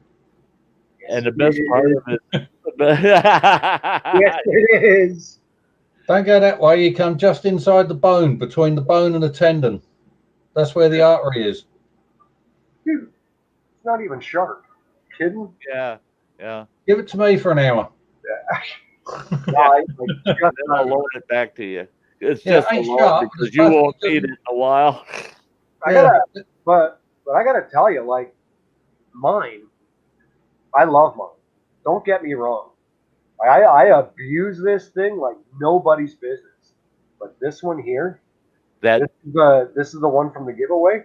Right. Yeah. Boy, do I ever like that. Like, I could tell. It's got a 1/4 inch more in the handle than this one. Uh-huh. And that's what I find. I need a slightly longer handle. Yeah. In more than one way. On knives, I need a lot longer handle on the others. But yeah, Dave, when you were Dave, when you were doing your giveaway, and you started showing the comparison and the way you were admiring the new one, and it was just like, oh, he's close to giving away. He's close to giving his away instead of the new one. Oh, dude, it you know what? It came really, really close to saying swap them. Yeah. Evening, for the love of God. That's insane. I have to try that now. But yeah, I really, really like this one. It's The only thing is that it's a little bit thinner, and I don't think it would be able to take the abuse that my big one does. Because I put my stuff in between steel, and I'm prying with it. I'm using it as a screwdriver, and for washers or not washers. The ultimate sin of a knife user. With that? The ultimate sin of a knife user to use it for a screwdriver. Oh, dude! And then, like if there's rivets to cut off, I'll just put my knife in there and I'll smack it with the hammer. And give it a couple good taps. Yeah. Well, I like that project that you got going with the collab for the bullet splitter. Oh, you like that, do you? Oh, I can't wait, man. Well, I cannot wait. Well, because I love the States just as much as I love my own country, I am, I'm going to call it United We Stand. Yeah, I thought that was awesome. That was awesome. Well, I was actually going to put the two flags together and etch it on the blade, and not even thinking, right? and Big Jim over at Knight's Armory, he's like, don't do that. He said, because we won't shoot that, because it's got our flag on it. And it's got your flag on it. We will not put a bullet near that. Yeah, they wouldn't feel right doing it. Yeah. Well, that's it. And I never even thought. I'm like, okay, well, how about as I put like a little banner that says United We Stand? And he's like, done. Yeah. Make it. To put the logo on there, they wouldn't have any issue with, but the actual flag, they would. Yeah, they feel. I'm gonna make a custom box for it too. Wow. Side and stuff like that, and then on the top of the box, I'm gonna have the same thing. Like the banner style, United We Stand, and then I put the two flags underneath that on the box. Yeah, that'd be sweet. Yeah. And then I'm like, he says, it's like, so if it survives, I don't know what I'm gonna do with it, right? He's like, give it away, have a raffle for it. And I'm like, oh my God, Jim, that's amazing. Man, I tell you what, and that would be a situation where every one of us that follow you, if we don't get people in there, I mean, because that would be an envy. I mean, people would want to get a hold of that. Oh my God. Well, oh my God. Here's the thing: it's got to be flawless. Flawless. Yeah, for what they're gonna do with it. Yeah. See, when I was younger, I was so into sharpshooting. I was on the range for about 3 years, literally, unless I was sick or ended up working a 16-hour day. I was on the range every day of the week. Yeah. And I loved shooting, just loved shooting. And I could afford to shoot back then that way. Can't afford the ammo anymore these days. But well, yeah, right, But I would have loved. We used to do the vertical playing card, and try to cut cards, Yeah. And I got pretty good at it with 30-30. Nice. I could cut cards pretty good. I got a 22 Glenfield Model 60. It's the same as a Remington Model 60 22. And at 75 yards, I was able to cut cards with a 22 caliber. And that's insane. And yeah, you take that tiny little piece of lead and cut a card in half. Man, you almost pee your pants when you see the top of that card flop over through the scope. You just, oh shit, I did it. I mean, that's like being a brain surgeon, and you were never trained. Yeah. I probably cut 4 or 5 dozen with the 22 at 75 yards. 30-30 was all at 50 yards. And we used to drive nails too. So, but that would be cool. To have a blade and cut a bullet. That is so sweet. Well, they're gonna start with like the lower end ones, like a 22 or whatever. Right. And they're gonna go up to a 9mm, and then they're gonna do slugs from a shotgun, and then move That- up to goals. Deer slug. Well, but between Jim from Knight's Armory and Drop It Like It's Scott, I don't know what kind of stuff these guys have. Right. I know Scott is an absolute maniac when it comes to guns. He's got quite the collection, right? So I don't know where they're going to stop.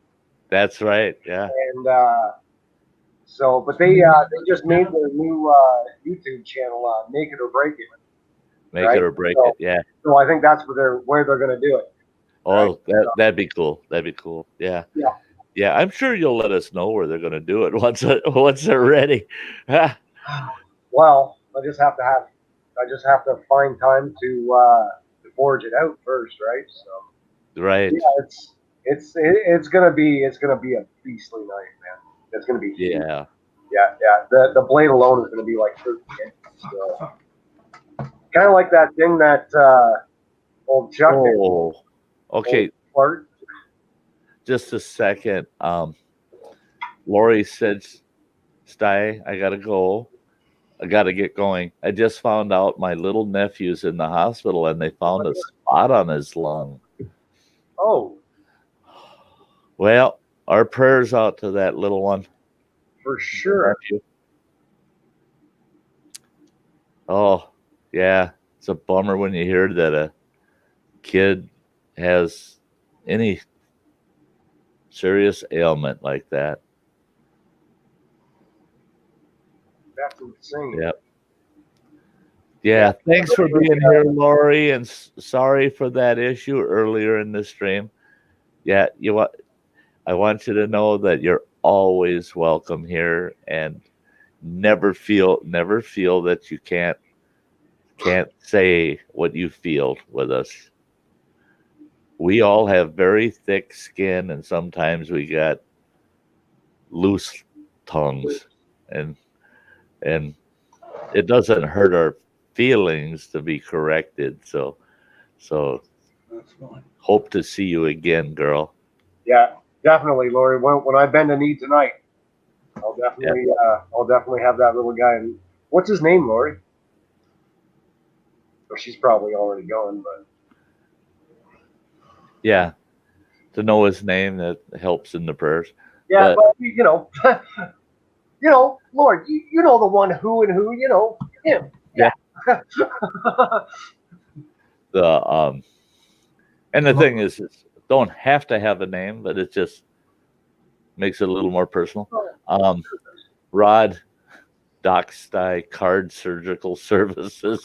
Yeah. Yeah. Andy, you all right, dude? Yeah. Yeah. I'm not a crack shot like I was one day. Oh, man. I had a couple of experiences that, it kind of made my head puff up a little too big. A buddy of mine had an old Remington. I can't even remember the model number, but it was a semi-auto 30-06. Had a flop over 3x9 scope on it. One that you could slap it off the side and then pop it back up. And he had it in his truck with him. We were driving through the mountains out in Montana. And he goes, "Oh my God, look at the size of that grouse." And I'm looking and I see that grouse. It's up on the hillside, all this thick pine. And he's walking through them pines about 40, 45 yards from us. And I said, "Damn, boy, you got a 22 rifle or a shotgun here?" Oh, we lost Dave. But he says, "No, all I got is that 30-06 in the truck." I said, "That'll work." And there he is. Sorry, And sorry. Yep. Push the right button. Wrong button. But he said, Idiot. Times I've heard that excuse. yeah. Super Bowl stupidity. So he says to me, "All I got is that 30-06. And I said, "That'll work fine." He says, "You can't shoot a grouse with a 30-06. All you're going to have is shit and feathers." I said, I said, no, I can hit it. He says, you've never shot my gun. I said, I've got one of them. I said, I brought it with me out here from Minnesota. I said, I just haven't used it yet. I said, it's about time I shot one. He goes, you ain't hitting it.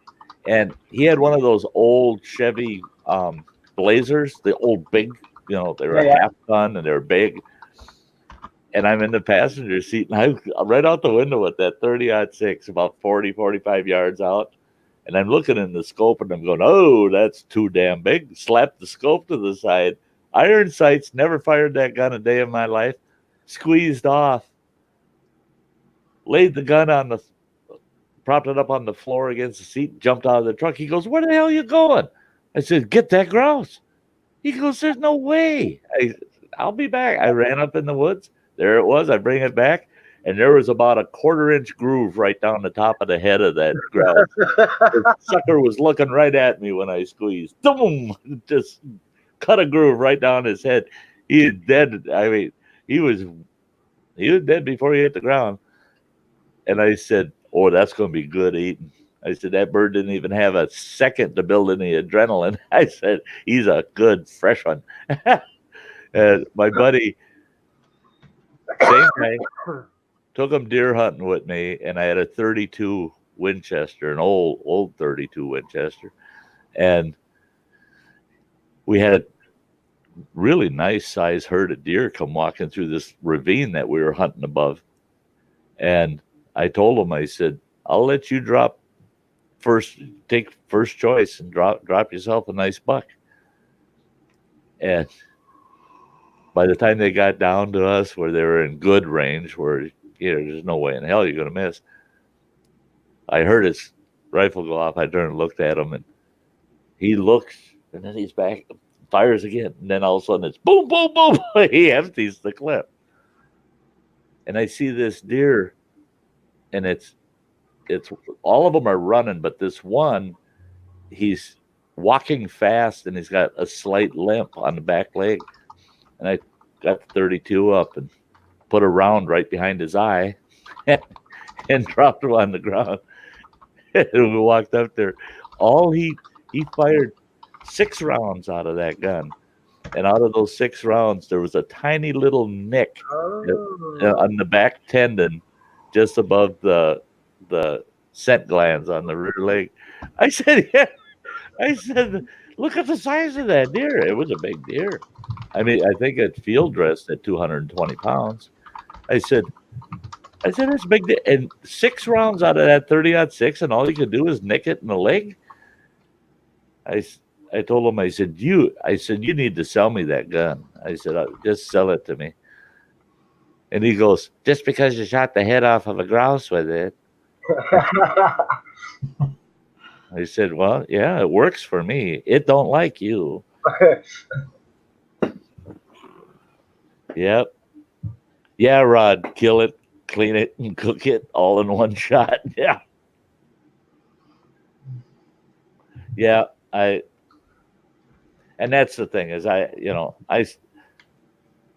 felt bad for some of my buddies because they'd get mad at me because I could hit such a small moving target with a few of my firearms. And I told them, I said, yeah, but have you spent 250, 300 hours on the range in the last 6 months with that gun? It means the world of difference. Oh, Mike saying that his dad had a 30-30 Winchester Model 94. It was the 300th one made in 1895. Oh my God. That's awesome. Big bucks. Mine was in early issue 1949, post-war, and it was the Model 94 32 Winchester. I had a Winchester 30-30 that was late 60s, but the Model 94 32 Winchester, that one was, that's back when nothing was stamped. It was all machined. And I sold that gun for $1,600. So can you imagine what that 30 is worth right now. Wow. See, I envy you guys. Me, oh my god, dude, I'm way too childish building a gun. I'm a hunter, but I'm a bow hunter. I have recurve, Yeah. compound, and crossbows and stuff like that, dude. But Yeah. my crossbows is 380 matrix, so it's 380. Oh, wow. Yeah, and it's spot on, stupid spot on. But oh my god, man, I just for giggles, I would try and clean it while it was loaded, just for fun, just see if I could do it. I'm just too childish for it. See, I used to bow hunt a lot. And I'm trying to remember which bow it was. It doesn't matter, but I was trying to condition myself to go elk hunting with a bow, and I was trying to condition myself to be able to handle an 80-pound rollover, and I was getting good at being able to roll over 80 pounds on the draw. You get it rolled over, you're only holding 35, 40 pounds. If that, not even. If that. And you can stand there all day. Yeah, and you're running heavy gauge graphite arrows. Every broadheads weigh about 4 ounces. To take it out an elk, you want to be able to bust a rib with it. And that's it. Yeah. And so I managed to get a tag for the following season in Montana to go back to Montana and take an elk with that bow. Well, that current season here in Wisconsin, I'm up in a deer stand and I got a bait pile about 25 yards out front of me. This huge 12-point buck come strolling out, and he's messing with the bait. He's just not going anywhere. And I'm there. I waited too long, and he started heading off to my left, and I could tell he started sniffing the air. He smelled a couple of does. He's going to head off. So I took a draw on him as he's moving, and just as I had that draw on him and turned around, following him, and I got all the way twisted around, I'm almost going to have to shoot behind the tree.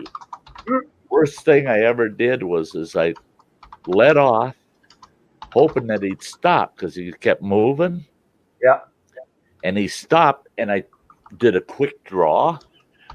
All of a sudden, laterally across the muscles in your back that lay across your shoulder blades, they split and slid. That arrow went phew, and the bow fell out of my hands, and I damn near fell right out of the deer stand. And was it a bitch getting out of there and getting home that day? And I had the laces on your boots. Yeah. I had the wife drive me to the emergency room, and after they did they had to do CAT scans so they could see the tissues, and they said, "Oh, you're effed up." They said, "You are effed up." And they said, fortunately, everything has returned where it belongs, but we can see all of the connective tissues are tore up, damaged. And I said, "How long before I can draw a bow again?" They said, "Are you nuts?" I said, "No, I got to be able to draw a bow again." They said, "Don't plan on it." They said, "Don't plan on it." Well, it took 18 months where I could draw 45 pounds, but not well. I can't draw. I can draw about 35, 40 pounds comfortably. I start hitting 45. I can feel that muscle tearing loose again. So, and really, well, I'm saving money for a crossbow. Well, you know what? Uncle Sty, really honestly, to take down a fair sized doe, you only need 25 pounds, right? Yeah. I mean, actually, I've taken a lot of deer down with 30 to 40 pounds. Yeah. Easy. Yeah. But I'm actually going to start forging out some arrowhead. Oh, wow. Yeah, I thought about it a few times, right? Like some nice bear heads, Sure. wide, but nothing mechanical, obviously, but Yeah. just fixed. Yeah. The only thing You I know- don't like about the fix is if it's windy, the wind makes it stray a bit, right? Yeah. So Yeah. That, but wise hunter reads his conditions, you know. well, that's it, right? You know, That's it. That's it. and that's actually like one of my biggest problems is that I don't I won't let that arrow or bolt go. I won't pull that trigger or release an arrow if I don't have that perfect shot. You know? That's me too. That's me I don't too. I don't mind tracking an animal, but I want to make sure it dies like relatively quick, right? Right. Right. You know, I had one deer. I've only had one deer in all the years, and I don't even know how many deer I've shot. It's so many. I shot so damn many deer. Well, my family, we lived on venison for over a full year. We never had beef or pork in the house. It was just all venison and bear meat. And but I only had one deer. I cracked him perfect. I mean, I got him right behind the shoulder. I knew it was a double lung and heart shot. That Nice. that buck took off like a freaking rocket. And I'm like, there's no way he's going to drop within 10 feet. That sucker made it about 175 feet before he hit the ground. That's I mean, so that tells me that's how long it takes for the brain to die when there ain't no blood going to it. Because there was no way there's any blood going to that brain. And then when I field dressed them, sure enough, you couldn't salvage the heart at all. I mean, it was gone. The heart was gone. Both lungs were gone. And I felt so bad though when I got out of the tree and I had to track him. And I tracked him down, and it's like, oh, geez, I hope he's not still kicking. Yeah. And I got up to him, and no, he was dead. But I felt, I feel that way. I don't want him to suffer. Yeah. But I know people I'd like to make suffer, like start at their toes with a bolting hammer and work my way up, slowly, methodically, right? Yeah. Methodically. Right. Some love. You want to make do it, right? Animals, I can't No. bring myself to hurt. no. No, Like if a person's getting it, if they got to the point where they're getting it, they got it coming. Oh, that's it, right? Well, I quit smoking for 2.5 months, and I was just standing here in the shop, and I was foraging, and I was about a quarter way through the smoke. I just took it, I flipped it outside. My brother's like, "What are you doing?" I'm like, "I'm done. I don't need it anymore." I quit just like that. And my wife, she was in another city at our daughter's, and she would stay there through the week. And she'd be like, she was going to school for alcohol and addiction counseling. Oh, wow. That's funny, right? And so anyway, she was in school for a couple of months, and she's doing the fast track thing, so she's learning a poop ton, like in no time at all. And she says, and I started kind of getting a little antsy here and there. She says, "Honey, like understand, like I started training in martial arts when I was 4 years old. Like I've been training for 40 years, right? Right. And so anyway, she says, you know what, sweetie? Just take a deep breath, calm down. It only takes 7 seconds to get over a nicotine fit." I said, "Honey, that is awesome. I'm so glad to hear that. But I can hurt somebody real bad in 2.5." That's it. That's twice as much time as I need to hurt someone. That's it, right? And yeah, it's just nuts, And I'm like, so I do a lot of research about the human body and stuff like that, and the dopamine levels that must be in my head is absolutely crazy. Yeah. Right?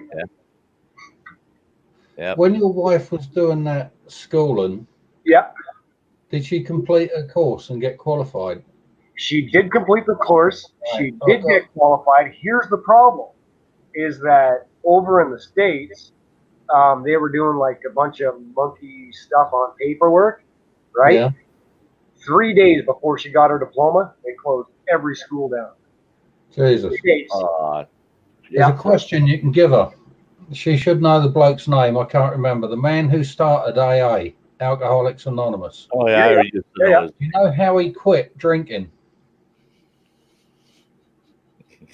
He was seeing a shrink back in the late 60s, early 70s, or back in the 50s or 60s, I think. Yeah. And the shrink was treating him with LSD. How much fun is that? Yeah. He had one trip. Yeah. And some counseling. And he said, I never wanted to drink again. Just never wanted it. And then the government goes and bans it. No one's ever died of a LSD overdose. Nope. You know, how many people die in America each week from overdosing on booze? Oh, for sure. Yeah? Yeah. People have died through doing stupid things on acid. You know, like the myth about the bloke who jumped off a multi-story building because he thought he could fly. Well, if he thought he could fly, why didn't he fly up there? Why did he take the lift? That's right. I got to take the elevator up. So the world is like one idiot. Big loss. Yeah, right.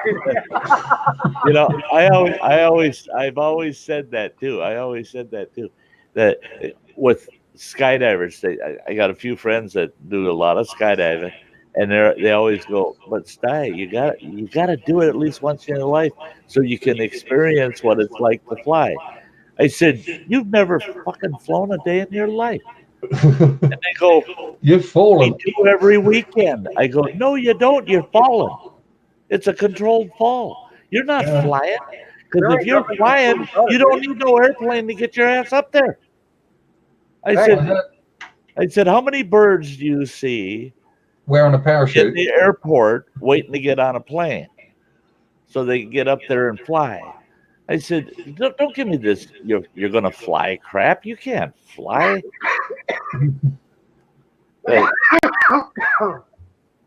Yeah.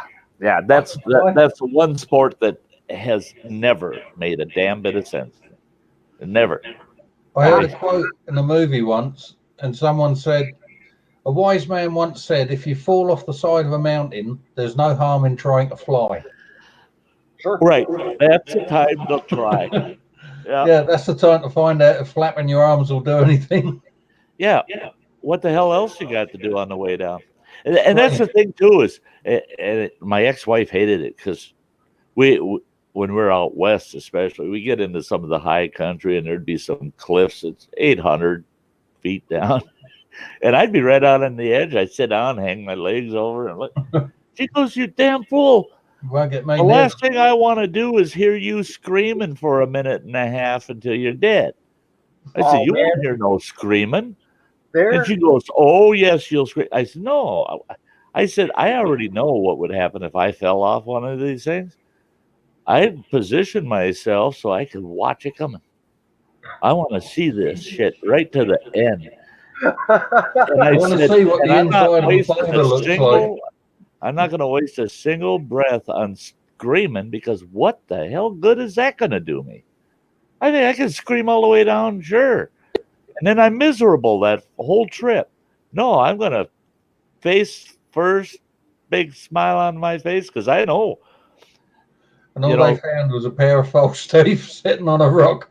That's it. Sty was here. False teeth and a big splat. Yep. And that's it. And that's just like this one stewardess on a flight I took to DC. We took off in the worst damn weather, and that 737 was just banging and flopping and all over. And she's out there announcing, everybody make sure your seatbelts are on, tray tables to the front, and seats upright, and reminding everybody of all of the proper procedures in case of a crash. And she overheard me tell the guy sitting next to me, "You know why they want you to bend over before you crash? That's so you can kiss your ass goodbye."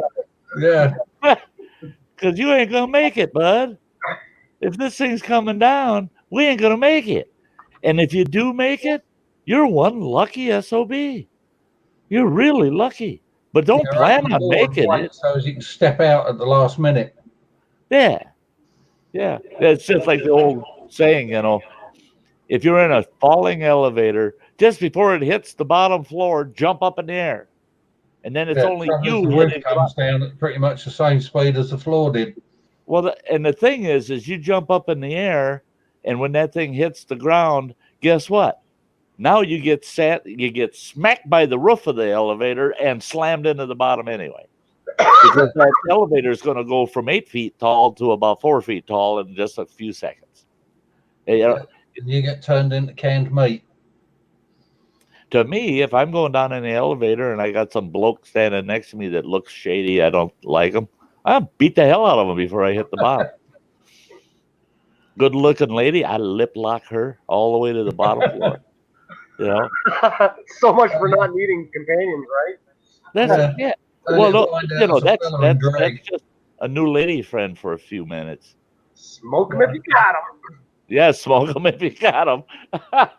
And the last thing you see before you're obliterated is the fact that, oh shit, it wasn't a woman. Whoops. Well, you have fun out there, Mark. Take care, mate. No, he's going to Black Lake Campground. Yeah. Really? Is that the same Black Lake, Mark? You're going to Wisconsin's Black Lake? Thanks to the video a week ago, it looks amazing. Can't wait. So I reckon it must be. That's what I was assuming. The sounds like the weather will be fairly good. Unlike your trips. Yeah, yeah, no shit. Imagine Every that, right? time I went out this year, I had crap for weather. I went to Birch Grove. Doesn't it he? Wind and freaking wine. rained. I got to go out on the kayak 2 days on a 4-day trip out there. That was the most success I had. Then the first trip to Black Lake, I got out a day and a half. This last trip, I got out 1 freaking day. I got a new kayak and I only got to use it. Yeah, that's probably the man upstairs looking after you and your other ankle. I'll stop him from going out in the woods in a pair of bloody sandals when he's got hiking boots. I got them straps now, boy. I wrapped that sucker up. Yeah, but now you've listened to me as to how to wear it. It probably won't help your ankle none. The problem I got is the neoprene that I'm going to order. The wetsuit. Oh, yeah. I'm not going to get it till the end of October, and I ain't putting a kayak in. Why? It snows here around Halloween. I am not into snow yaking. Why? Get into it. You might like it. If I was an Inuit Eskimo, you betcha. But I ain't. What thickness of neoprene are you buying? 3 mil. Jesus Christ, is it worth it? Yeah. Yeah. 7 mil wetsuit out there. The top comes up like a high-rise pair of BIM braces. The bottoms come up to there. The top starts zipping up just above the kneecap. It goes right the way up with a 7 mil hood on it. 7 mil gloves, 7 mil boots. I tell you, when you're in that, you don't need a life jacket or nothing because from the chest down. Oh no, not with 7 mil. You don't. From the chest up, you're bone dry. Yeah. With 7 mil, you don't need no life jacket. You can damn near walk into shore. Yeah. Yeah. But see, the thing is I tend to overheat. Oh, so then you start sweating, and then you Yep. And I start getting it ends up if I go over 3 mil, it starts acting like an insulator. A sweatsuit, Drink plenty of tonic water. No gin in it, just tonic water. Indian tonic water. What is that? What, gin? What, no alcohol in it? What fun is that? Well, not talking about fun, talking about prevention. What's that stuff they give you for malaria? Not quinine. That's it. Quinine, yeah. It's got quinine in the tonic water, and it prevents you getting cramps from the water and salt loss. Good luck, Mark. Hopefully you will see an elk and hear a wolf's howl. I wouldn't doubt if you're going to hear coyotes. That's a good. Not quite the full moon yet, Sty. I won't be out for a few days more. You what? I said it's not quite the full moon yet. I won't be out for a few days more. Yeah. Andy won't be howling. Every full moon, I get these bloody toenail scratches behind my ear. That's it. Sore as hell in the morning. We know after a full moon, Andy's got a gauze patch up behind his ears. He's been scratching again. Look at that head. He's got mange, for Christ's sake. I'll tell you what, you want to see how to get to the vet. Please. Yeah, He shows up at the vet. He shows up at the vet and they go, well, do you have a pet that you want cared for? He goes, no, myself. And they said, but you're a human. Well, at the moment, yeah, come on. It's preventative. Dogs around here, they walk like they've been rear-ended by a car for some reason after I've been out on the full moon. Oh, man. Yeah. Andy, you're talking about wetsuits. I wore 7 mil when I ice dived years ago when I was diving. Need a lot of weight with 7 mil. Huh? Need a lot of lead with 7 mil. Yes. Oh, damn right you do. Oh, especially if you're in salt water. See, and you're in salt water. Here in fresh water, it's not quite as bad. Yeah, but salt water is buoyant, extra buoyant. Salt water, I just don't understand. People drowned in salt water by inhaling and swallowing splash. Yeah, either that or cold shock. Yeah. The hypothermia will get them or whatever. But the first time I went down to the Gulf of Mexico diving, I jumped off the boat wearing a 7 mil suit. I thought I bounced off the surface of the water. Christ almighty, I couldn't. And I was wearing power fins. They're almost 2 feet long. Fins. And I could not snorkel below the pair of legs going like this in the air. That's it. I could go like hell. It's like a kayak with a outboard on it, but you could not get under the surface. And I said, shit, you could not drown out here. You'd have to be real careless to drown. But skishing is. Do you know what skishing? S-K-ishing. Skishing. Skishing. Yeah. You know what that is? No. Basically, you go out to meet a tide race in a wetsuit with freediving fins, a set of weights, and you sit there in the water like you're sat in a chair with your knees up. Uh-huh. And you're fishing. Oh, yeah. Tide races running through it. Well, you have to know how the water's now, wait a minute. We're talking about float now. There's the expert right down there, him and Dennis.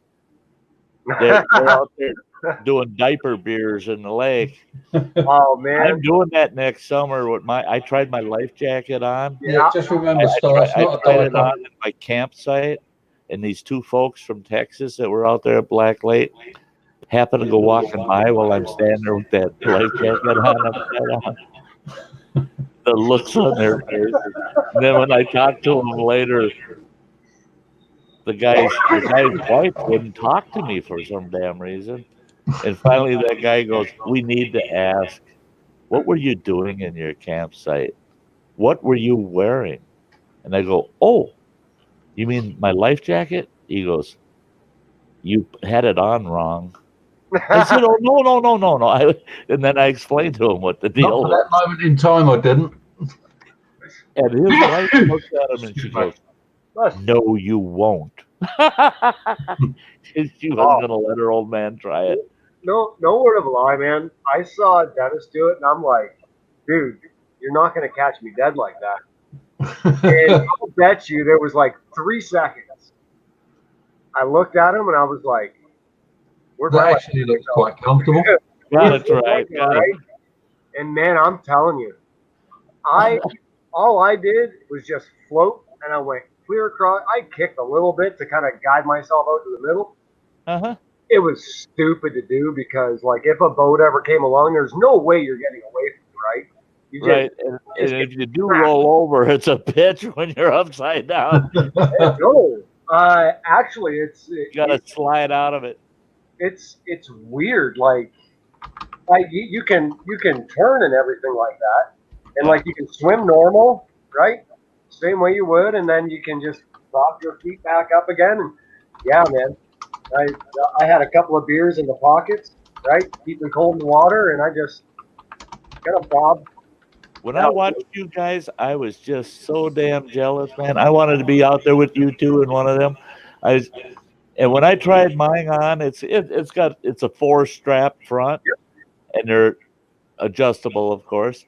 Yep. And I adjusted the straps to wear it as a diaper, and I'm going, not only does it fit, that damn thing's actually comfortable. Super comfortable, right? It was all dang comfortable, and I could see how with my body weight and the rating on my life jacket, yeah, I mean, I'd be bouncing around out there like a bobber. Yeah, I ain't going nowhere. I might go bob a little bit, but I said to myself, my center of gravity is going to be just right for that damn thing. The only thing you need to watch is the wind, because if that wind's blowing off the shore, it will get hold of you like a sail and blow you away real fast. Actually, you don't go anywhere. Like the waves and stuff like that, but you just give yourself a couple of kicks towards right, and you're fine. Yeah, because did you watch them, Andy? I'm just going from the experience I had in that wetsuit, where instead of being sort of right down here in the water, I'm up there. Yeah, and the wind's catching. The other two I'm skishing with, they're like way over there somewhere, and the wind's got hold of me, and I'm gone. Yeah. They're doing the diaper thing. It was, man, I'm telling you, and it was kind of windy too. Maybe 40-click winds, and it took me almost all afternoon to go from one side to the other on that lake. I was like, oh my god, dude, I'm having so much fun. And now you've got to get back again. Dude, I cannot wait to get back up there. And my wife's like, you're not going solo. And I'm like, dude, just sit down and play your bingo game. Shut up. Yeah. Just don't think about it. Just don't think about it. Bending my ear. Well, that's it. Well, she's afraid of the bears. And I'm like, the only thing I'm actually more concerned about than the bears is what's that? I said, people. People. Yeah. Coming along the wrong people. Yep. Well, that's it, right? Yep. Now, and that's the thing is, I've done a couple of videos about dealing with bears in the wild and that. I'll probably do a couple more yet, but you need to do. I hate to say it, but I do these how to deal with bear videos because so many people actually get themselves in trouble. Sure. I mean, I've had I had one rogue that went after me up in Boundary Waters.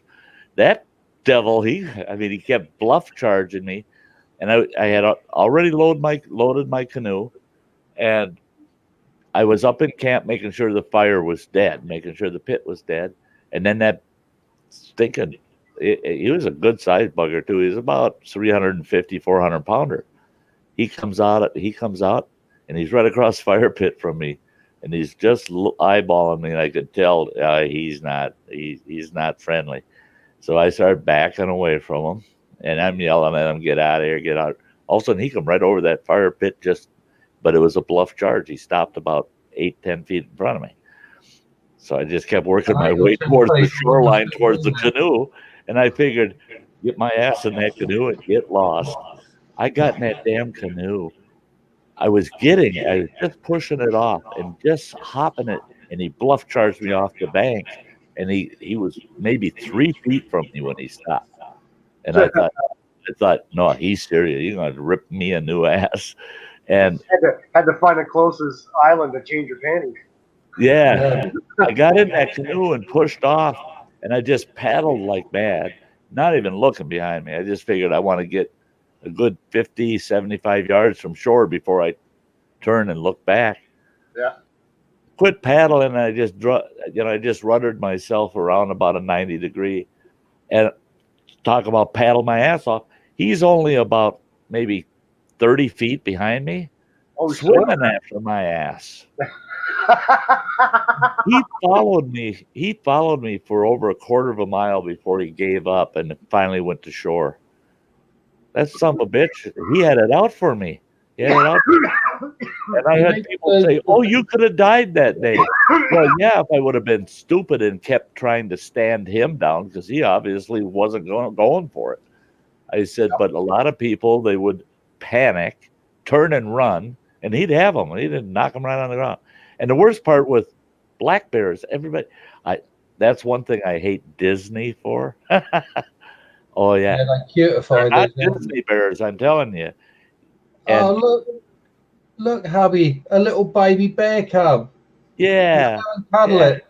Yeah, there's only a 300-pound mama sitting in the bushes ready to rip you a new ass. You know? Woo, good times. The video you got to make, Sty, is the one with the 2.2 pistol. Where you go camping with a friend and you end up being chased by a bear and a 2.2 pistol saves your life. Yep. Take his kneecap Shoot your friend in the knee and carry on running. That's it. Yep. Yep. That's like that old boy out in Montana when him and we took our pack horses. We're going to go spend about 4 or 5 days up in the backcountry. And I trailered my stock up to the trailhead, and he showed up with his, and he gets his pack horse and his saddle horse out of the trailer, and he comes walking up, and I look down and I go, God, old man, because he was my age now that back then, and I was only 28, 30, something like that. And he says, what are you staring at? I said, God, old man, we're going up in rugged backcountry and you're wearing frickin' tennis shoes. He goes, uh-huh. I said, why in the hell would you wear tennis shoes? Oh, God, Jesus. He says, that's grizzly country. He says, there's no way in hell to outrun a grizzly. And I said, yeah, you're right. And he says, but I think I can outrun you. That's it. That's the only reason the sucker was wearing tennis shoes, so he could outrun me. I don't have to be faster than the bear. I just have to be faster than you. Exactly. And I used to tell my clients up at camp when they come for training, give them all the instruction about how to deal with bears while we're out hiking around. And they'd say, well, you're going to be leading us, right? And I said, yeah, I'll be taking point. You guys will be following me. And they said, well, then we'll just do whatever you do. I said, oh, no, you don't want to do whatever I do. And they said, why? And I said, you guys need to cut and run. And they said, why? And I said, I'm going to give you a little head start. Oh, so you're going to sacrifice yourself for us? I said, no. I said, because I'm not running. You guys are. You're running straight back to camp. I said, me, I'm just laying on the ground. And I'll occupy that bear for about 30 to 60 seconds. So you're going to have almost a minute head start. And they said, but what'll you do? I said, nothing. And they said, but the bear will maul you. I said, no, they won't. They don't want to eat nothing that's covered in piss and shit. But it'll slow them down from catching you.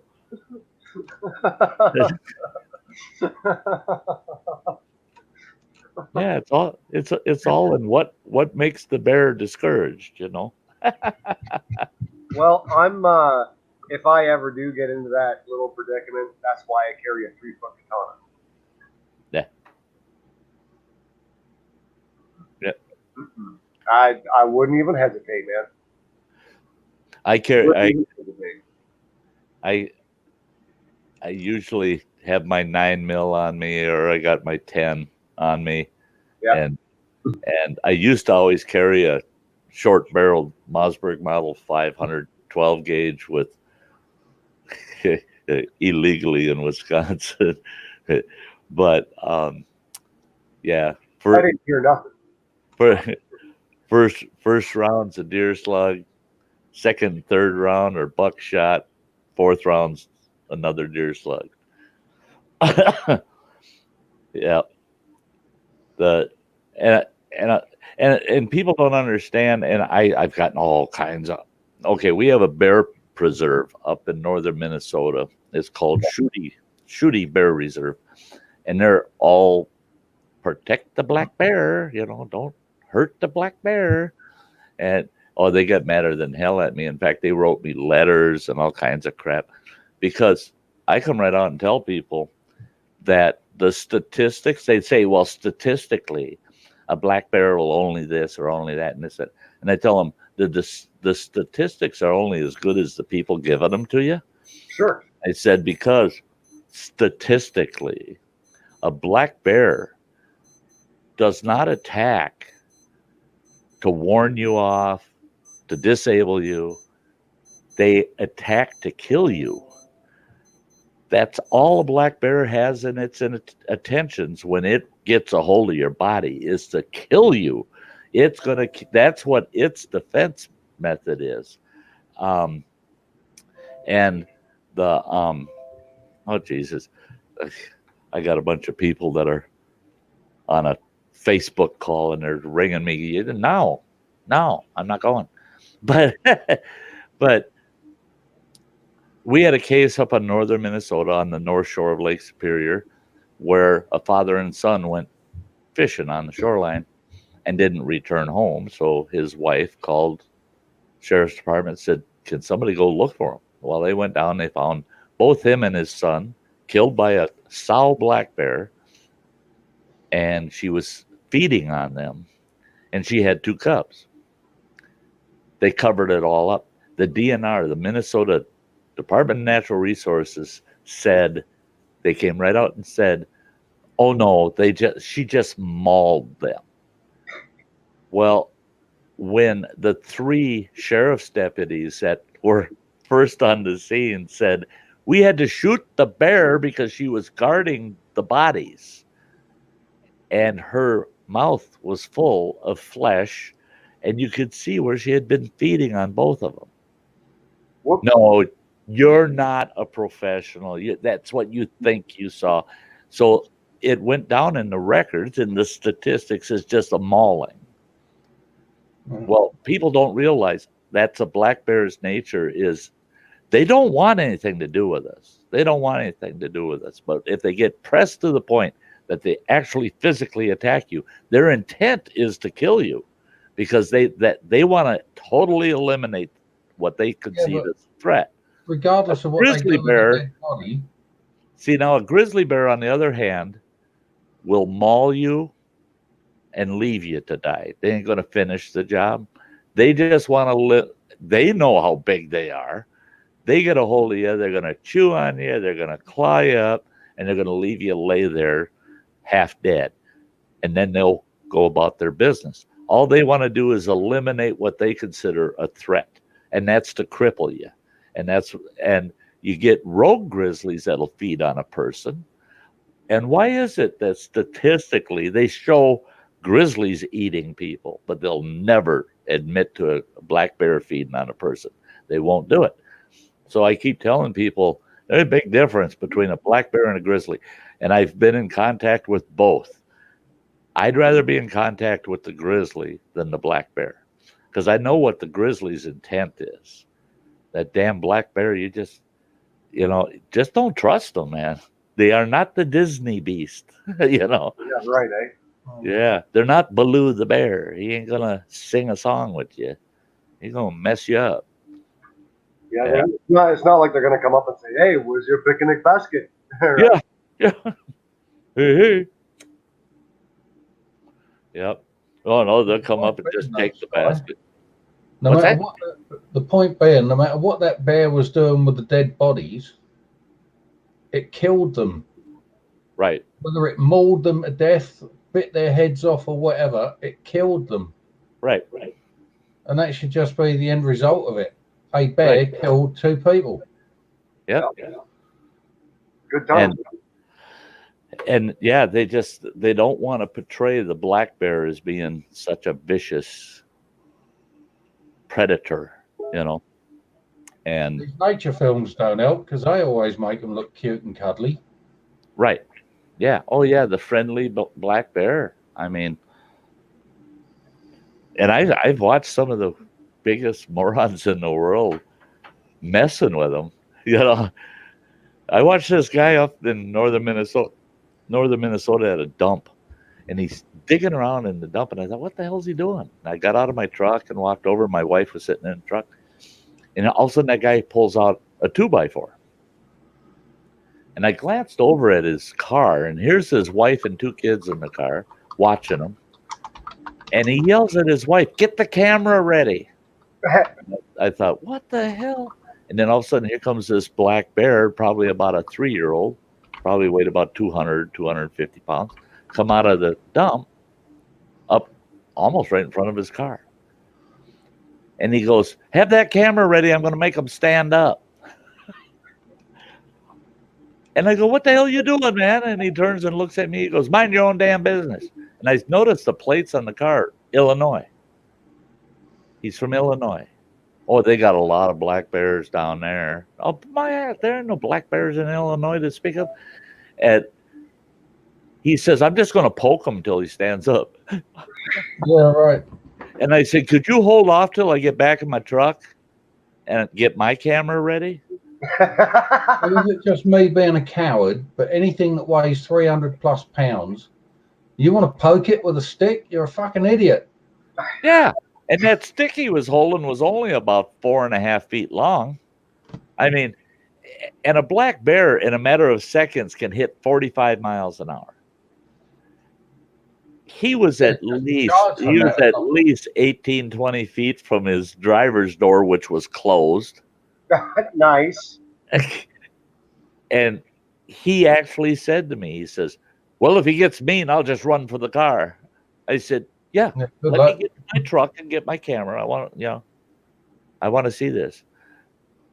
And I think I made him a little nervous, you know. And he finally yelled at his wife. He says, "Well, real quick, I want you to get a shot of me close to him." So he walks up within 6 feet of this bear, and he starts poking at the bear with the board, but he can't reach him. He's poking at him with it.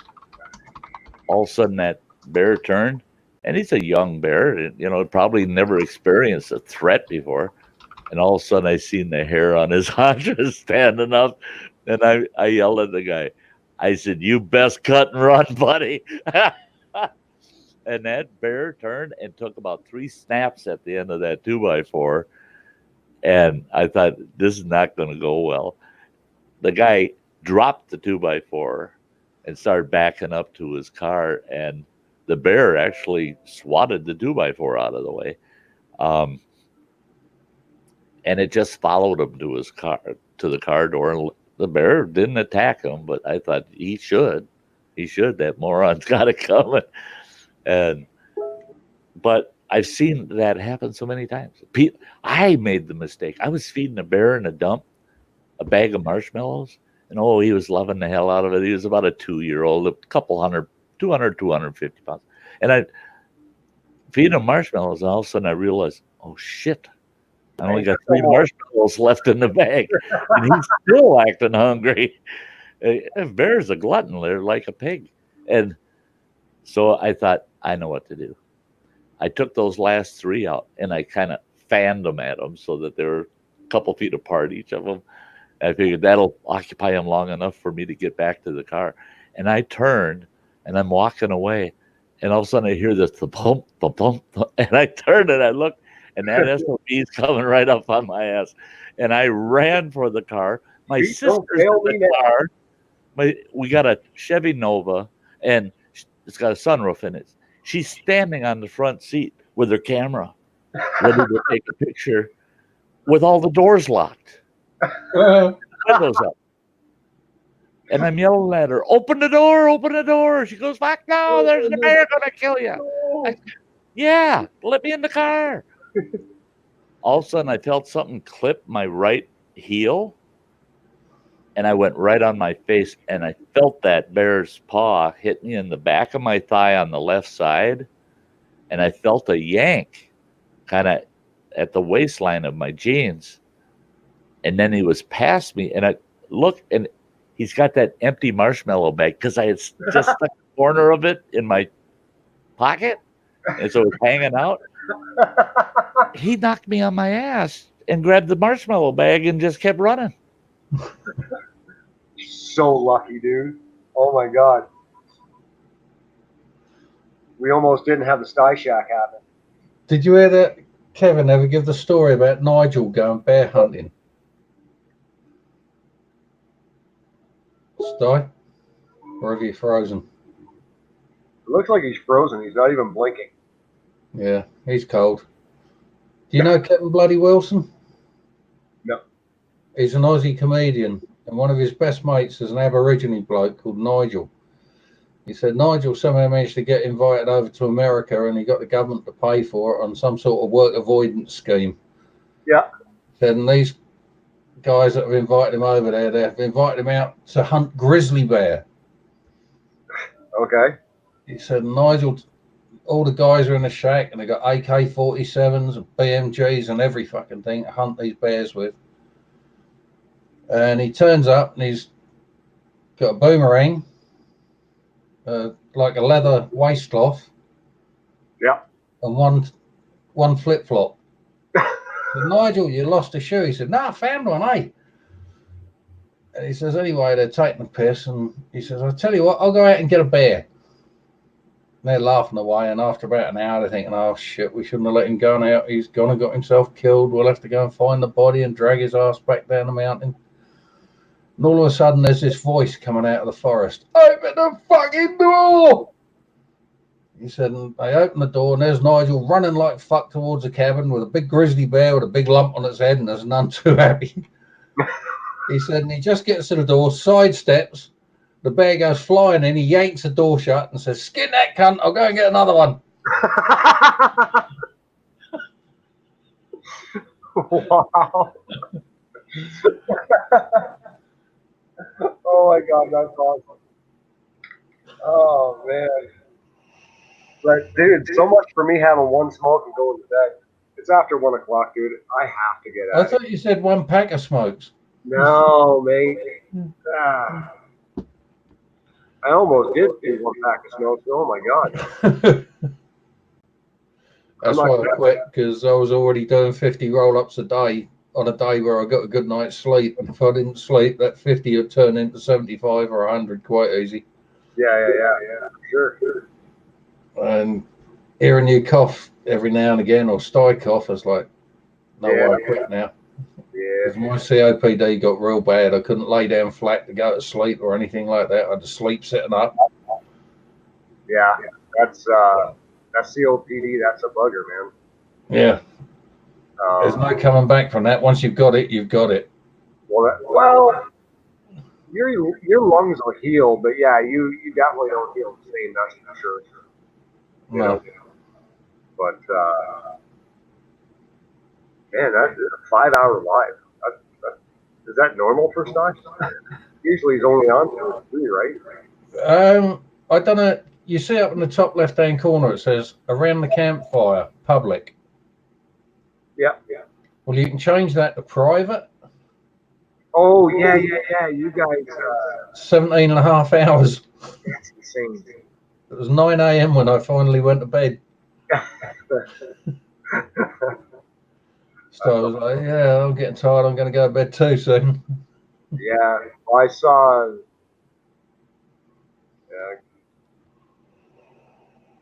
Yeah, we're down to 5 guys. Yeah. There was just before Sty fell off the planet there. We had like I don't even know. He's probably out there trying to figure out how to get back on. So it's like, right, everybody go home. What was I going to say? Oh yeah, knife designs. Yeah. There's a company in the UK that sells knives. It's called Heine Haynes. That's where I got that copy of the. Oh, what's that Aussie fella that comes to America? Crocodile Dundee. Yeah. It's the copy of that knife.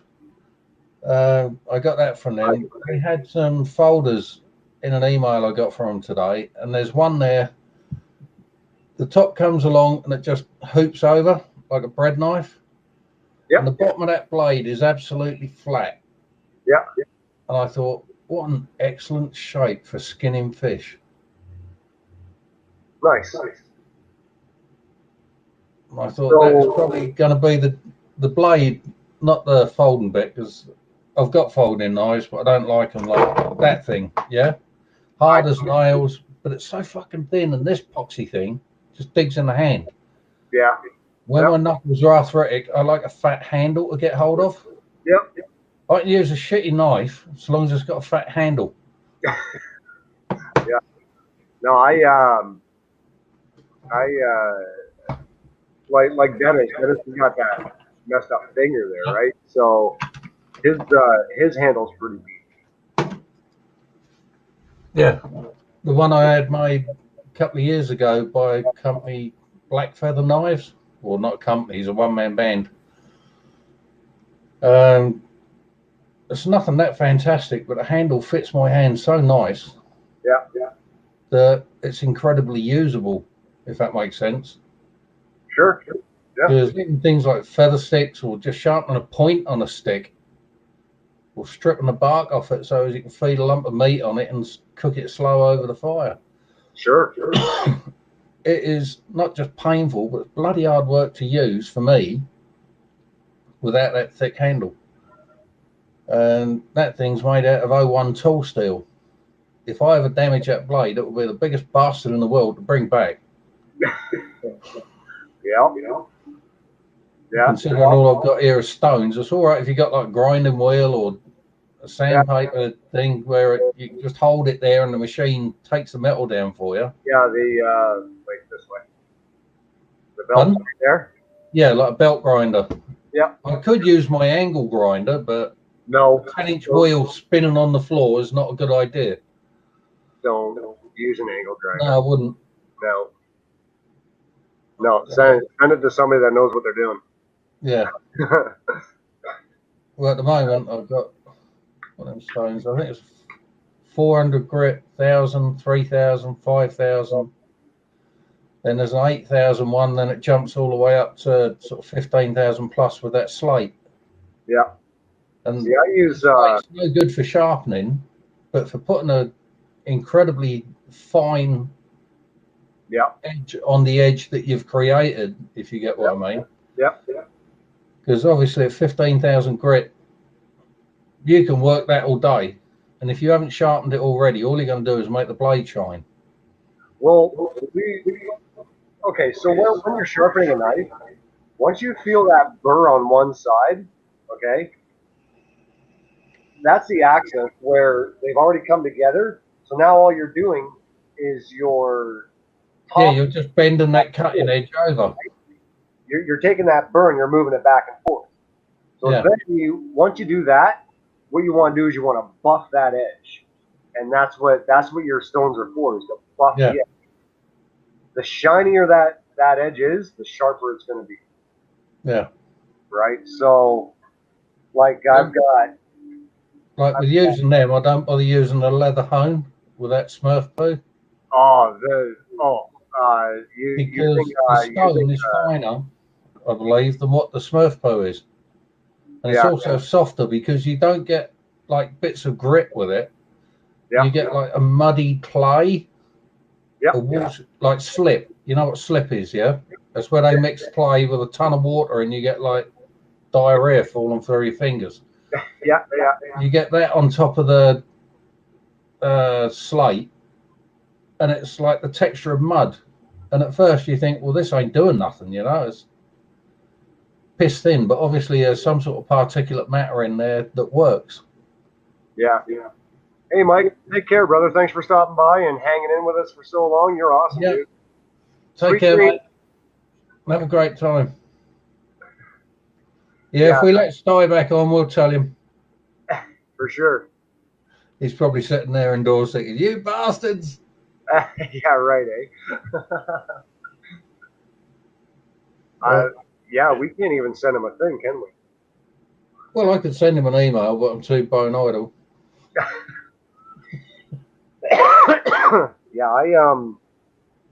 I really like the ceramic. I had a super duper old. Is that the hook nose one? No. Ceramic stone. I had Oh, a ceramic. really. Sorry. Oh, I was saying a karambit. No, not a ceramic. No, ceramic. Yeah. It was actually a huge block, like 7 inches long and 8 inches wide. No, that's round, and that's cool, right? But That is really good for like the letter opener oh, for sure, because it yeah, just yeah, slides yeah, through the paper. But if I wanted to put a really, really fine edge on something, I might, if it's just, like if you're opening envelopes and what have you that have got sticky sure, tape over them, yep, you fill up the teeth because even the finest knife blade is just a set of teeth, like a saw blade. yep. That slowly gets filled up with the gunk off the sticky tape, Yep. whatever brand it is. And this thing is great for taking that off. For sure. And then I'll use the leather strop. Yeah, I like stropping. Yeah. And here's one I made earlier. Yeah, nice. Simple enough, just made out of a bit of 2x1 planed. Yeah. The finger grips cut in one end, which turns out I didn't need anyway. I should have just thinned it down a bit so that not quite so wide. Yeah. Because all I do is just rest it on the edge of my desk. So the amount of people I watch that tighten on a really loose strop. Yeah. And all you're doing with that is you're bending the blade. Well, yeah, you're basically rounding it off, right? Yeah. And yeah. You're undoing what you've done. You can do like without the wood, but you got to pull on it, right? Yeah, that's why I glued to a bit of wood because I just lay that on the desk, hold the handle, Yep, and work it backwards and forwards as it sits in front of me, so to speak. for sure. Yeah, my little ceramic block, man, it actually my great grandmother gave me a lamp, and when I moved, my brother broke it. Oh, that's good. Not However, the base of it was this great big ceramic block, so I took it all apart, and I still have it to this day, and that's what I do my final finishings on all my knives with. And well, like do you know what I was sharpening my knives with when I first moved? When I first moved into this place, it's only a little one-bedroom bungalow for, I don't care if it offends, cripples and old people. Yeah. Yeah? Yeah. I was given this place to live in by the local authority. When I got here, everything was packed. I moved out of a huge apartment with way too much stuff. I've been here over a year and there's still stuff in boxes. Shitloads of stuff. And I couldn't find a bloody thing when I first moved in. And I just ended up having like that cup. As simple as it sounds, an upside down cup. Yep. Ceramic. Yep. Yeah. Yep. And that does the job. Yep. Actually, I was at work the other day and I'd been using my knife to cut rivets off, right? Like I was talking about earlier. And then I had to do graphics. Well, I use my knife. I don't use a razor blade. Forget that, right? Well, you use what fits your hand. Well, if you want to write nice, you don't pick up a big biro necessarily. You'll pick up like a expensive fountain pen with a really comfortable grip on it, etc., etc. Sure. And it works the same way with a knife. Why use a scalpel to do graphics when you can hold that knife better, more accurately, and work it easier? Well, no, it's not even that. Like just cutting the paper away from the backing of the graphics and stuff like that, right? Yeah. We all use razor blades, except for me, because I have my own knife and that's what I like to use, right? Yeah. It's funny that way. But so I roll my window. It's natural. You use what feels right. Well, that's it, right? So I roll my window down 3/4 of the way. I use the top of my window to sharpen it up. And they're like, what are you doing? I'm like, just shh. Let Yoda teach you something, young Jedi. Young Padawan. Well, watch what I do. Are. Breed you should not. That's what you should do. I love that. Yeah. That's right. Yeah, breed you should not. Ugly you are. Breed you should not. Ugly you are, Lord. You should not. Yeah, you can do it a lot better than me. But yeah, I came in and then I started slicing up all the paper and trimming everything down, and they're like, "You did that off your window?" And I'm like, "Yeah, dude." You know, but like I've been doing this 26 years, give or take, a month or two, right? And so just all the little ins and outs that you pick up along the way from other knife makers, right? So Yeah. yeah, it's a lot of fun, man. I love doing it. Love doing it. I can't I wait can't to believe get back the out here. difference in ease of use between a 4.5-inch handle, which fits the average hand, which, Yep. in my opinion, the average don't exist. It's No. a pen and paper thing. Sure. Yeah. It may have fit my hand nicely when I was a teenager, but it certainly don't now. Now, Yep. if I pick up a 5 or a 5.25-inch handle, Yep. that is just so, it just fits. The Yep. little finger does work again. Yeah. Yeah. If you get what I mean. If not, it's sort of gripped around the edge, the very end, and it's almost like your brain's preoccupied with trying to keep that little finger from slipping off the end of the handle all the time. Yeah. Yeah. That you can't use the knife as well as when you're holding, for argument's sake, like a big carving knife or something like that that's got a full-size handle on it. That's right. Yeah.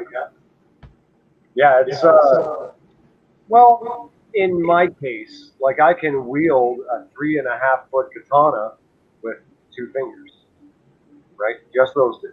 Yeah. I can hold it like that, and I can still wield it and cut and do all my things, opposed to holding onto it with a firm grip, right? I can do the exact same thing. Maybe not as with the amount of finesse, but I can still do it. Or with the force or the purpose. Exactly, right? So, Yeah. but so that means I can pick up something like this one, right? And I can still, do all my cutting just like that, Yeah. right? Just 2 fingers. But I was taught how to do that, right? So it's not really fair. I was taught how to do it. Yeah, but for want of better words, that's something you've had to train your hand to do. Yeah. Yes. Yeah. Because let's face it, holding a knife like that is not a natural feeling. You want to wrap your fingers around it. Exactly. Yep. Good times. Yeah. Woman online on a panel the other day, she said, "Yeah, you men make me laugh. You think that is 6 inches?" No, it's 6 inches. That's a foot. I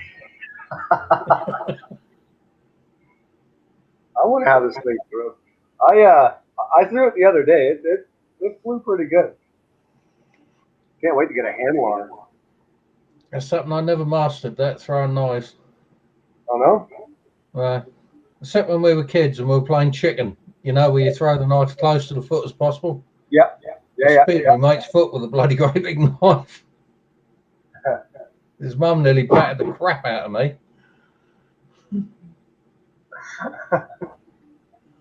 Yeah, she floats through the air pretty good. Excellent. Yeah, I like that one. Like I'm gonna make another one for me, and I'll take this one and I'll put it away somewhere. Little glass case. Yeah, right. Yeah. The original Badger. Badger.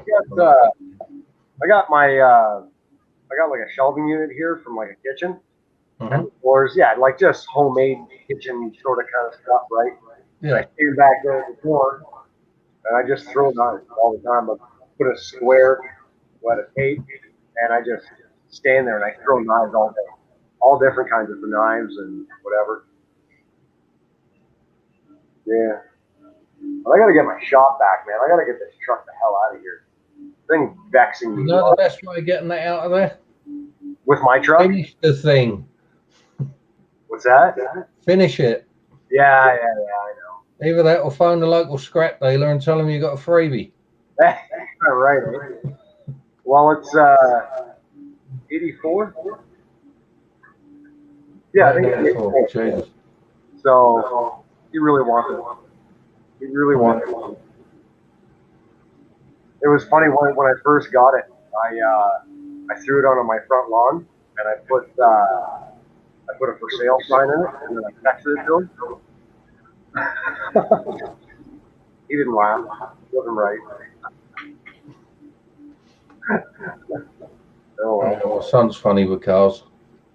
Yeah. I've got to the age now where a car is just a means of transport. That's right. It's got heat. The car for me now is just a means of transport. That's right. Yeah. Yeah. I can't go over anything bumpy or lumpy because it beats the shit out of my spine. Yeah. So for me, it's just a means of transport. The only additional thing I like to that is a heated driver's seat. I don't care about the rest of the car because I'm not sitting in that. That's right. But you get a heated driver's seat on a really frosty morning, long before that car's warmed up, you're toast. Yeah. Yeah, I know. My wife's got all that. Man, she wants air conditioning. She wants this. She wants that. Dude, I couldn't pay for any of that. Like, man, I still had, before this truck, I still had window wipers, for the love of God. Have you guys been having fun? Hey, there he is. Yeah, we just received a 10-minute notice that your channel's about to be shut down permanently. Yeah, permanently. Yeah. Been blackballed for sure. Well, I'll tell you what. Mike I'm says, wearing I'm wearing my shorts now because I think I dribbled in them other pants.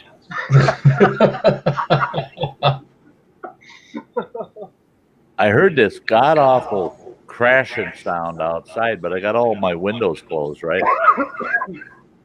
And then we got cut off. And so I opened the curtains, I looked out there, and it wasn't two minutes into it. Somebody's got YouTube on. There's an echo, but so.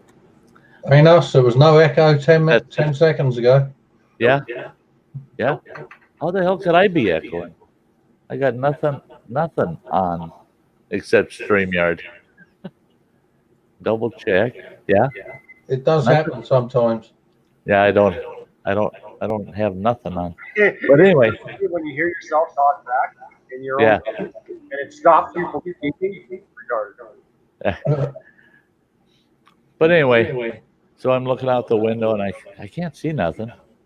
I thought, what the hell was that crash? And why did my internet, my router and my modem both are going nuts trying to connect it?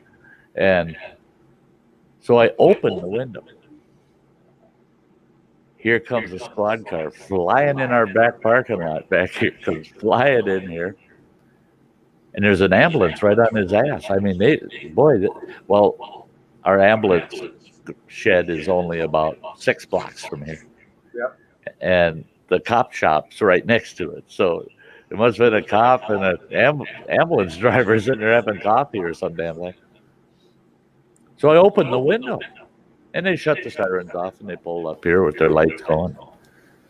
And so I pulled the screen out of my window. I'm on the 4th floor. I'm over 40 feet up in the air. I hang my head out the window.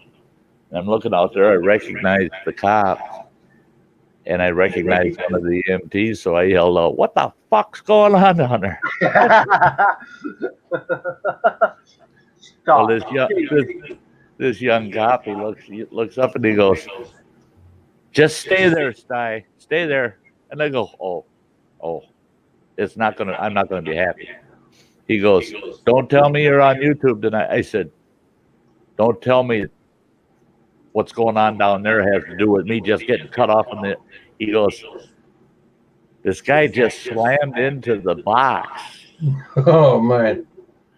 And he yells at me, he says, "And it's leaning at about a 45-degree angle." And he says, "There is a few sparks coming out of it." Woo! I said, "I'll be right down." I could hear him yelling, no, don't come down here. Well, I'm going out that damn door. I run out there and didn't even think. I ain't even wearing socks and shoes. I just got a pair of jeans on and this shirt. I stormed on there. I go out the back door, and it's right there. And here's this young kid and his girlfriend. He drunker than shit. Slammed into the box side of the building out here. Well, he ain't hurting this concrete building, but he sure hurt the box, knocked the junction box for all the internet and cable TV into this big building. Oh, back to 5. And right away, it was funny because the cops going, Sty, that's far enough. That's far enough. The EMT goes, hey, Sty, hey, come over here to the wagon. He says, I've got something that'll make you feel a lot better. I said, you take your goddamn drugs, shove them up your ass. He would have too. That EMT, he would have said, get over here, I'll shoot you up and we'll calm you right down. and that cop looked at the EMT, he says, yeah, and you guys said it's all clear that the kid ain't hurt and his girlfriend's not hurt. He says, you guys better stick around for a little while until Sty settles down. Until Sty settles down. I told him I ain't gonna hurt him much.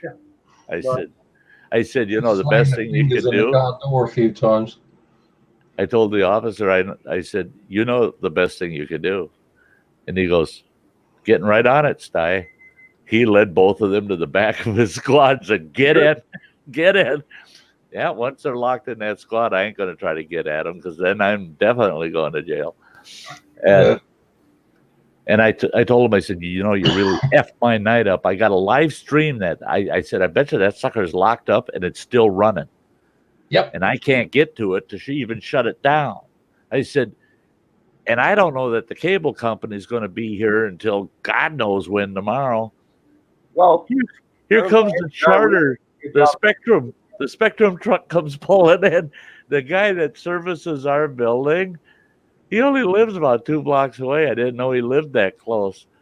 He said, God, Sty. He said, I could hear the crash. He says, I was in my garage. I had the big garage door open. He says, I could hear the crash. And he says, about 4 or 5 minutes later, I could hear you yelling and screaming at somebody.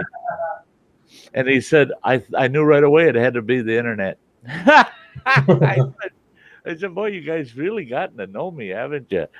He says, oh, yeah. Yeah, he says, I drove down here as soon as I could get some decent clothes on. And he says, so I had to grab the keys for the work truck. And he says, let's see what we can do. And he got into the box, and he goes, not that bad. He says, it'd take me maybe 3 minutes, and you guys will be back online, he said. And he was right. By the time I got up here, I was able to log in. And that cop, and that pissed me off, because as I told him, I said, well, then I'm out of here. You got it working. I'll take your word for it. I'm heading back up.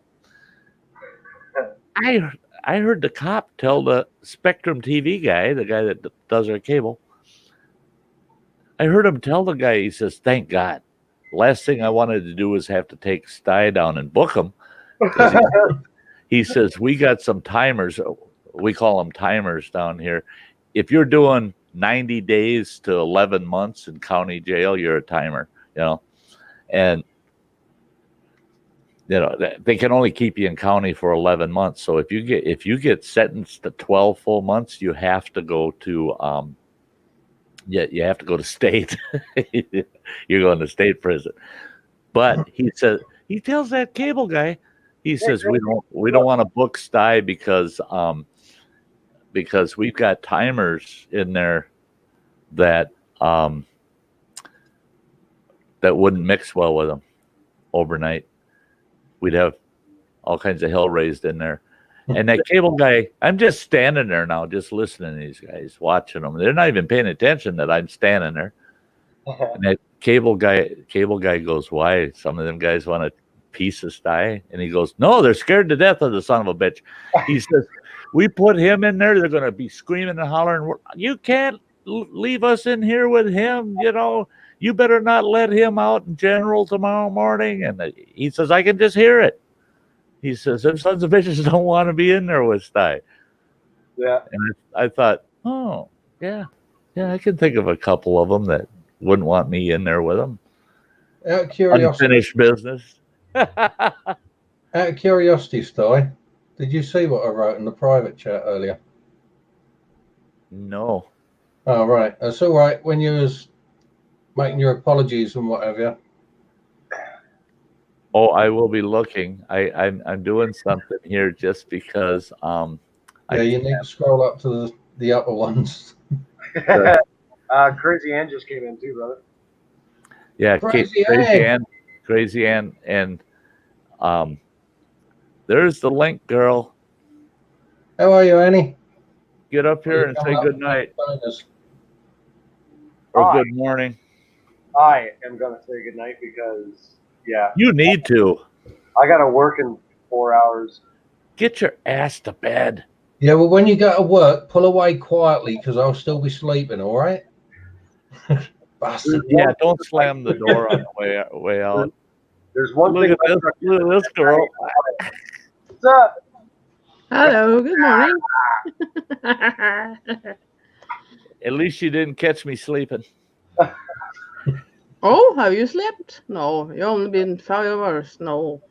No, I had my whole internet crash on me for Oh. about, what was it, guys? About 10 minutes, 15. I had to chat to ourselves.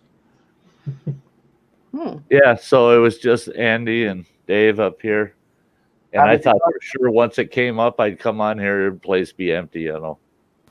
Oh no, they're carrying on a hell of a conversation. Oh, I've been not spicy till now, so. Yeah, I saw, and then I saw you guys were on Facebook chat. Yeah. Yeah, Laura was live earlier. Yeah. I saw it. I told everybody here, I said, my phone's ringing over in Facebook. No, I ain't going that. No. We were in the middle of a... Straighten that with a hammer. Oh, that was Loopy that called, or Phil. I don't know. Yeah. Yeah, it was Loopy. Yeah, she tested it out, so yeah. Oh, yeah. Yeah. That's right. Yeah, I saw the call was from Loopy. That's Skull Gamer. Hello. That's Skull Gamer. Hi. I have to wake my hubby up in 1 hour, so yeah, I'm just staying awake. Staying awake to wake him up. Yep. You can get a timer and a taser and just leave it in bed next to him. Honestly, he's sleeping on the sofa, so you can hear him snoring. I thought you had a cat walrus. All right, guys, ladies, Yeah. I am out of here. He has to go. Okay. You take care, Dave. It's been great. Thanks for having sticking you. it out till I got back on. Well, In other words, not leaving me to my own devices. Yeah. Yeah. Well, thank you so much, guys. It was a blast. I had a ton of fun, as always. Yeah. Ton of fun. And Just remember, when hunting grizzly bears, take a boomerang. yeah, right. I hope that, yeah, I got to go back and find out what you guys were talking about when I was gone. Oh, yeah. Yeah, take that puppy. Take that one. Puppy. That's a good time. I run into a grizzly bear and he's a she. Oh, ex-wife, yes. Either that Oh, or it yeah, looks like that one on the great outdoors. All right, Jimmy.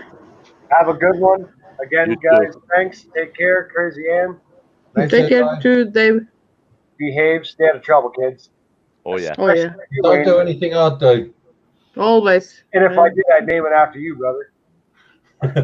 Always test Take it care. first. You too, mate. See you later, Dave. How you been, Ann? Talk for a What? second. I got to go reset that microwave. And I have to pee soon. Yeah. Think yourself lucky. I've been clenching my cheeks, not knowing whether to fart or not. Oh, why? Just let it out. Yeah, there might be some risk with that. Oh. Maybe go to the loo then. Yep, Did you tried get some that sleep? earlier. Did you get some sleep? But me, not yet. Yeah. You haven't slept yet? No, not yet. No. No. Slept. I was on the stream. Thanks, that skull. Stephanie's other half, Luke. Yeah, on I the was stream for there. a couple of hours, I think, earlier. And then it came round for Sty to start his. or about a couple of minutes before. Mm-hmm. And I said my goodbyes, came over here, Sty weren't on yet. So I disappeared to sit on the throne for 2 minutes. That turned into 15 minutes. A typical trip. Yeah. You know, he has high expectations. I'll be right back. Yeah. And we all go, yeah, you want to make bets? As soon as I can hacksaw this fucker off. Yeah, you never know, you know. Yeah. But I have to pee. I haven't pee on many hours now. I'm sitting and laughing my ass off and scared Sherry with my clown on my snap camera. She's screaming. Oh, geez. I'll be right back. Earlier, tell Sherry that I posted her chili seeds to her today. She wanted some chili seeds. Oh, yeah. Yeah, and I had a look online, and in Britain they had them for sale for under £2 a type. So I got 3 different types. Okay. Oh, wow. And sent them off to her. The whole lot came in at less than £5. God, buy you make them me and sick. ship them to America. She didn't. Okay. She must be drunk now, maybe. Well, if she isn't, I suspect Laura probably is, because she had something Yeah, like Laura. vodka time. Yeah, I saw that. It's not ending any good. Nope. I speak. Oh, one thing I got to do while we were down, I got a fresh cup of coffee. Bastard. I got some food Aren't I videos. an ass? I'm I just got some an food ass. videos. What's that? I got some food videos. No. That's why I had to walk away here just this moment, was to shut down my microwave because I got taco fixins in the microwave, so I can have a nice burrito before I go to bed at God knows when. and Well, I ain't going to be on the right side of midnight. Yeah. Oh, yeah. I am. Yeah, midnight will be a thing of the past soon here. Yeah. I really do like my new studio setup, though, because once I get everything lined up, everything's right here. I don't have to leave this chair to do nothing, and I can get out of it. I can swing the chair, you know, it swivels. I can get up and walk around this damn thing without breaking my damn neck. Yeah. Have you got an awl? Have you got an awl? You know, just for boring a small hole. A hole? AWL. Oh, yeah. Yeah. Yeah. On the underside of your desk, you want to run your cables down underneath and down the sides. Either that or all to one side and then put them in cable rack. Right. I've got a full hole cutter set for your drill. Yeah. All the way from a 1/2-inch hole all the way up to putting in doorknobs. And I was thinking about that after I built this thing today. Damn, I should run over to Running Waters and get my hole cutter and do just that. But it worked out. I was able to actually wrap the cable around. There's that upper stand at the back of this thing that I set my webcam on. Yeah. And I got a new tripod for the webcam. It's awesome for it to sit there. And I wanted to drill a hole just underneath it, but then that shelf the webcam's on, I can actually, because that's got tensioners on, I can slide that shelf anywhere on the desk I want. So what I did was, all of a sudden I realized, well, it's got 2 legs and it's got these big brackets on the bottom. All my cables wrapped around that except the length that I need to get to the outlet and to get it set wherever I might want it. Yeah. And then I cabled the cables together and down the actual desk leg. So, yeah, I've only got like 1.5 feet of actual cable as on opposed the floor. to a trip hazard every 6 inches. Hi, Bubble. Evie Bubbles. That's Skull Gamer tell old fart. Evie. I said hi, or Sty North. Yeah. Old fart. Yeah. Skull Gamer. That Skull, you didn't hear, must not have heard me. I said, I said hi just after Anne said hi. Yeah, and he said awesome background. Yeah, when you said that I had an awesome background, I said, "Oh well, thanks. That's cool." Yeah. And he wants your microwave. Yeah. Can I have your microwave? No, it's the only one I got. It's the only one I got, and it cooks a good 80% of my meals. Yeah. 20% of my cooking's on the stove at home, and the rest of it's the microwave. See, I do 20% of my cooking on the stove, and then it gets packaged and stuck in the freezer, and then it gets microwaved from that point on. Yeah, microwave noodles don't come out so nice. Yeah, I haven't tried that. Some things in the microwave just don't cook right. No, like toast. Yeah, toast. Oh my God. Oh my God. Cheese on toast. This morning, I sliced onion, mushroom, and ham. You and the mushroom. I mentioned this almost 6 hours ago that this morning I got a fresh pack from the local bakery, a fresh pack of blueberry English muffins. Damn, I'm going to have to stay up now until breakfast time and have those too. I'll eat my burrito. Breakfast. Blueberries, not the same as it was once. Nope. You just like the plain ones? You just like the plain? And they have ruined all things that have with blueberry done. Yeah, nope. Yeah, try cutting the muffin in half, Sty, across the horizontal. Lay that under the grill, toast it, butter it, then eat it. I do that. Oh, right. The amount of people that just pick up a muffin and eat it.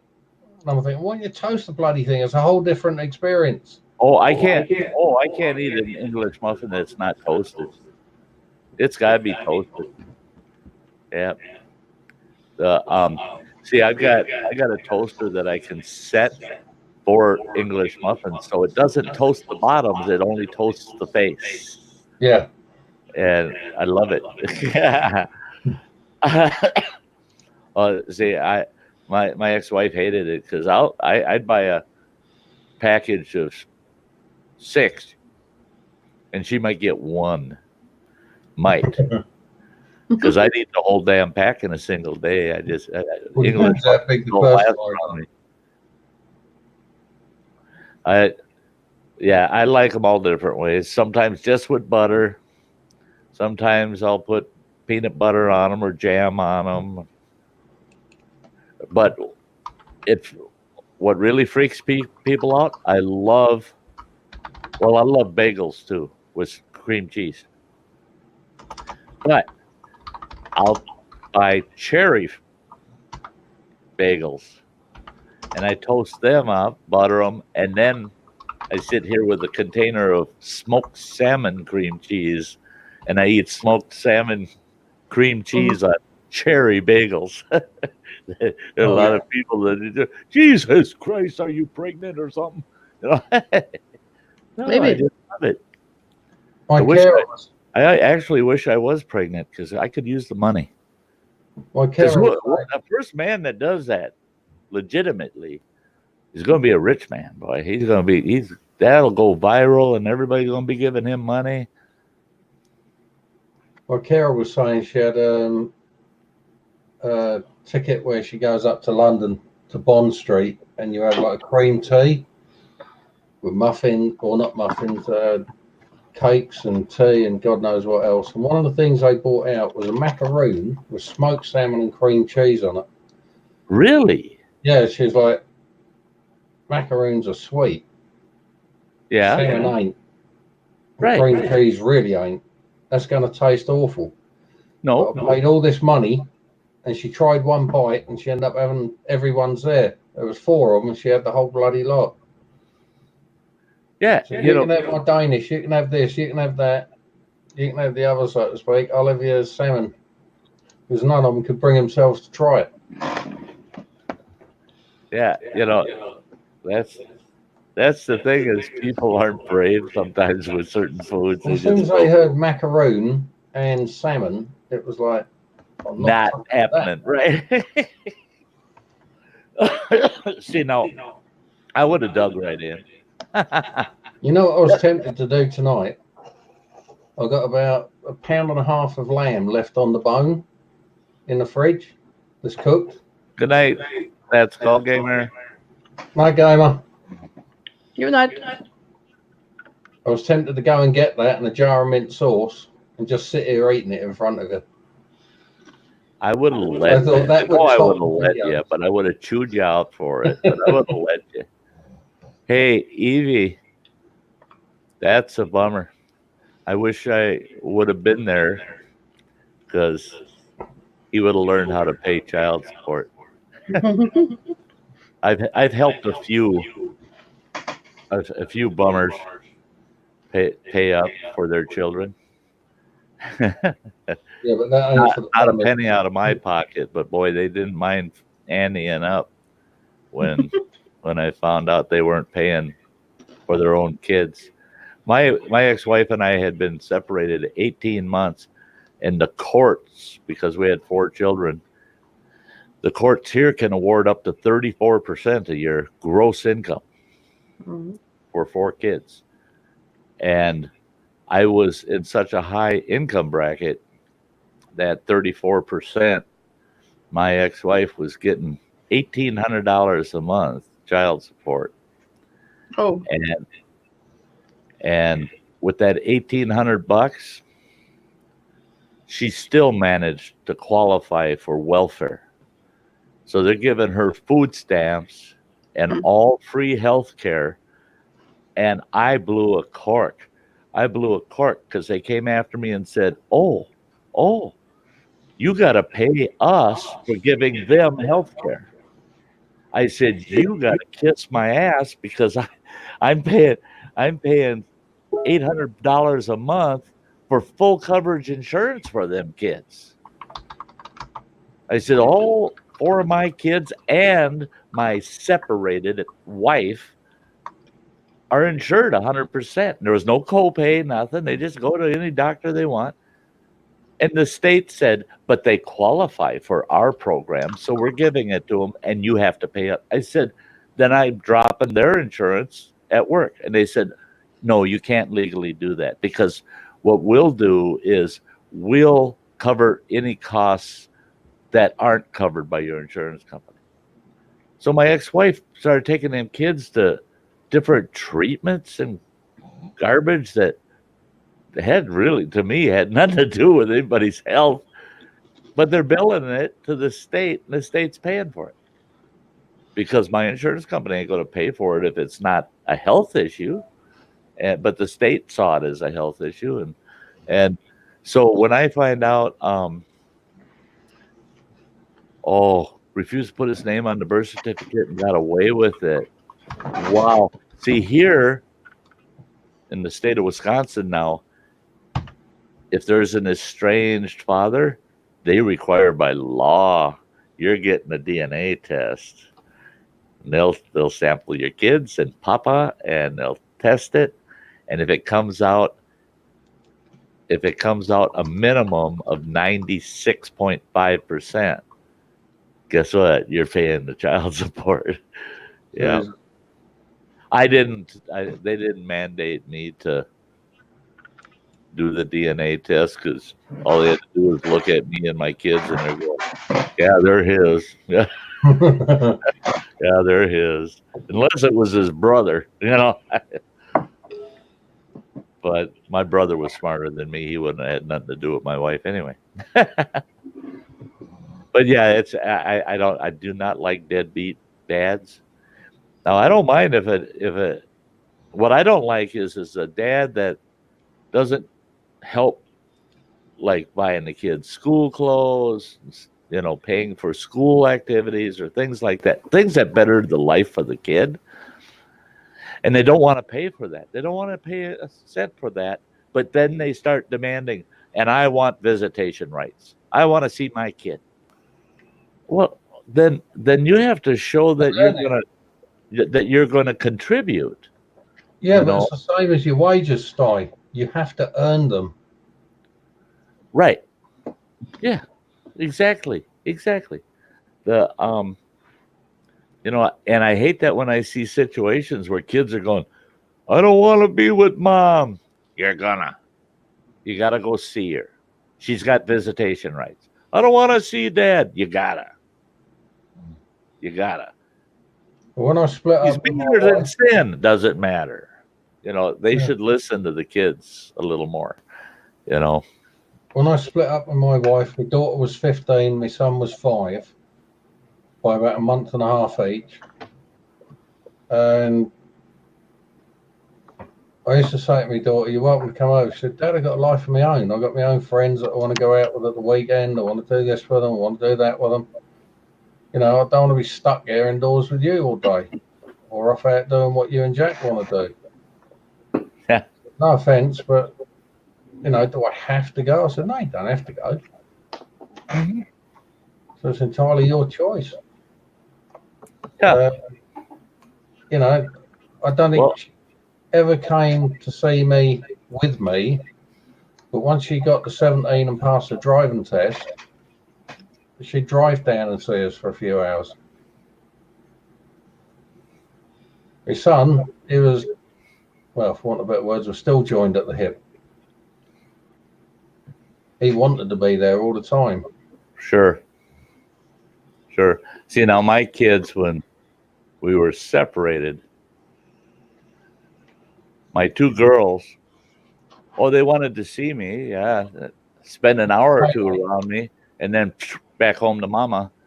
My 2 boys were, Dad, can we come spend the weekend with you? Can we spend next week with you? Can we spend the next month with you? And they would run away from home and they show up on my doorstep. And I tell them, Jesus, you want to get me thrown in jail? I can't have you unless it's agreed upon. And those kids, my Running Water was the worst one. He was the worst one. And that's a surprise. Yeah. But his mother was just mean to him. He was a teenager and he's a good kid. He excelled in school. He was in high school. He was excelling in school. He was in the regular band, and he was the leader of their jazz band. The kid was doing everything that you just dreamed that a kid would do, and his mother blamed him for everything that was. And then she'd say, "You're just like your father," and Running Water would say, "I sure hope so." Well, that pissed her off. That's one way of diffusing the situation. Uh-huh. It's a bit like trying to put out that little burn on the carpet with petrol. Yeah, and yeah, Evie. Yeah, no, that's terrible. That is terrible. I finally, I went head to head with my ex, and I told her, I said, let's agree. You don't get along with the boys at all. They don't. They're trying their hardest. They're telling me constantly, I try to do this to make mom happy, that to make, and she's still pissed at me no matter what I do. And I said, it's because you guys remind her of me, And so I sat down with her and I told her, we got to work something out. And I told her, I said, I don't want to take the kids. I don't want full custody of the boys. But I said, I want an open door policy that if things aren't working out for you and them, that you guys are spatting, drop them off at my place. Just drop them off at my place. And I said, you don't have to advance notice me. I said, I'll give the boys a key. They'll know where to find a key to get in. And I said, that'll settle it all. Oh, she didn't like it. And I told her, I said, well, then, I said, you either agree to that, or I said, I'm getting a hold of the state welfare department, child services, because I said, one thing we haven't disclosed to them is you're living in a 5-bedroom house. I'm living in a 1-bedroom apartment. I'm paying $800 a month rent on that house, plus the utilities. I'm giving you $1,800 a month cash income. And I said, I'm paying for the insurance on your car. I'm paying for your health insurance, everything. I said, if I have to push it, we go to court and I'll disclose all that. I said, guess what? It's called welfare fraud. All of a sudden, the boys could come anytime they wanted. Yeah. It shut her right up. But you know what she did? And that's why she wanted to maintain full custody, is she made damn sure that I would not be allowed to drop them off the calculation for the child support. It would have knocked it down to 18% instead of 34%. And she wanted to make damn sure she still got that full $1,800 a month, even though the boys were only there maybe a tenth of the month. You know, you're lucky if they were there for 3-4 days in a month. They were always at my place. Hey, Spicy. Hey, Spicy. Hey, Felipe. What the hell are you doing up at this time of the night? You pick up my delivery for me. It's only 10 kilos, not too heavy to carry. Yeah, not too heavy. Not too heavy. And the pre-enemas are free. Oh, yeah. Trying to get sleepy. Yeah, come on the panel. I can help you. That's it. I just put the link up. I just put the link up if you want. I saw that. This is a Sty Insanity night because, guys, I'm 6 hours into this. How long? About 2 hours ago, you said, "Yeah, I'm shutting this down in 15 minutes." Oh, you did? Actually, you're right. I said that. And when I hit 4 hours, I said, "That's it, guys. Let's wrap it up. I'm going to shut her down." And Waffle, hey, Rob. waffle, bears. Hey, waffle, Rob. And we started chatting again, Andy. waffle. And that's when the internet crashed. And then, boom, here we are. Jesus. The internet was only gone for 10 minutes. Yeah.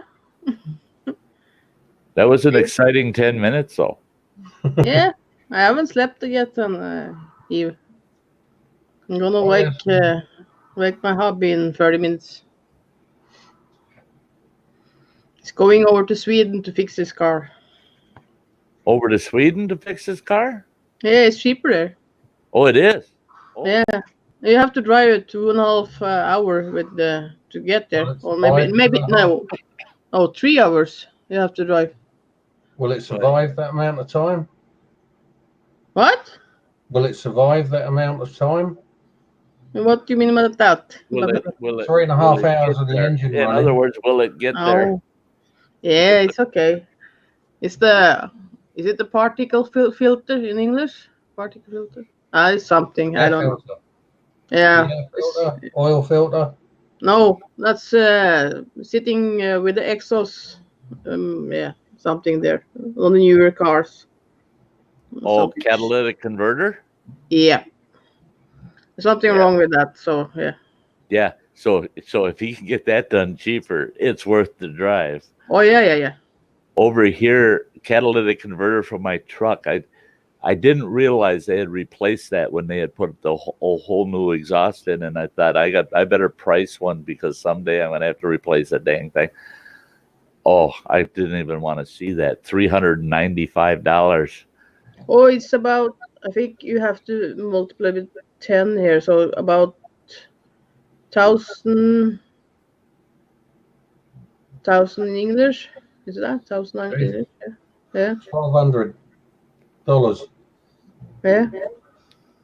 1,200 over there. Yeah. No, $1,200. £1,000.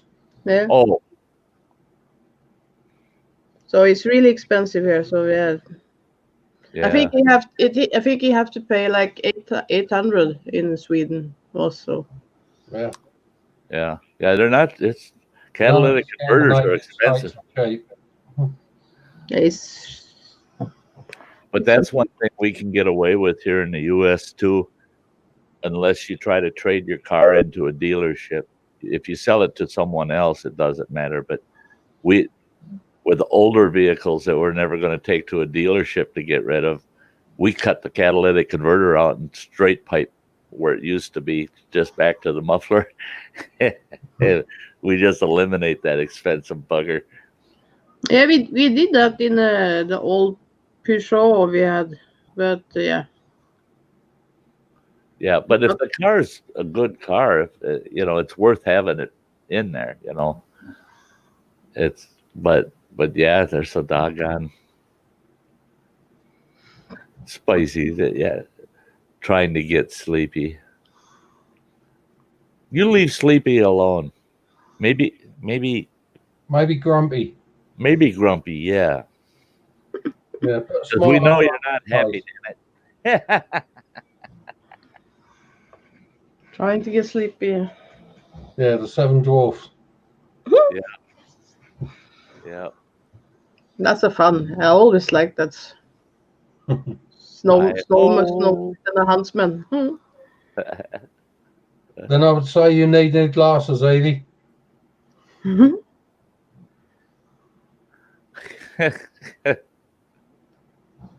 Definitely need new glasses. Yeah. What glasses are they? Beer glasses? Maybe. Beer glasses, yeah. Or spirit glasses?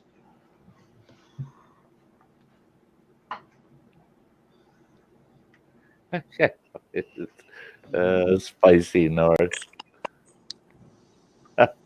Spicy North. Look at there. What in heck? I almost not recognize you. What the heck? What the heck? She's like, who's this stranger next to me? Yeah, I was staring. Who's that? Spicy North. Ghetto King. Sty, I'm going down. I don't know that person. I don't want nothing to do with them. Look at their shady looking. Oh, and then he jumps off. Yeah, definitely playing him, maybe. Oh my god!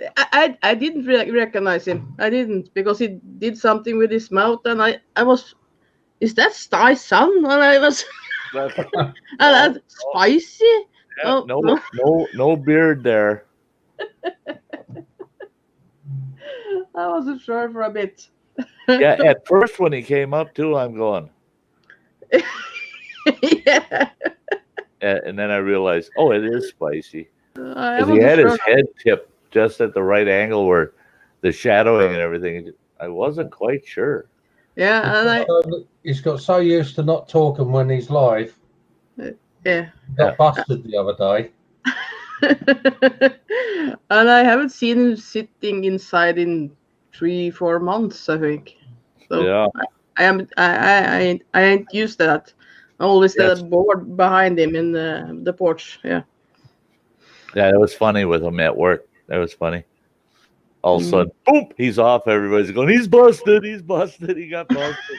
The boss walked up. He's busted. Yeah, that was pretty cool.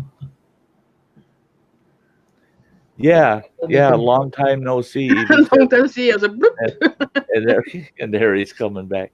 The doggone wrong mouse again. There we go. What? Oh. What was that?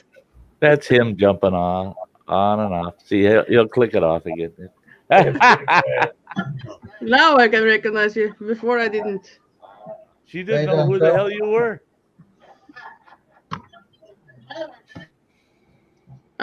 She's a...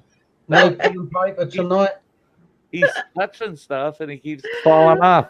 He's not even in the backstage now. Spicy. Oh, Phil. He's looking for Sleepy's backstage. That's it. That's it.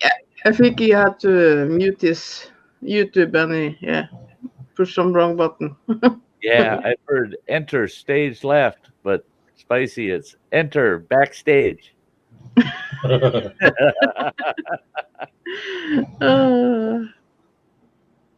There I'm not. Yeah. And then the show starts. There he is back again. He's shaking his head. He's just like, what the hell? You're having a Hi. good time, aren't you? Hi, honey. Hello, Philip. Evie says hello to. Yeah. Yeah. Where's the pen and paper? Yeah, Evie, you're right. There and not. And there he was, gone. Here again, gone again. Holy mackerel. What? I'm just looking at everybody in here. Scholler's in here. Yeah.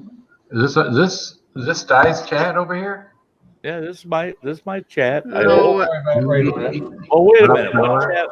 I don't know what chat you're in. All depends on which chat you popped out. Bless you. maybe Okay. I heard echo. Me? Yeah, there was an echo. It's 7 in here. 7. Okay. So, do you have the right chat? I think so. Yeah, I think 5 of those have fallen asleep. Is everything from EV Bubbles lately? Yeah. Okay. EV Bubbles. Yeah. Lots There of are- comments. Her the last last five were from her. All right. Yeah. Yeah, I was going to tell you though, Phil, that if you're looking on it, there's a bunch of compliments about you. You're in the wrong chat. Get out of that one. Get out of that one. Get over here. So how you been, Bill? Sleepy. Sleepy. Oh, I went back to everything spicy too. Yeah, you did. They changed it back for me. Why? I don't know. They did it. I like better everything crazy. Everything crazy, yeah. Everything crazy. Old fart. MK? Mark. Mach 2. Old fart Mach 2. If I could have put an arrow on there, I'd have put old fart and an arrow pointing at Sty. Ah, gotcha. Then he'd have just shuffled me around and it would have been pointing at you by now. Yeah. If I ever see in the world news we caught this Englishman pissing on a pyramid in Egypt, I'll know that you've been pissing on my picture yet. Yeah, they won't even have to use the name. I'll go, I know that guy. I know him. He found my kindergarten picture on that pyramid. Yep. So what have you guys been up to the last 6 hours? All kinds of crap. I was right about an hour or so ago, sitting there with Beastly Ironworks, and Andy and I are just chatting away, and all of a sudden, boom, my internet's dead. And I'm like, oh, that don't happen to me. I'm pissed. But just before that, I heard a crash outside. So once it went dead, I opened the curtains, looked out. Here's some drunk kid and his girlfriend slammed into the side of our building out here, and they hit the box where all the cable and the internet and everything comes into the building.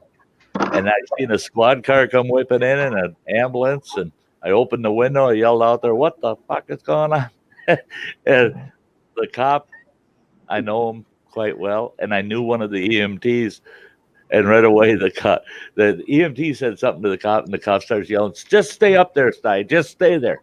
Just stay up there." I said, "Okay, I'll be right down." I ran down there, pair of blue jeans and a shirt, no shoes or socks, run right out in the parking lot. What the hell's going on out here? And he says, "Well," the cop says, "Well, you stop right there. You just stay there. Don't get any closer." And the EMT says, "Sty, you can come over here. Come over to the meat wagon." He says, "You know, I got a little cocktail I'll give you, and everything will be fine."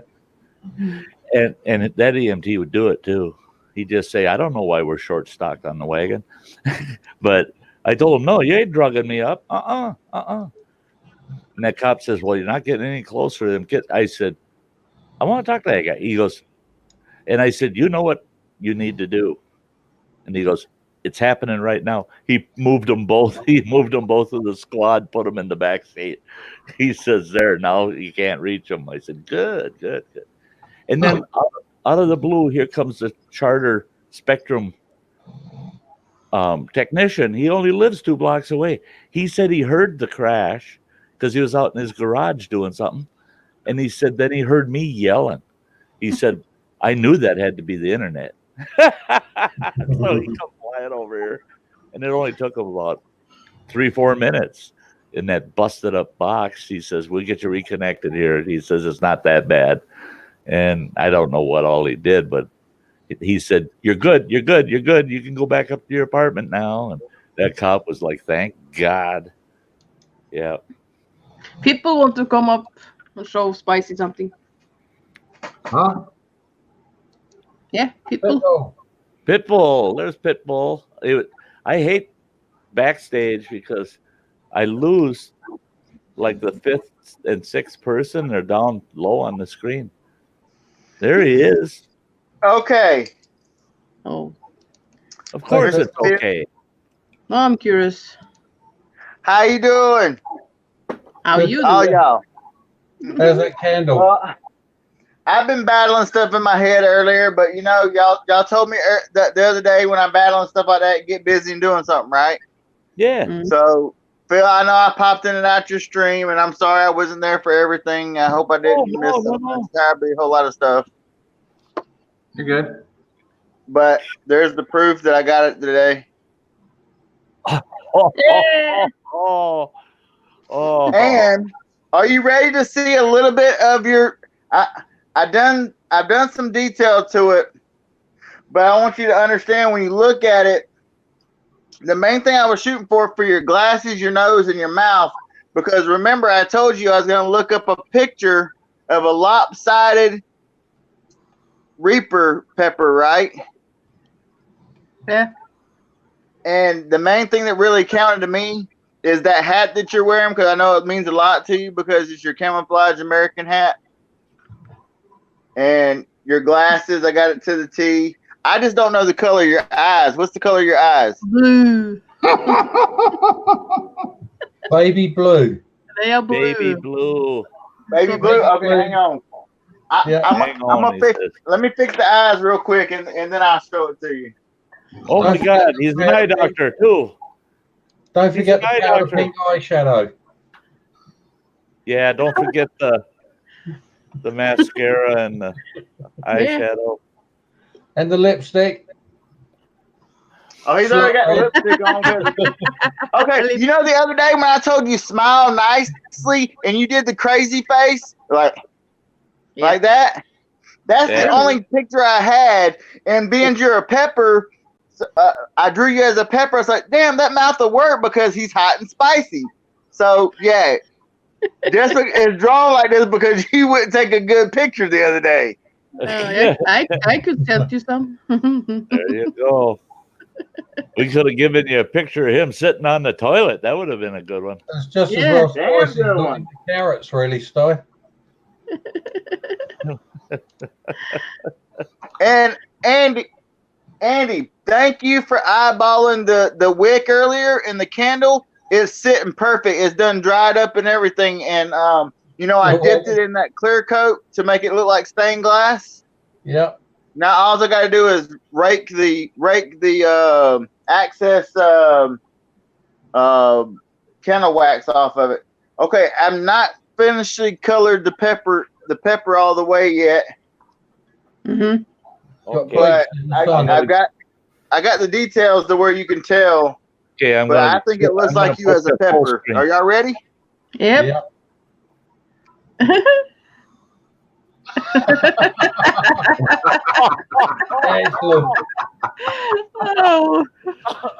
Oh, that's awesome. Bill, you look like a politician. Does it not look like you as a pepper now? Yep. I told you the cartoon. That is what he's going to turn into if he keeps doing them damn peppers. That's exactly what he's going to look like. Yeah, it's a habanero. But what I did, I took the shape of your face, the regular roundness of your face, and put it here because you see the trial line that I did there from the ears down to the chin. And then I looked at the Reaper pepper, and I seen how it was bumping out to here. So I said, well, wait a minute, that'll fit it right up under his ear, and that one will too. So there you go.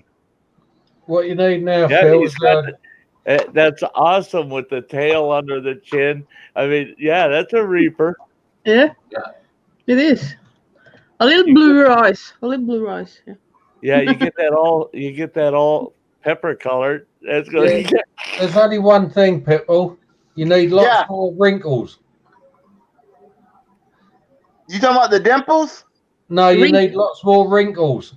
Lots more wrinkles. Yeah, I'm working on that, but I don't want to put too many in there to where it takes the texture of his face, the contours of the face either. Because see, what I'm doing is I'm layering it with dark red, light red to give contours of the face.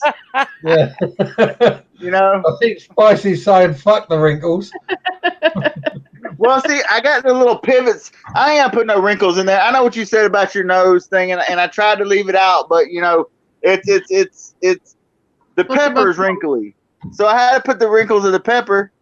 Actually, you do need the wrinkles. Yeah, right there. Check out. Look at what Pitbull drew right there. Need a few grey hairs thrown in as well. Well, hey, wait a minute. I fixed the hat big enough to where his hair wouldn't even show. Yeah. So I want to look at the hat, and I want to look at the hat and look at this and see how close I got to it. Jesus. Oh yeah. Phil, you nearly knocked your toupee off. Oh yeah. Yeah. Anybody that knows Phil knows that hat that you drew there, Pitbull.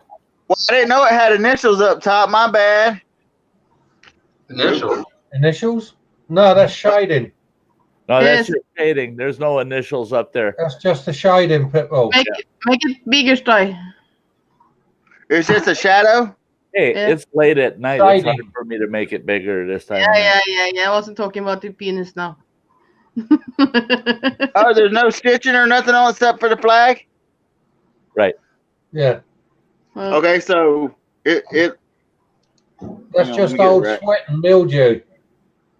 So it's dead on, right? Yeah, I mean you got it looking right. It's camouflage hat. It's just a yeah. That is crazy. Hello, you've done a great job of slimming. Spicy. My name's Phil, and we are going to have a show today. You've done a great job of slimming his face down for him. Oh my god. Do I now? I said you've done a great job of slimming Phil's face down for him. Yeah, he did. Yeah. Well, you know, Phil, you really clean up pretty good. I love Phil to death, and he gave me some pointers when I was drawing it. He says, "Hey, don't get a whole lot of wrinkles in there, and get my face just nice." But you know, I did taper it down. But then when I added the pepper strap, you know, the curvy to the pepper, and then it kind of wonk it just a little bit. But you know, it looks like him though. I think it does. I mean, it does. I told him to smile the other day, and he opens his mouth like, and that's the only picture I could get because he was at work. Yeah, they'd get suspicious if he smiled. I feel. Crazy Ann's the one that said, "Hurry up and take the picture," so I did. Yeah, hurry up.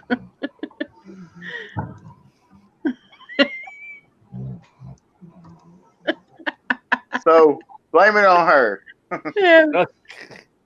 No. She said no. It was fine until that. No. Maybe. Oh my god. Cool picture, people. Thank you. Yeah. Don't you get slightly red lipstick? Something have a meeting with the secretary or something like that. So I think the rest of us better.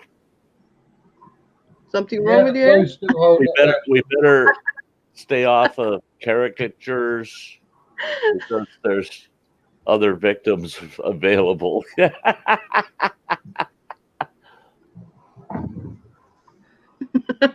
to take his hat off. I'm gonna pull his hair. He has some hair in the ears. I see. I see it. There.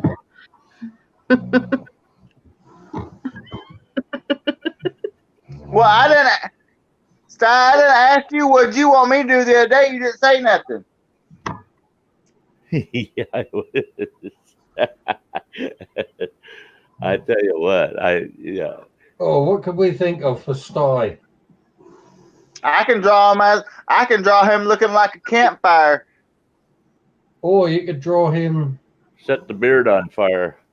a bull. Oh, I can. A big With old a male. flaming beard.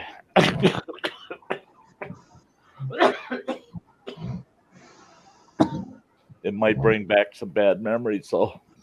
Uh-oh. We don't know. We don't want no bad memories. I've had a few flaming beards over the years.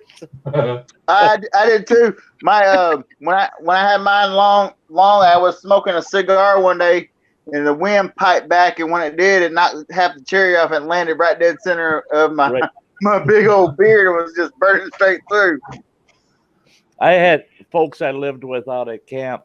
They had a cabin near my shack, and they called me over. The gal, she calls me over and she says, "The boyfriend can't get the barbecue lit. Would you light it for him?" And I said, "Well, yeah, sure." I walked over and I asked him, I said, "Why are you having a problem?" He says, "I keep pushing that sparker and it won't fire." I said, "The battery's probably dead in it." So I took one of them long lighters and I lit it. I'm leaning over that thing and stuck it in the grill. Here he had the gas crank all the way up on the damn thing. And when I stuck that lighter in there, it just woof and threw the cover and right around my face. And I turned, looked at the two of them just shocked. And when I saw the look on their face, that's when I realized, oh shit, my whole beard's on fire. The whole damn beard was burning. Yeah, I lost about 4 inches of beard that day. Yeah, holy shit. Yeah, lost my eyebrows, my eyelashes. Yeah. Oh, yeah. Worst bit is when you lose your eyelashes due to fire, there's like 2 little hooks left behind that keep catching. Yeah. So when you blink, you have to pull your like Velcro. It's like Yeah. Velcro. You got to peel your eyes open. Yeah. I had one guy challenge me. This is a few years ago to do a video of, because he had seen it in some movie, and I don't know what movie it was, where some guy had taken a flint and steel and used his beard as the tinder. I said, "You kiss my ass. You kiss my ass. I'm not going to use my beard to do a fire starting demo. Bullshit." Could have been fun. Fun for everyone but me. I still say you should do the bear safety video with a 2.2 pistol. No. Could you imagine the uproar, all these dead people turning up where bears have mauled them and they've been at the autopsy, it finds out they got a 2.2 bullet in their knee. Yeah. Yep. Yep. And YouTube says you're not allowed to do videos encouraging people to commit dangerous acts. So why the heck does that guy down in the corner get away with his peppers? Yeah. Oh, try that. You should try that. Just prep for it. You know, that's like saying, "Oh, yeah, they gave me 30 days to live. I'm going to start getting embalmed now." Right? Yeah. Let's prepare for the day. Oh, jeez. 8:33, Ann. Yeah, I'm just typing with my neighbor. Okay. I'll wake him up. Loopy Lisa had a poem today. Did poems today on a stream. For 4 of us. She did one for Dojo. She did one for Ann and Dojo, Ann, and Sherry McMillan. Oh, wow. She did one for me too, but she wouldn't read it because she said she wanted to perfect it. Wanted to perfect it. She's working with Pitbull. Yeah. Sorry. Yeah, Sorry, gonna have a nice backdrop. People in my house trying to sleep. And you got to watch me do a candle today. Yep. I even helped supervise the lining up of it. Right. I spent all day putting my studio gear together, and then just in time was able to get my stream up. Your chair looks nice. Hey, my chair passed the test tonight. It's 6.5 hours, and my ass don't hurt. Sty, make that bigger. Right. Sty, make that bigger. The one above you? Yeah.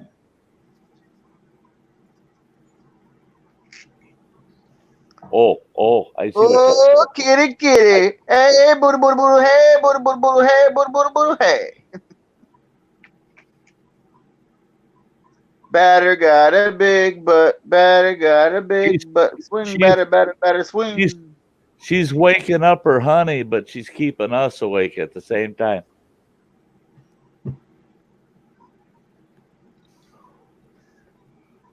Hey, did Ann fall asleep again? I think so. That's not the view we got when she fell asleep the other night.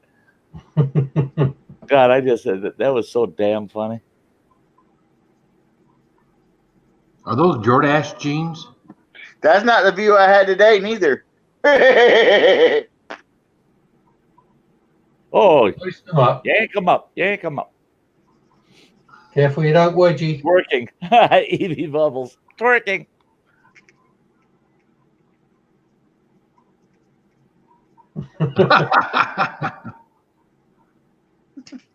Sty! Wow. Wow. What you doing, Sty? Eh? Yeah, well, we were watching you backstage. You're backstage. We were watching your backstage, yes. Was Yes. that something to see? No. Yeah, we got to see. Yeah, big booty. Swing, batter, batter, batter, swing, batter, batter, swing. We got to see you hike up those designer pants. Yeah. The soy in the pants? No. Unless they are too big. We see nice ass cheeks. Hey, be careful there. Spicy will jump right in there and join you. Yeah, he can. He's a lot. It'd be like a potato sack race. He is allowed to do that. Yeah, see, he's ready. Look at that. Look at that. He's trying to get in him right now. Yeah, I need to buy some new pants. Motorboat.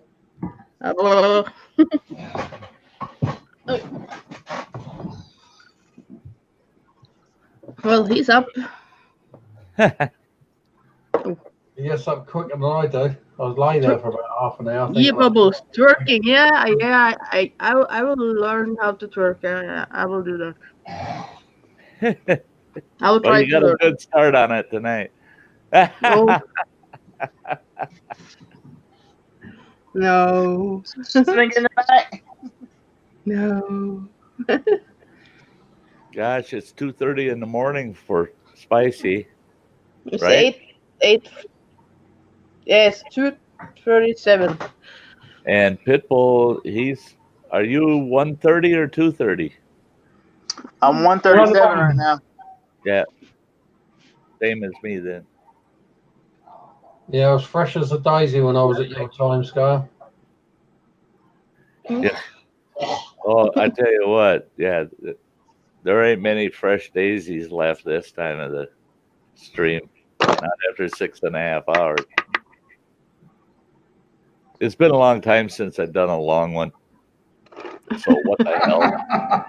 That's I gotta say something. All though. right, I admit I said that in the wrong crowd. yeah, you said that Yeah, in the wrong It's crowd. been a long time since I've done a long one. And Yeah, me you too. ever visited your stream called Far Q? What? FAAKIEW. Far Q. Yeah, what about it? He was on Laura's panel earlier. Yeah. Crispy Hatch hatch chili. chilies. Oh, I thought chilies had 2 L's in it. That's Childs. Childs. Oh, there's no D. Chilies, Phil. They're spiced foreskins from the Jewish church. You robbed the, yeah, you robbed the synagogue for crying out loud. That's a big bag. That's what I said about my mother-in-law before I got hit. Big bag. Right? The chip You're looks welcome, good. sir, mate. It looks good. I got something. Mine is smaller. I still haven't eaten today. I've been sitting here once in a while eating a jelly bean to get some sugar in my system. So French fries. I'm going to eat some high-end gourmet food. I got a Pop-Tart. I made some Asian rice earlier.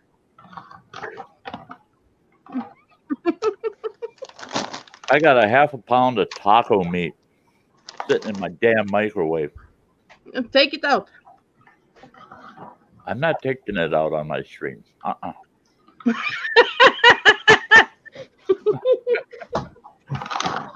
You know, I appreciate the request, Dan, but I'm not taking. Get the hell off my. I'll block your ass so fast. Take it out, Sty. Take it out. Damn, Andy.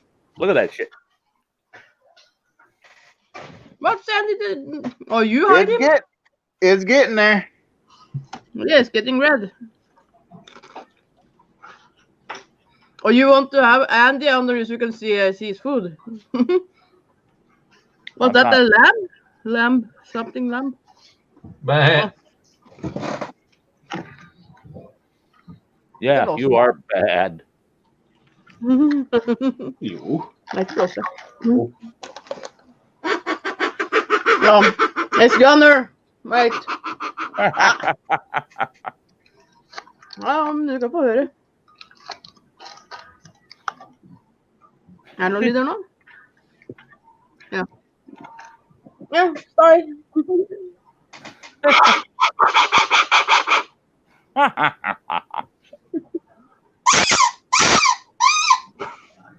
That's Phil the morning after a hot challenge. I knew he'd be nodding. Yeah. He's heard that before. Huh. And that's just taking a leak. Yeah. Who's taking a leak? That noise was the sound of Phil taking a leak after a very hot challenge. Right?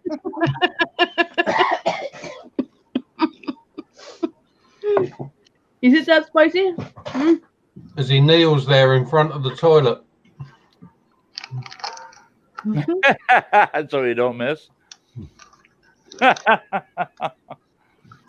Andy, you stinking Neanderthal.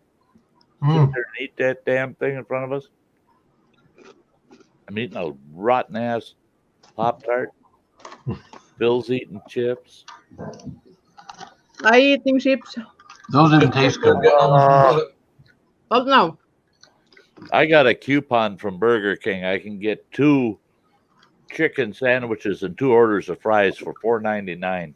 Go do I'm gonna poison myself tomorrow. No. Just don't get chicken from KFC. From Natural Valley. What? Spicy?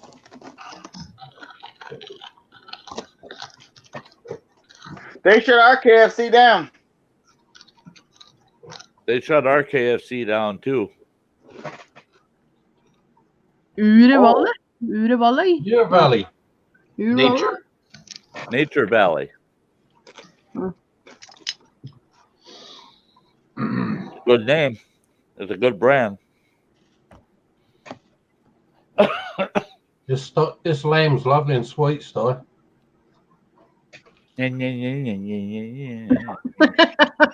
Stop. You got some of that sauce on there? Lots of that sauce on there. Yep. Oh, Sty's hungry. Does it count as cannibalism to eat your ex-girlfriend? I don't know. I'd have to ask her. She was Welsh. Go and get the food in the microwave, Sty. Yeah. Oh. I know. My chair is comfortable, but my legs are starting to ache from sitting so long. Look at that. Don't show me that. I got that taco meat in the I could be eating a big burrito. Sty is hungry. But I'm going to have to stick it back in the fridge because there's no way in hell I'm eating burritos at 2 o'clock in the morning. Howard.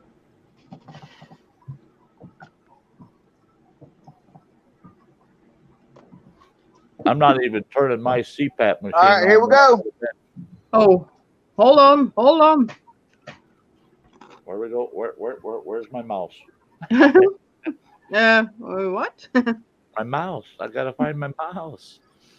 Here, kitty, help me find the mouse. Hey, kitty. I gotta outline the mouth real quick. Shit. He's gotta put some shit around the mouth. He said. I agree. Look at Andy eating food. Yeah, he's a damn savage. He's just a savage. I mean, Hey, Spicy, are you tired? you know, they talk about third world countries. Andy, the way he eats, is like he's from a fifth world country. Lord Jesus. Not now. Not now. If it wasn't for your apartment in the background, Andy, I'd picture you out on the African savannah chewing up some zebra. Antelope. Look at Mr. Comfortable over here. Yeah. You're almost in the same position Ann was in when she fell asleep. No, that was That's it right there. Was it wrong? Was it like that? It really made me mad, Ann, because YouTube cut an hour off of that straight. Like that, I think. Yep, there she is. Oh, that's it. All right, screenshot that, guys. That's exactly what we were seeing. Y'all ready? Oh. Yeah, just a second. There we go. What now? Excellent. I got almighty. Oh. That's cool, people. Yeah. Really cool. Yeah. Fear the Reaper.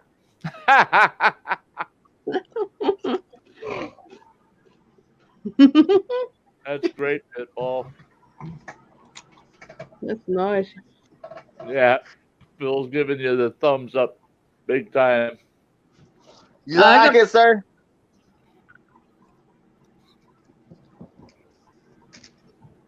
Wait. Is it what you thought it would look like or not?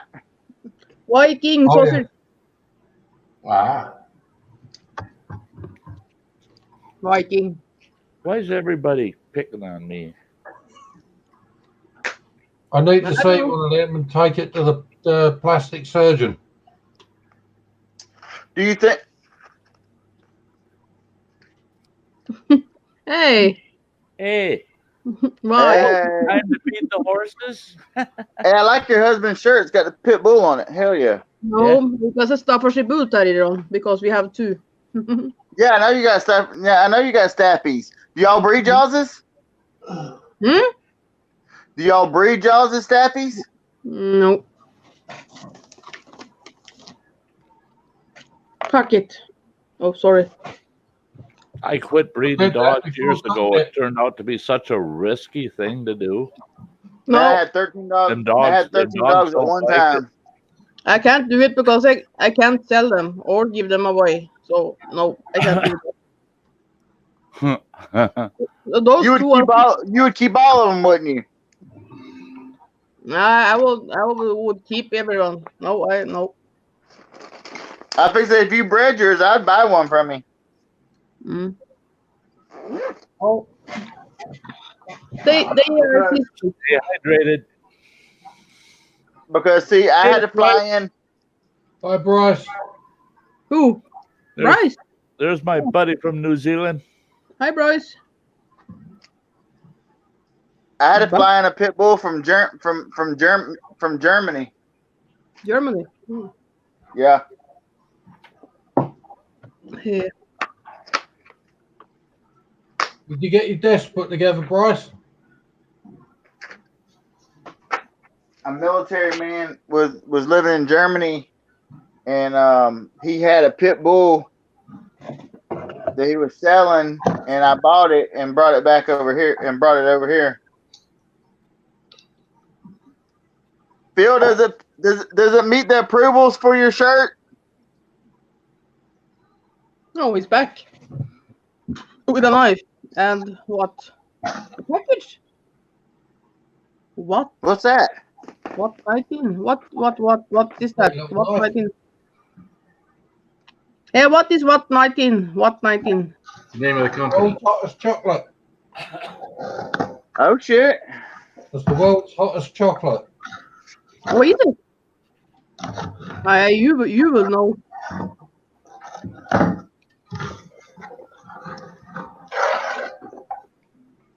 That big and so little. Okay. How many did you buy? Only one?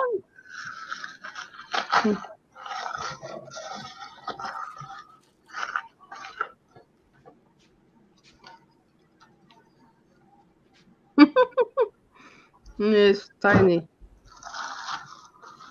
The chocolate. Yeah.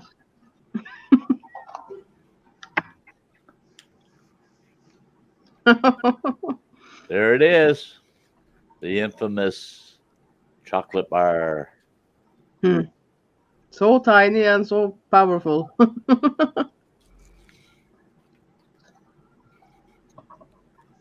I get more money on my credit card, I need to find out from y'all how I can, because I don't know how to find stuff like that and get it.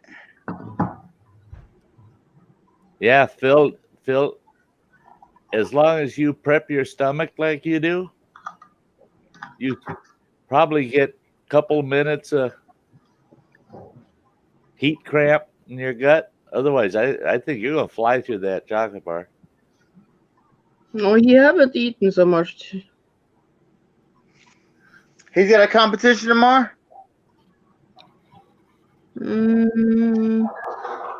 don't know if Phil's got one going on or not. The toe of Satan, but I don't know. Yeah, they're doing the suck off, but I don't know. Is that tomorrow?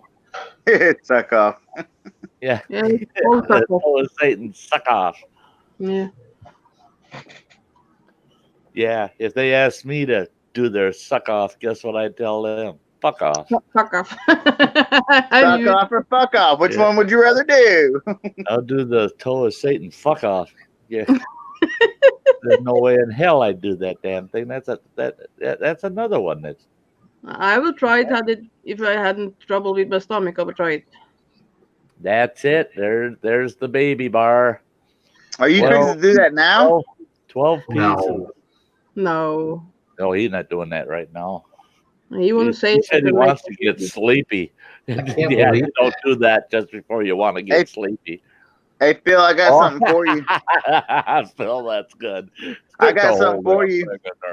And let it melt and then slowly swallow it all. You know, I still think that would have been a hell of a challenge, somebody to microwave it down and melt it and then drink that sucker and then because that would fit in a shot glass. Just pour that sucker in your mouth and you got to whoosh it around and then you got to lick out the shot glass and lick it clean and turn it upside down on the table. Yeah, that would be a good one. That'd be a good one because Yeah, that's like that stupid toe of Satan pop. If you're moving around in your mouth like you did, Phil, yeah, you're gonna get it everywhere. You're gonna have it all over your cheeks, your tongue, the roof of your mouth, everything. Yeah.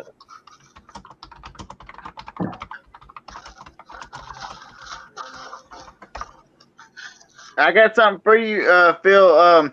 If you ever do a thing and your stomach feels uncomfortable after you do it, I got some it's called stomach lidocaine. They gave it to me at the hospital because I was having trouble with my stomach and everything. And you mix it up in orange juice and drink it, and the lidocaine numbs the back of your throat and your stomach to where you won't have that problem after with no irritability. Huh. And that's the same stuff they put in Orajel, and my doctor had told me take a full one of those small tubes of Orajel and squeeze the whole thing on my tongue and then rub it around the whole inside of my mouth before I did the hot chocolate challenge. And I was tempted, but I thought, not if it worked, I'd feel guilty as hell, that I cheated. I've only got one problem with my stomach, Pitbull, and that's the distance from it to my spine. Do what now? The only problem with my stomach is the distance between that and my spine. Yeah. Oh, Jesus. Yeah. Yeah, you could paddle your kayak around his stomach. Oh, yeah. Take you half an hour to go from one side of the belly button to the other. He could probably swallow my sister's chihuahua and the dog will be able to bounce around in his stomach.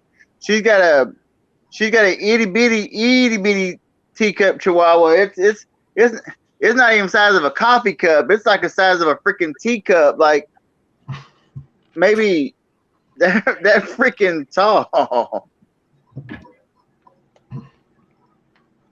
Good night, guys. I'm going to bed. It's 9 o'clock. Good night, here. Phil. Good night, thanks Phil. for hanging out with us, bud. Good night, buddy. Thank you, Phil. Thank you for giving that your approval. Thank you, Burrow. Do I need to email? Do I need to take a picture and email it to you, or will the post office let me get can I stick it in like a thing that looks like a paper towel roll thing and roll it? I don't want it to get bent up and scratched and right. And because the way that your letter came today, that damn envelope looked like it went through hell in a handbasket. Yeah, it did go through hell. Yeah, just get one of those tubes. Yeah. I don't know what the tubes would cost you, but yeah, I got one. It wasn't too big of a one, but I think I paid $3.50 for it. Is that the right? Thank you, Pitbull. Is that the right address on the envelope? Your P.O. box? No, Lapeer. Lapeer. Something. Lapeer, Michigan. That's what I said. Is that to a P.O. box or to you? That's to me. Okay. I like how you wrote Pitbull out to the side. Hey, Good night, Tony. Good night, good sir. night, Phil. Get out Love of here. you. Go to bed, man. Get out of here. There he goes. Yeah, No, let's go. Now there's 4. Yeah. I can't about believe 3 in a it. minute because I'm going to bed soon as well. That's me. Well, Yeah. maybe not I'm hitting bed. the 7-hour mark, guys, and I seriously need to eat something other than one Pop-Tart. I don't feel hungry anymore. And oh my effort. That's why I stayed at the live chats for so long to where I could do this because I want to put all my might into this drawing because it means a lot to me because all y'all's done a lot for me. All y'all's done a lot for me and everything. Nah. I had to stop and think what day was it yesterday? So I got yesterday's pills. Well, it's Friday here. Yep, same here. And there. Yeah. There are Thursdays taken care of, and it's just about time for me to take Fridays. Well, it's actually good that I didn't take those nighttime pills without eating. So that works good. I ate all that sugar in that Pop-Tart, and now I took my pills. That works. You have to eat. You eating onion then? Hmm? Are you eating onion? Oh. No, she's got chips. It looked like a piece of onion. French fries. French fries. It's like. What was French fries? They're like a shoestring potato. Oh, you got Kim's we got some of them at the Dollar Tree now, but they're made from potatoes, and they're made from like carrots and green vegetables and everything. It looks like French fries, and them things are pretty freaking good. They are. I've tried them. Yeah, they're good. Yeah, they're good beetroot ones. Andy, you want Cheesehead's shrimp and spam and rice burrito? I did. I saw that little pack of shrimp. He said he got at Dollar Tree. You know, everything's $1. Yeah. So yesterday when I was in the Dollar Tree and I was talking with the district manager, she's trying to convince me to come back to work. And she goes, "What are you here for? You shop quite often in your old store?" I said, "Once in a while." I said, "I'm here to get Kipper snacks." I said, "I see you got a bunch on the shelf, so I'm going to grab a bunch." And I said, "And I'm looking for them shrimp, them frozen shrimp." She goes, "This store doesn't have them." I said, "What the hell is wrong with that?" She goes, "No, this store doesn't have them." I said, "Well, you better fix that crap. I'll get on the corporate website and start bitching like mad." I said, I'll tell them your store is filthy dirty and that you're storing fresh food in the bathrooms." And she goes, "What?" I said, yeah, I can blackmail the hell out of you. You get them shrimp in there, damn it." Yeah. I tell you what, I'm a storyteller and I like to tell true stories. But boy, if I got to fabricate one, I can really be good at it. Right. Only trouble with fabricating, you then have to remember it. That's why I don't like to lie. My memory is so effed up that if I tell you what, one lie would turn into about 40 in about a week, and everybody would be going different endings. Yeah, everybody would be saying, "Well, that's not what he told me." Yeah, so I tell the truth, spill my guts. That way, at least when somebody comes to me and says, "Oh, did you say such and such?" Yeah, I did. I'm sure I did.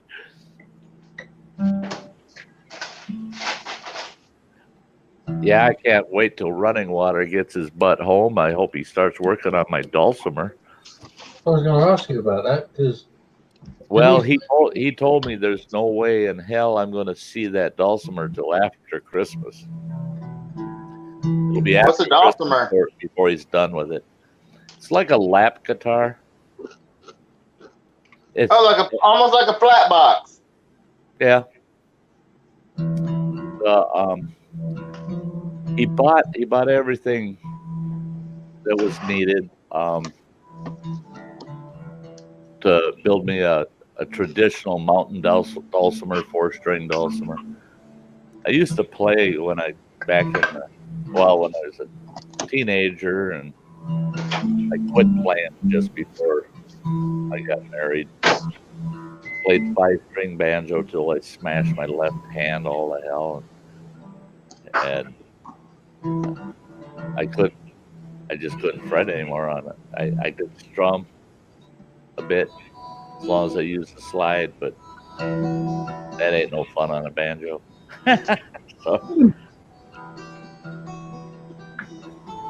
So I'm going to see if this old fart can get enough dexterity back in his fingers to play the the dulcimer. That'd be fun.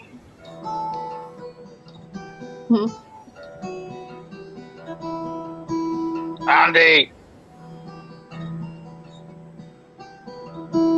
What? The glass we made today?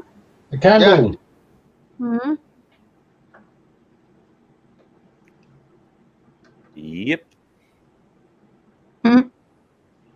Looks like buttering from a distance. That's neat that you used a goblet for it like that, you know, a long stem glass. Yeah.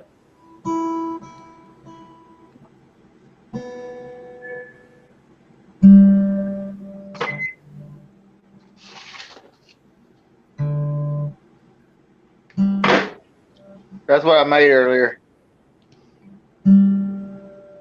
What is that? Something. What is Oriental? It's like Oriental rice with shrimp, like little shrimp bites and chicken and pork and beef. Look at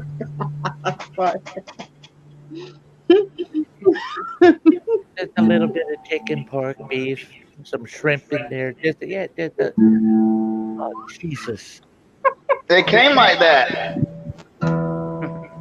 Didn't come here like that.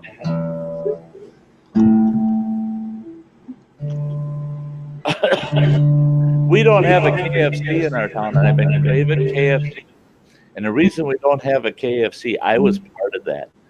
But fortunately, there was about 5 or 6 other people that filed the same complaints. I went to KFC here, and I had my grandkids. There was at that time there were 7 of them, and I had all my grandkids in the house. Next day said, "Go get KFC." I said, "Okay." So I took my oldest grandson with me. We went down to KFC, and I told him I want that bucket deal up there, and I want these sizes. And they let me place the whole order, and then they go, "Sorry, sir, but we're out of chicken." I said, "How the fuck can you be out of chicken at a Kentucky Fried Chicken?" I said, "What you got? Kentucky Fried Frogs? Something? What the hell's...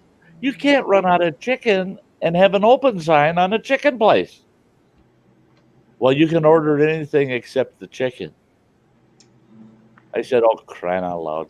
I said, "Give me 10 of your pot pies." And they go, "No, they're chicken. Nothing. We're out of chicken. You can't have anything that's chicken." Well, that pissed me off. Hey, Lisa. Hi, Lisa. And lo and behold, about 2 weeks later, I was back in there to order a bucket of chicken again. And they said the same thing. "We're out of chicken." And I'm going, damn it. Why don't you have a closed sign up? I would never have stopped here if I would have seen a closed sign. But you're open. You must have chicken. They go, "No, we have no chicken." All of a sudden, I see this gal pushing a cart by, and she's got 4 big trays full of chicken, all cooked up. I go, "Look at that chicken. I want some of that. Give me a bucket of that chicken." That's tomorrow's chicken. We're out of today's chicken. I said, "What the hell? You got the day of the week stamped on your chickens or what?" Yes, that's how they do it. And they said, we have a certain volume of chicken for each day. Yep. And we're not allowed to dip into tomorrow's chicken.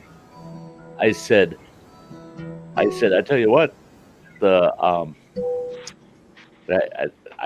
can't wait to get a complaint filed, because if you're out of chicken, fine, close the damn restaurant, because that's what you sell is chicken. That's like Domino's.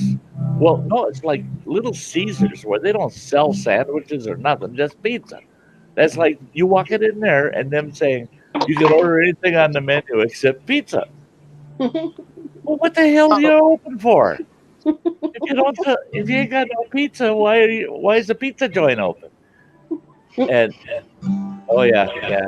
So I filed a complaint, and they sent me a letter back saying, "Yeah, we got a lot of complaints about that franchise." Lisa.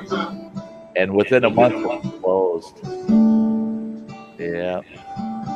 Yeah, we're still on. We're not. We're here, just not all there.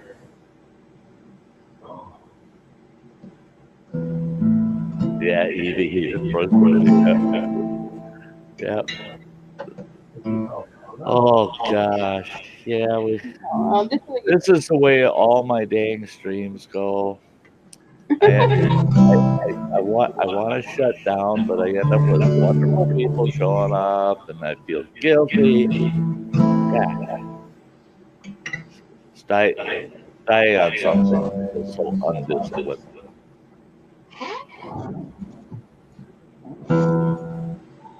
Hey, Lisa's saying hi, old Art Mach 2. I have some bad. Hello, Lisa. Some of us are still alive, just. That's his full lyrics for that song. Yeah, and there's no chorus.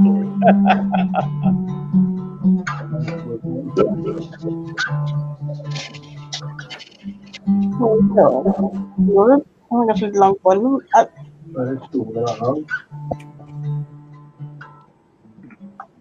No.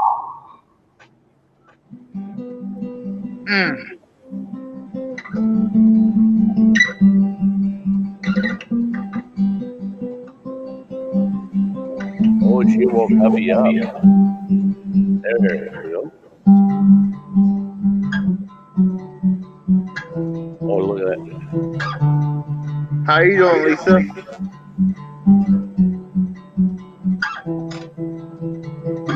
Right. I like that. I like that. That's an awesome ass shirt. Is that a boar? My photograph on a shirt. Boar, yeah. God, that's a nice shirt. Someone said hello. Oh, Christ, look at the back of it, too. It's just as good as the front. Oh, he doesn't have to keep posing, but, oh, jeez. That is a nice shirt. No, shit, that is a nice shirt. I got a cousin down in Texas. He wants me to come down boar hunting next year. I just might do that. No, he's not. Oh, you finally got a hat on. I haven't seen you for that long without a hat. Yeah, but now I'm. Yeah.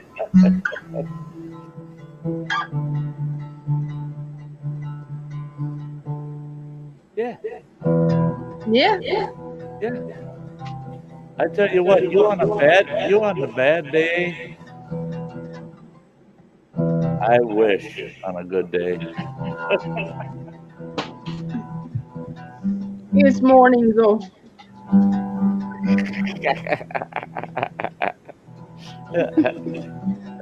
You look like one of my sister's dolls that she hung on to for a long time, and I kept trying to pull its hair out. What do you think, people? Oh, now he's coming. What now? Oh, check that. Jesus. Holy shit. Something about Mary. Something about Barry? Yeah, your hair. Oh. Whoa, and that's a hoodie. That's nice. I like that. Real cool. That's sweet, man. Is that the trident compass on it? Yeah, I think so. Yeah, that's the trident's compass. Yeah. That is it. Man. Oh, yeah, one more. Making me look old and nasty, and then he shows up and making it look like I don't even own a wardrobe. Oh no, look at her. What do we got? Oh hell yeah. Oh yeah.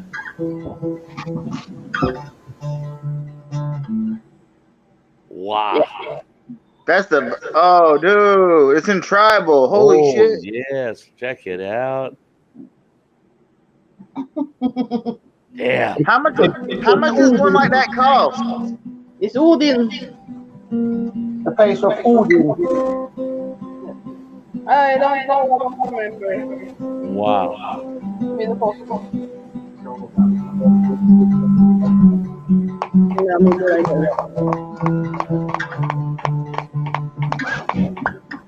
Sty, may I dip on your show? Good morning, Stephanie. What do you think, people? Of course you can. Yeah, one more. Of course you can. Oh damn! Oh, geez, I gotta enlarge that one again. There we go. Oh God, yeah, I love that too.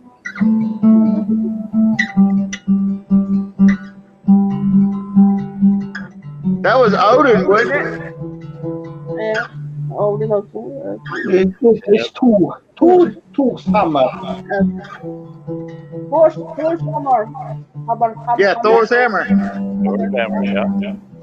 No, the one was Odin. And this is me. Rooster hair.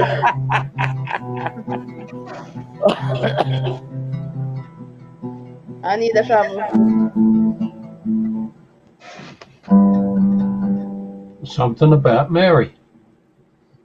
Yes. The jizz stain in the hair. Something about it. Hello, Stephanie. Hey, Stephanie. Stephanie's back. She was at the beginning of the stream here, and then now she's back. It's great. Her and her boyfriend are awesome. Yeah. You know, that's it'll never grow old. Me saying that. Yeah, you see folks at my streams in Ghana, they're all great folks. Every one of them. I can't hear you. You're backbeating. I'm backbeating? Yeah. There's got an echo going on. Bad echo. Oh. Perfect. I don't know who it is. Always clear. Sure. Is it? Yep, it's Andy. It's because he's playing the guitar and we're talking at the acoustics are bouncing through. What now? People. Yes, sir. $126 for all three. I couldn't hear him. $126 for all three hoodies. Really? For all of them? Yeah. Three. For three of them? Yes, $126. $26. Well. Yep. You know, by the way, I really dig your honey's beard contrast to his hair, man. That's He really dig you. He really dig you, Sty. I really dig the beard mustache contrast to your hair. For me in size, a little bit in the largest. Ja, han tar på att digga dig.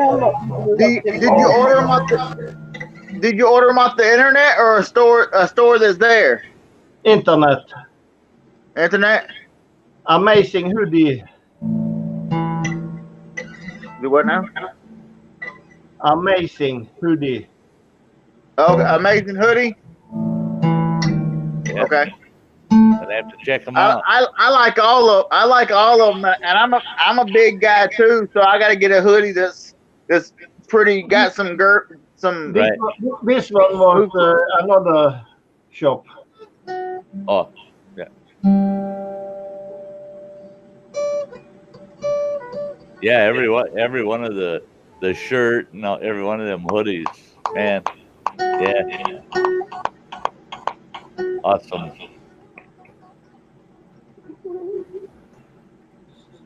Yeah.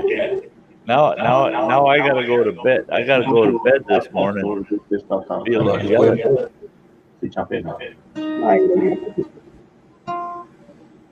Hey, Papa Sty. Where'd you say you from? I'm from northern Wisconsin. Wisconsin. Yep. Wisconsin. Yeah. Wisconsin. That's where the cheese is, right? Yeah. Yeah, Wisconsin. You know, Wisconsin was always known as the dairy state, you know, for its milk and its cheeses.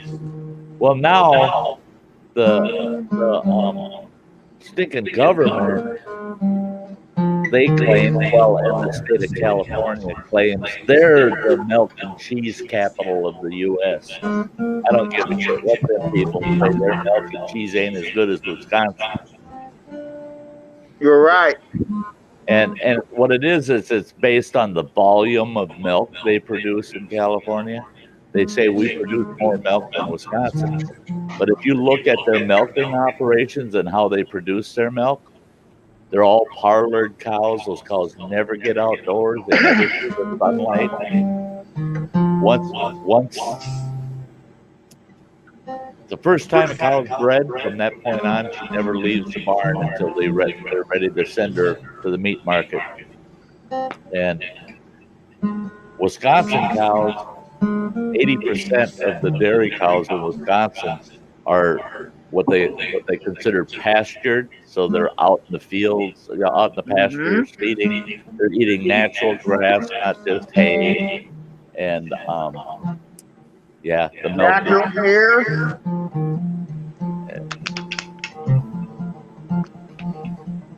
Oh, Lordy. I can't believe it, guys. 7 hours, 21 minutes. Yep. Like I was saying, no CPAP machine for me tonight.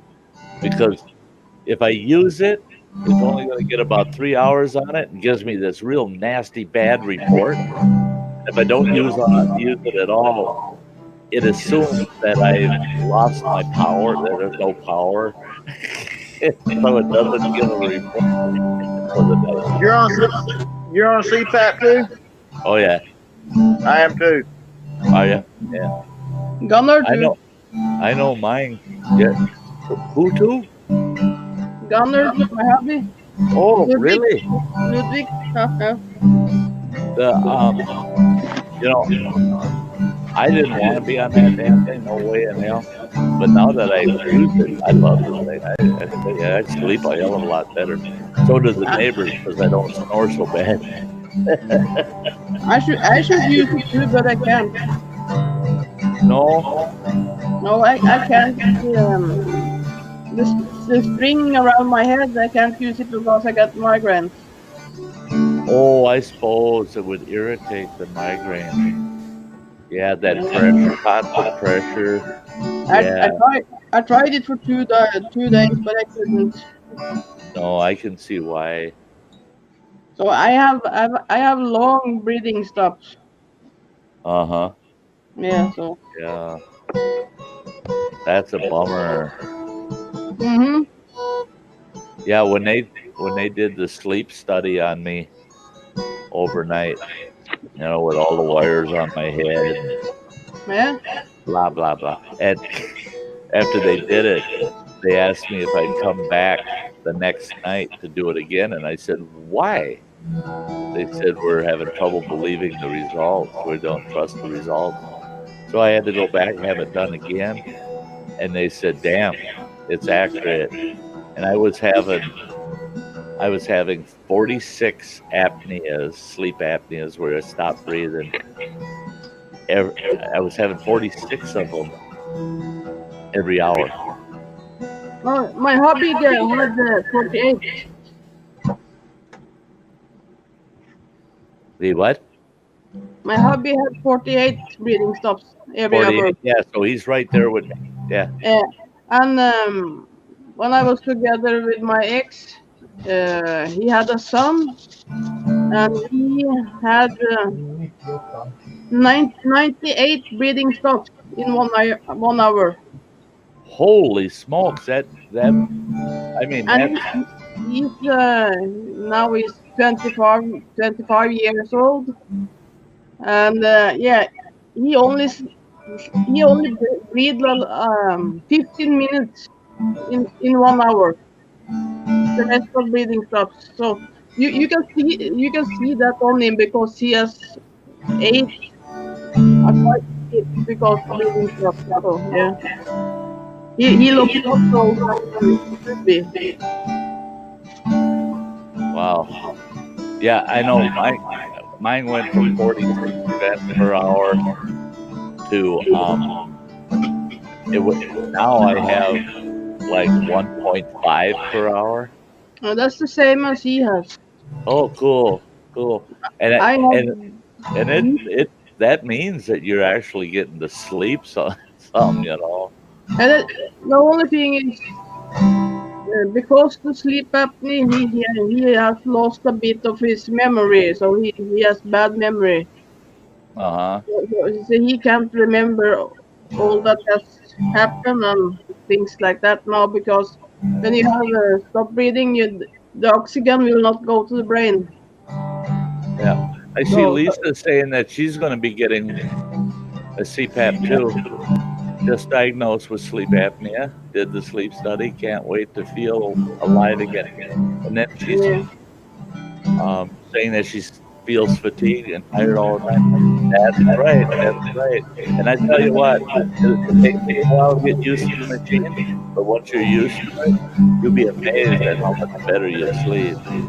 The Evie says I keep taking my CPAP off in my sleep. I'm a I don't, it's like I'm riding a wild horse when I sleep. I'm all over the place. And they give you a 6-foot hose plus that shorter hose attached to the mask, so you got plenty of hose. Not for me. I plugged my machine right off the bedstand to have it hit the floor and the tank come off, water all over it. So they said go ahead because my machine can handle it. They gave me a junction tube, so I've got 2 6-foot lines in my machine. And there's times I'll wake up and that damn line wrapped around me like a snake. Lisa, I keep you in my prayers. I keep you in my prayers that you get feeling better. Yeah, Lisa, I'm glad to hear that you're getting on the CPAP.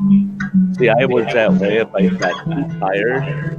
I got too tired during the day while I'm up, and I would be right on the edge of like dropping off into a nap state.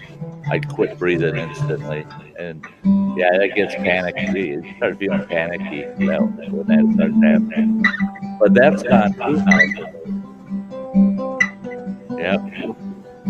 I got 28 of my registration, but I don't know. It was a pretty long one. Yeah. Yeah, and Evie, she only had 9 per hour, but she got restricted breathing all the time, sleeping.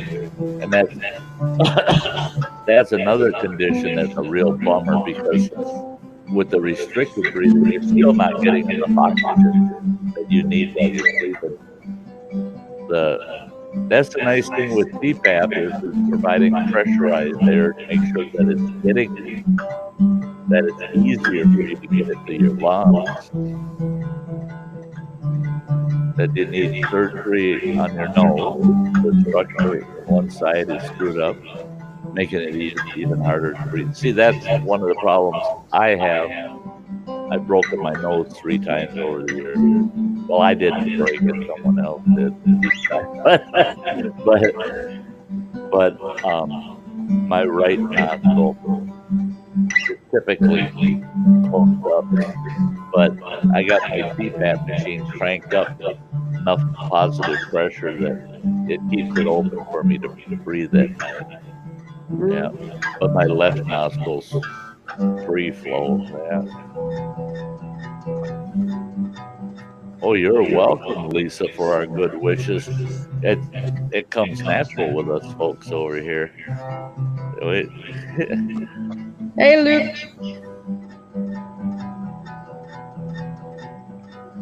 That's a place where I used to work at. All right, Luke. Oh, Tattoo Doghouse. Yep. Doghouse Tattoo Studio. Hey, Luke. What we're doing is this. We're kind of, everybody looks like they're kind of holding out until Sty says, I'm shutting it off. Yep. And I tell you what, I am not breaking the 8 hour mark. Yes. I'll down real quick because my battery's dying, but I thank you for letting me come up here and show Phil the picture and everything. Oh, hey man, you know you're always welcome, Pitbull. Hey, let me show everybody else real quick before I go. Let me increase the size so they can see it. That's what Pitbull did for Phil over at Everything Spicy. He did Phil up as a Reaper Pepper, a caricature of Phil as, and the old saying is true: you are what you eat. Right? Yeah. Yeah, excellent job there, Pitbull. Nice Thank work. you. So what we're gonna do for you? The camouflage bear. Yeah, I guess camo is definitely required. Hey, Sty, before she gets back, didn't you say what was your idea about you said a pink cowgirl hat with what around it? Because I want to do something for her without her knowing. With crazy kind of arch over the top and arched underneath. Oh, so it's gonna look like a circle with a cowgirl hat in the center of it. Right. Got you. Cowgirl hat at about a 45-degree angle, maybe. So you're looking at a sort of where frontal it's kind side of view. like this. Yeah, like a frontal side view. Yeah. And then she likes What color band should I put around it? Boy, I don't know. Black and pink. She comes back. I'll tell her to put her pink hat on. You can get a peek at it.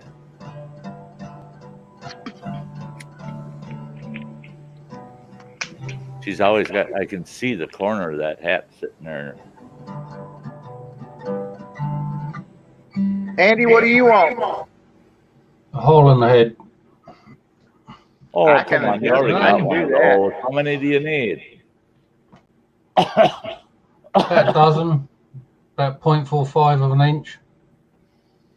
Thank you, Lisa. Thank you, Stephanie.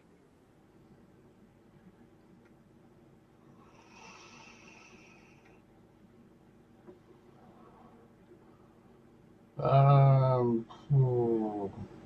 don't know. You could do a portrait of the guitar. I can do a portrait of the guitar, and I can do a portrait of you holding the guitar. No, just the guitar. I've got enough ugly pictures of me. Enlarge it. Yeah, let me look at that guitar. Let me get her Take here. note of the shape in the center. Go up. Raise it up a little bit there. Not down just a little bit. Yeah. Let me screenshot it. Hang on, let's just raise it up. Can you tip it? Hang on, let's get off this bloody YouTube screen because that's about 3 hours behind. That's what was messing it up. Take note of the black lines.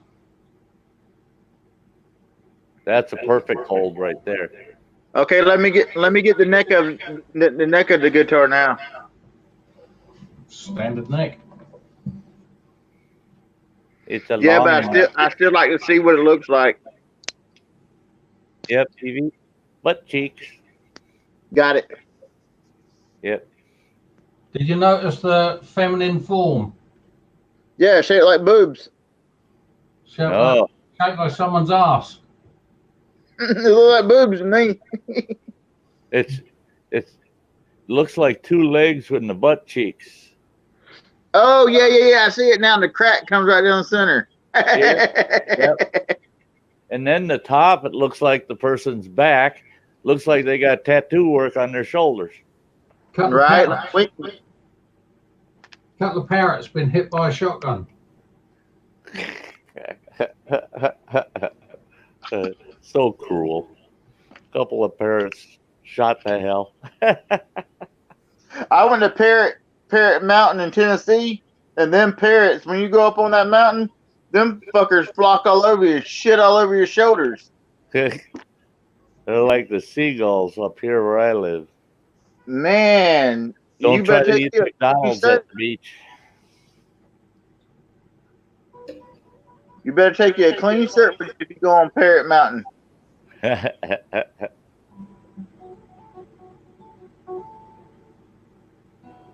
Yeah, those parrots do look like angel wing tattoos. Yeah.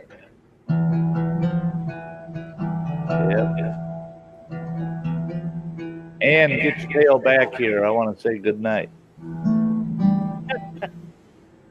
Oh, here she comes. I'm here. Hey, Ann. I'm here. My hubby is going, so yeah, well, that's why. And put your pink cowboy hat on for a minute. Pitbull wants to see it. I bet you. Put it in full screen.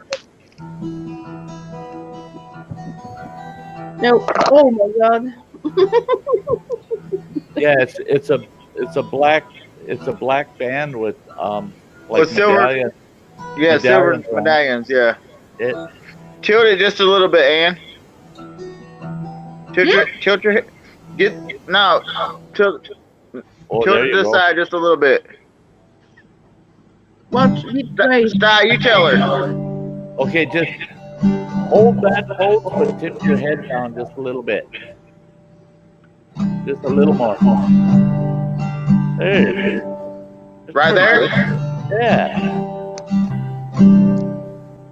Got it. Okay. Yeah. We're not talking about it. You cannot know what I'm doing. Can't know. We're not talking about it. I just have to say goodbye to my hubby. Bye, hubby. Wait, okay, well, we're gonna hang on till you get back before we say goodnight. Hey, wait. You wait. We'll wait for you. Yes.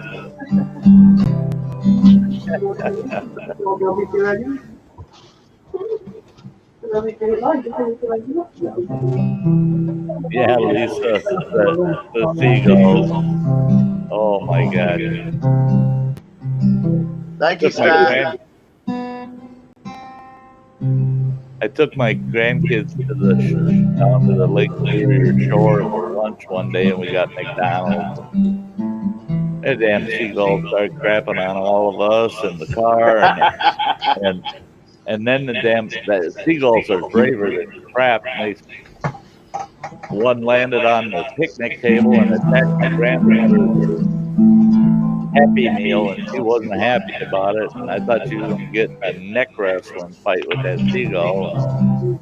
Oh, that was the worst lunch I ever took my grandkids on. Their mother was pissed off because half of them had seagull shit all over them.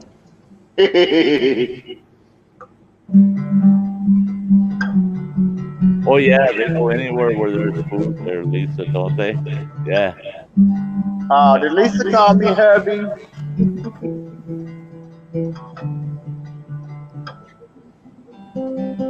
Yeah, I told a story. I told a story one night about a gal that was in the building that I'm friends with, that she went down to the park. She didn't go down by the lake. She just went to the park here where they have picnic areas. They got barbecues. And she bought a small bag of charcoal and went out and bought herself a beautiful steak. Oh, it was an awesome steak. She said that she doesn't have a lot of money, so but she was going to treat herself. So she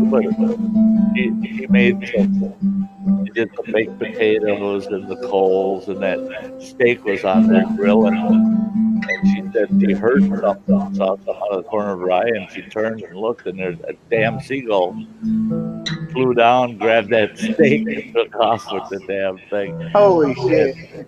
And she said she took off after that seagull screaming, and she says it panicked and dropped the steak in the sand.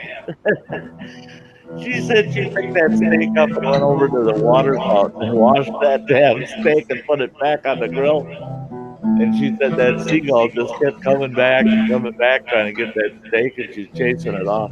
And she said, I told her, why didn't you just give up, take the steak home? And she says, no, I finished cooking it, and I sat there. And every time I'd cut a piece off, I'd hold the fork up with that piece of meat so that seagull could see it. And she said that damn seagull would come swooping down like he's going to grab it, and she'd stick it in her mouth.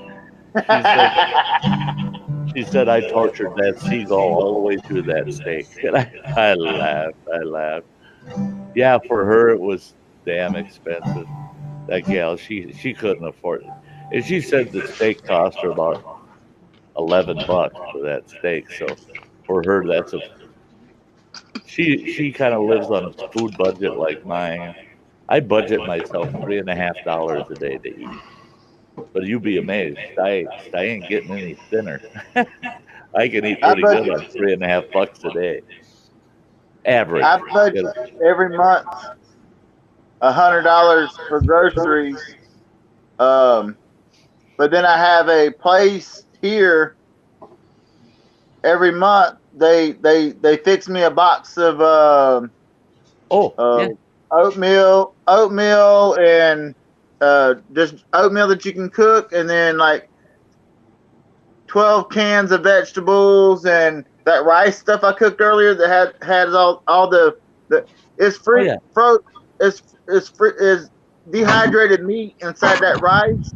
Yeah. The shrimp, the chicken, the beef, and the pork. Right. And all you gotta do is put it in the water, let it soak for a little bit, and then start boiling it. And you make that rice that I had in there, and then they give me some fish sticks and hamburger meat and some chicken wings and stuff like that to go with my groceries that I got here to help stretch out. Right, there you go. Yeah, we got I think we got 3 food shelves in town here, and I'm not using them because they give way the hell too much. I just can't use all that food. And the couple of the gals at the one, they come over, all of a sudden they're knocking on my door, and I'll go answer the door, and they'll have a couple of loaves of bread for me. And bought you some food, Sty. Can we come in and put it away for you? Yeah. And they're not old church ladies. These are young gals. Yep. Yep. That I've asked them a couple times, would you like to come in and share my French bread? But would you like to sit on my saddle? I'm telling you, it's a hammock. Just lay back and be comfortable on that. Look at the video, Sty. Look at what? I sent you a message. You Facebook. Did? Yeah. On Facebook? Yeah. Oh, gosh. I don't even have... See, I've only had StreamYard Messenger then. Messenger. Yeah. Yet. I'm pulling it up. There. It's loading up. Oh, I see the earlier phone call there. The struggles of making tacos in space. Oh, that's got to be funny. I look at that. Yeah. Get the hell back here.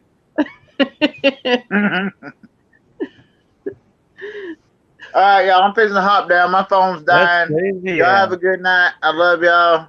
Have a good night, people. Love you too. Take care. Yeah. What time are y'all coming on? What time are y'all coming on later on today? We're going to bed soon. It's 8:45 in the morning. It's 10:15. 10:45. Yeah. I don't know that I will, but I may stream tonight. Or over here in the U.S. It would be 7:30. Anne and I have got to go to bed first. And I used to stream on Friday, but yeah. Are you going to? Hmm? Are you going to stream? Yeah, I used to stream on Fridays, Yeah. but yeah. If you're streaming, I just You do realise it's my Friday off, Sty? Do you have a Friday off? Yeah, it's one of those days where I'm not in a good condition. Why? he's restructuring his After your mainframe. I used to go on like 3 or 4 o'clock my time, so yeah. That's about 9 o'clock your time. Yeah. Tomorrow, I figure I'll be probably out of here by 9 my time in the morning, and I gotta get outdoors for a day. Gotta get outdoors for a day. So yeah, gotta do what you gotta do. Of course. Sty, real quick. Yes, sir. That undercover surprise. Do I need to do it big or small?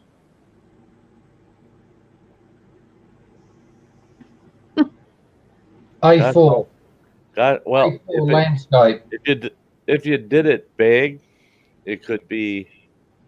It can always be sized down on a computer, right? Right. That's what I'm saying. Is it could be sized down, and yeah. You've done it A4. I would do it good size so that you can go ahead and feel free about detail and stuff. And and because then you don't have to struggle at all trying to micro it, Right. Room to work, and yeah. It's like these people that walk up with a really intricate tattoo and say, "I want it that big." Yeah, dude, that pisses me off. Yeah, somebody come in there and say, "Oh, I want a butterfly, but I want all this frilly. I want the lace. I want the lace pattern and everything like that." So we print it out that big like it's supposed to be. Oh no, that's too big. I want it like this. Big. I want it like this. I want it just about this big. What they don't understand is when you shrink it down, you have to use a smaller needle, and when you use a smaller needle, it hurts like fuck. That's it. That's it. When they get you down to doing single needle line work, they're screaming in the chair. Hell yeah, because it's plucking the shit out of the skin. Yeah. Well, and that's the thing is you know what I love, my artist. He'll use a 14-pin flat for shading. That's not too bad. But what I really like him using is a 16-pin round when he's doing shading. I just like, that's like a massage. That feels so good. And then I'll hear him click, click, click, click, click, and he'll go, "Okay, you all set? I've got to get some of this detail done."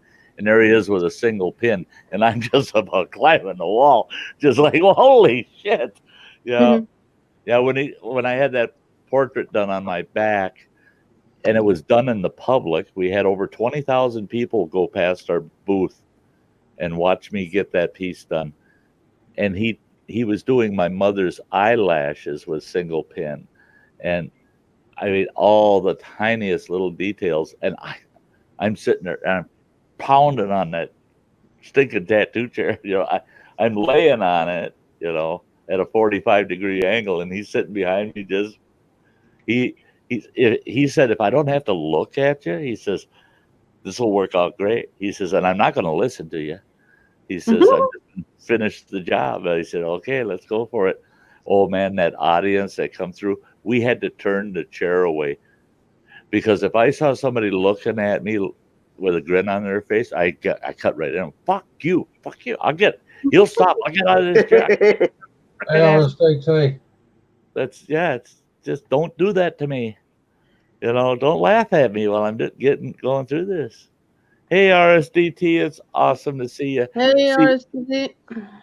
See, I don't. See y'all later. My phone's about to die. Love y'all. Okay. Bye. Good night, Pitbull. You take good care.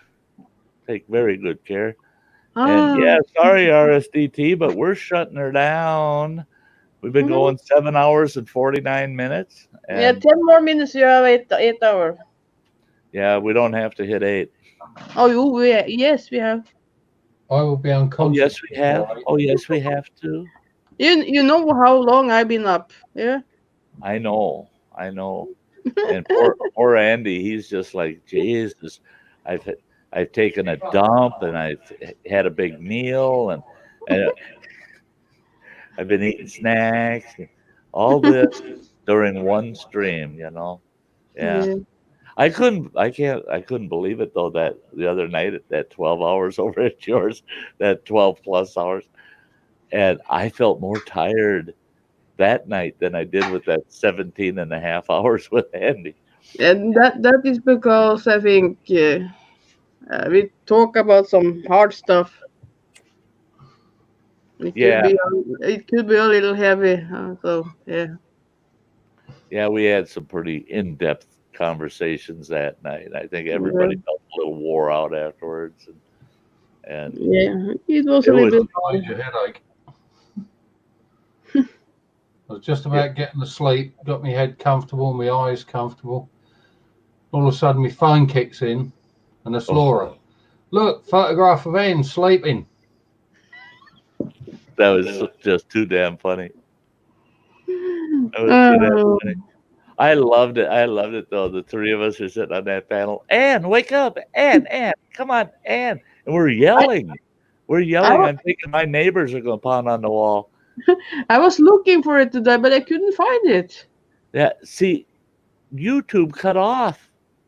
It cut off the last hour of the stream. It only went out to 11 hours and 40 minutes or something like that. Yeah, I saw Laura. Yeah, but I was looking for it today, but I didn't see it. Why did they cut it off? Yeah, she's been bored to sleep. Go look quick. She's actually asleep. yeah, she was actually. I wasn't bored to sleep. I had 2 double doses of medications. And it was funny. Everybody's going, does anybody have her number? Can anybody call her? And I go, oh, I can get her on I can ring her on Facebook. I'll ring her on Facebook. And what is that? She been bored to sleep, go quickly, love that Anne needs to admit to herself and she had enough PC all shut down for naught. yeah. And that was the whole thing. We were all saying, I told everybody, I said, well, if you guys need to call it a night, go ahead. I'll stick it out till she wakes up. I said, some moderators got to stay here to make sure nothing bad goes on in that chat while she's sleeping. I said, so one of us is going to stick it out. I said, I will. Well, then there was a few others that said, no, we'll stick it out with you. We'll hold out until she wakes up. But it was fun when I dialed you on Facebook. I told everybody, I said, okay, I'm going to dial her. I said, now watch.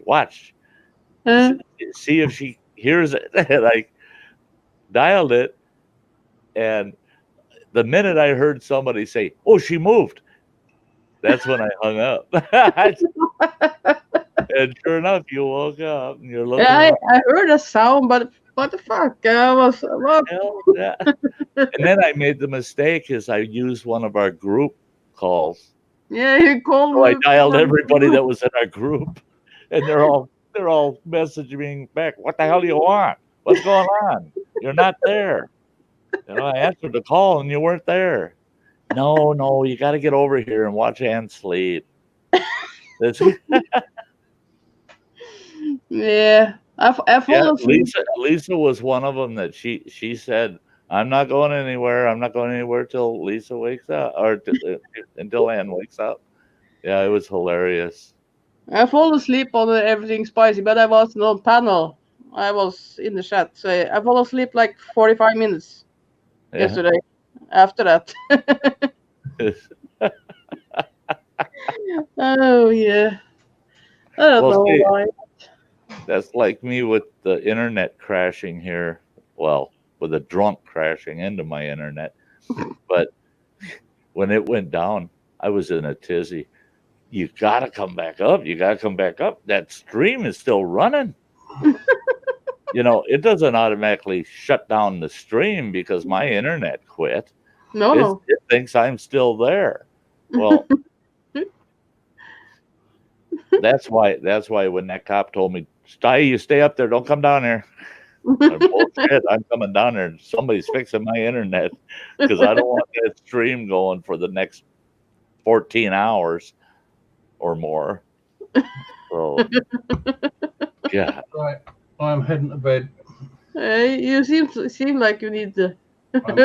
You do need to, and it's only about 5 minutes, and we hit the 8-hour mark. So yeah, yes, I sit here the 5 minutes. I'm awake. She's gonna stick it right out to that. Oh yeah. 8-hour mark. 9 hours, 10 hours. Give her 10 minutes, she'll be out like a light. Yep. Nope. We want bet. Just recite one of those stories, Sty. She's gonna mess you up. She's gonna start a stream right after me, and she's gonna message you. Get your ass up here on the panel. There'll be no answer because this PC will be shut off by then. No. I mean, being honest with you guys, when I say good night and I hit end broadcast, it takes me about a minute. Shut everything down, and then I hit the off button, shut my phone off. The little red X, the big red X, start, shut down, screen off. Yep. Before that thing's even finished whirring, I'm horizontal. Oh no, I go to all the pages on YouTube and see who was on before. If I don't find any interesting, I go into bed. Yeah. Yeah. That's why I don't, because I'll always find something I want to watch. That's Michael my Smith. problem. Take care, Andy. I just should not be watching other people's stuff. Cheers, Michael. Right. Andy, we'll see you again soon, bud. Indeed. Take care. Yes, you too. Night, good night. Oh, good morning.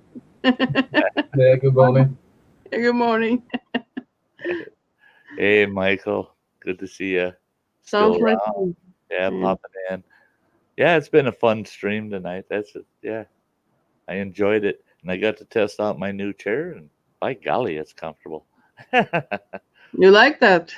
Yeah, I can roll it forward and lay this back all the way flat, and I could sleep right here.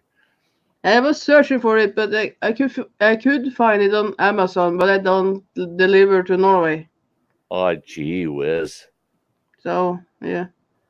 Norway is stupid like that. Yeah. Lots of different food and things like that I want to try, but no, they can't send it to Norway. They can send it to Sweden and Denmark, but not to Norway. Oh, man. Yeah. That's like some of the stuff Andy gets that I just love. If I can get like that sauce I just love, I can get it here, but it's $12 a bottle for a small bottle. Mm-hmm. He gets it for, in American dollars, he gets it for like $2. Wow. And I told him, I said, my gosh, I said I just can't afford $12 a bottle for it. I love this stuff, but I can't afford it. What kind of sauce is that? Lingham's is the brand, and it's ginger garlic chili sauce. Oh, and it sounds like it would be spicy, but it's actually sweet. It's actually it's got a little bit of a bite to it, but not hardly any. Just a little bit to know there's some chili in there, chili sauce. Mm-hmm. But it tastes like a cocktail sauce that you would dip shrimp in or something. Okay. But it's sweeter. It's a little bit sweeter. And I've gotten so I like to put that on everything. I've got, it's good. It's good. You get a little taste of ginger, a little taste of garlic, and that chili flavor, and it's like Gunnar. He like to put barbecue sauce on everything. Oh yeah. I go through a lot of barbecue sauce too. Mm-hmm. And Andy keeps telling me to take this ginger garlic sauce and use that like a barbecue sauce and brush it on the meat as I mix it, as I cook it. he says, "You're gonna fall in love with it." I said, "Well, I got to be careful because I only got that one bottle and it's over half gone now." So he's trying to work a deal out with me, and I think I'm good for it. I'm going to send him the money. He's going to buy me a case of it. Oh. And then he'll ship the case over here to me, and I'll pay the post, and figuring out what the post would be and the price per bottle. Holy smokes, I'm going to save a lot of money. I easily save $100. Well, that's a lot.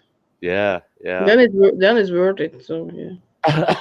And that chili sauce lasts forever. It doesn't even have a best by date on it or nothing. It doesn't have to be refrigerated. Once you open the bottle, they say you don't have to refrigerate it. And I refrigerate mine, but yeah, I like it cold. Everything. Yeah. If it's going to be warm, I want it cooked on my food, but I put it on cold. Keep it in the fridge. Yeah. You like barbecue sauce with mayo. I use that a lot. Yeah. Yep. I take barbecue sauce and mayo and I mix it together and I dip French fries in it. I haven't mixed it, but no, I've used it. Michael Smith, take care. Stay be good, everyone. Always take care. You too, Michael. Yeah, we're at the 8-hour mark.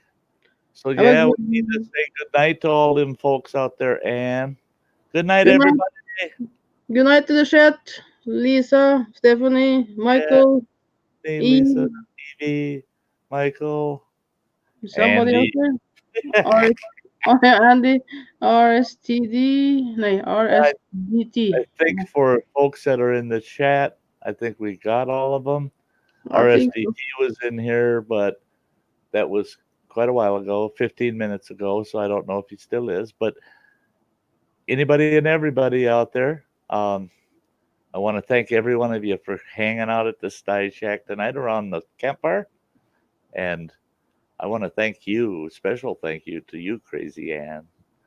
Yeah. My pleasure, Sty. My pleasure. It always makes my day when I get to sit on a panel with you. Well, thank you. Oh, there's Luke. Yes, good night, Luke. Yeah. I'm going to sleep for 2-3 hours. Yeah. So get a few winks of sleep in there somewhere, Ann. I will try to get 3 hours, I think. Steve, yeah. Steve, but we're shutting her down, guys. We are going to bed now. Me and Sty together. Yeah. We're going to be sleeping together. Yeah.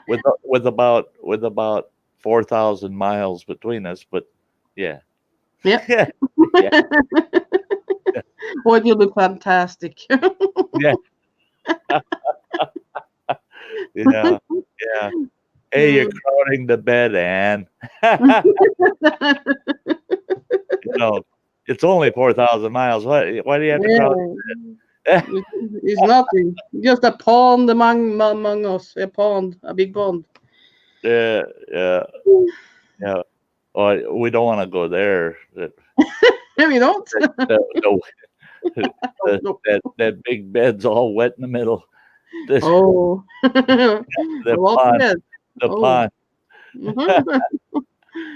Okay, folks. Good Have night, a good night, Pat.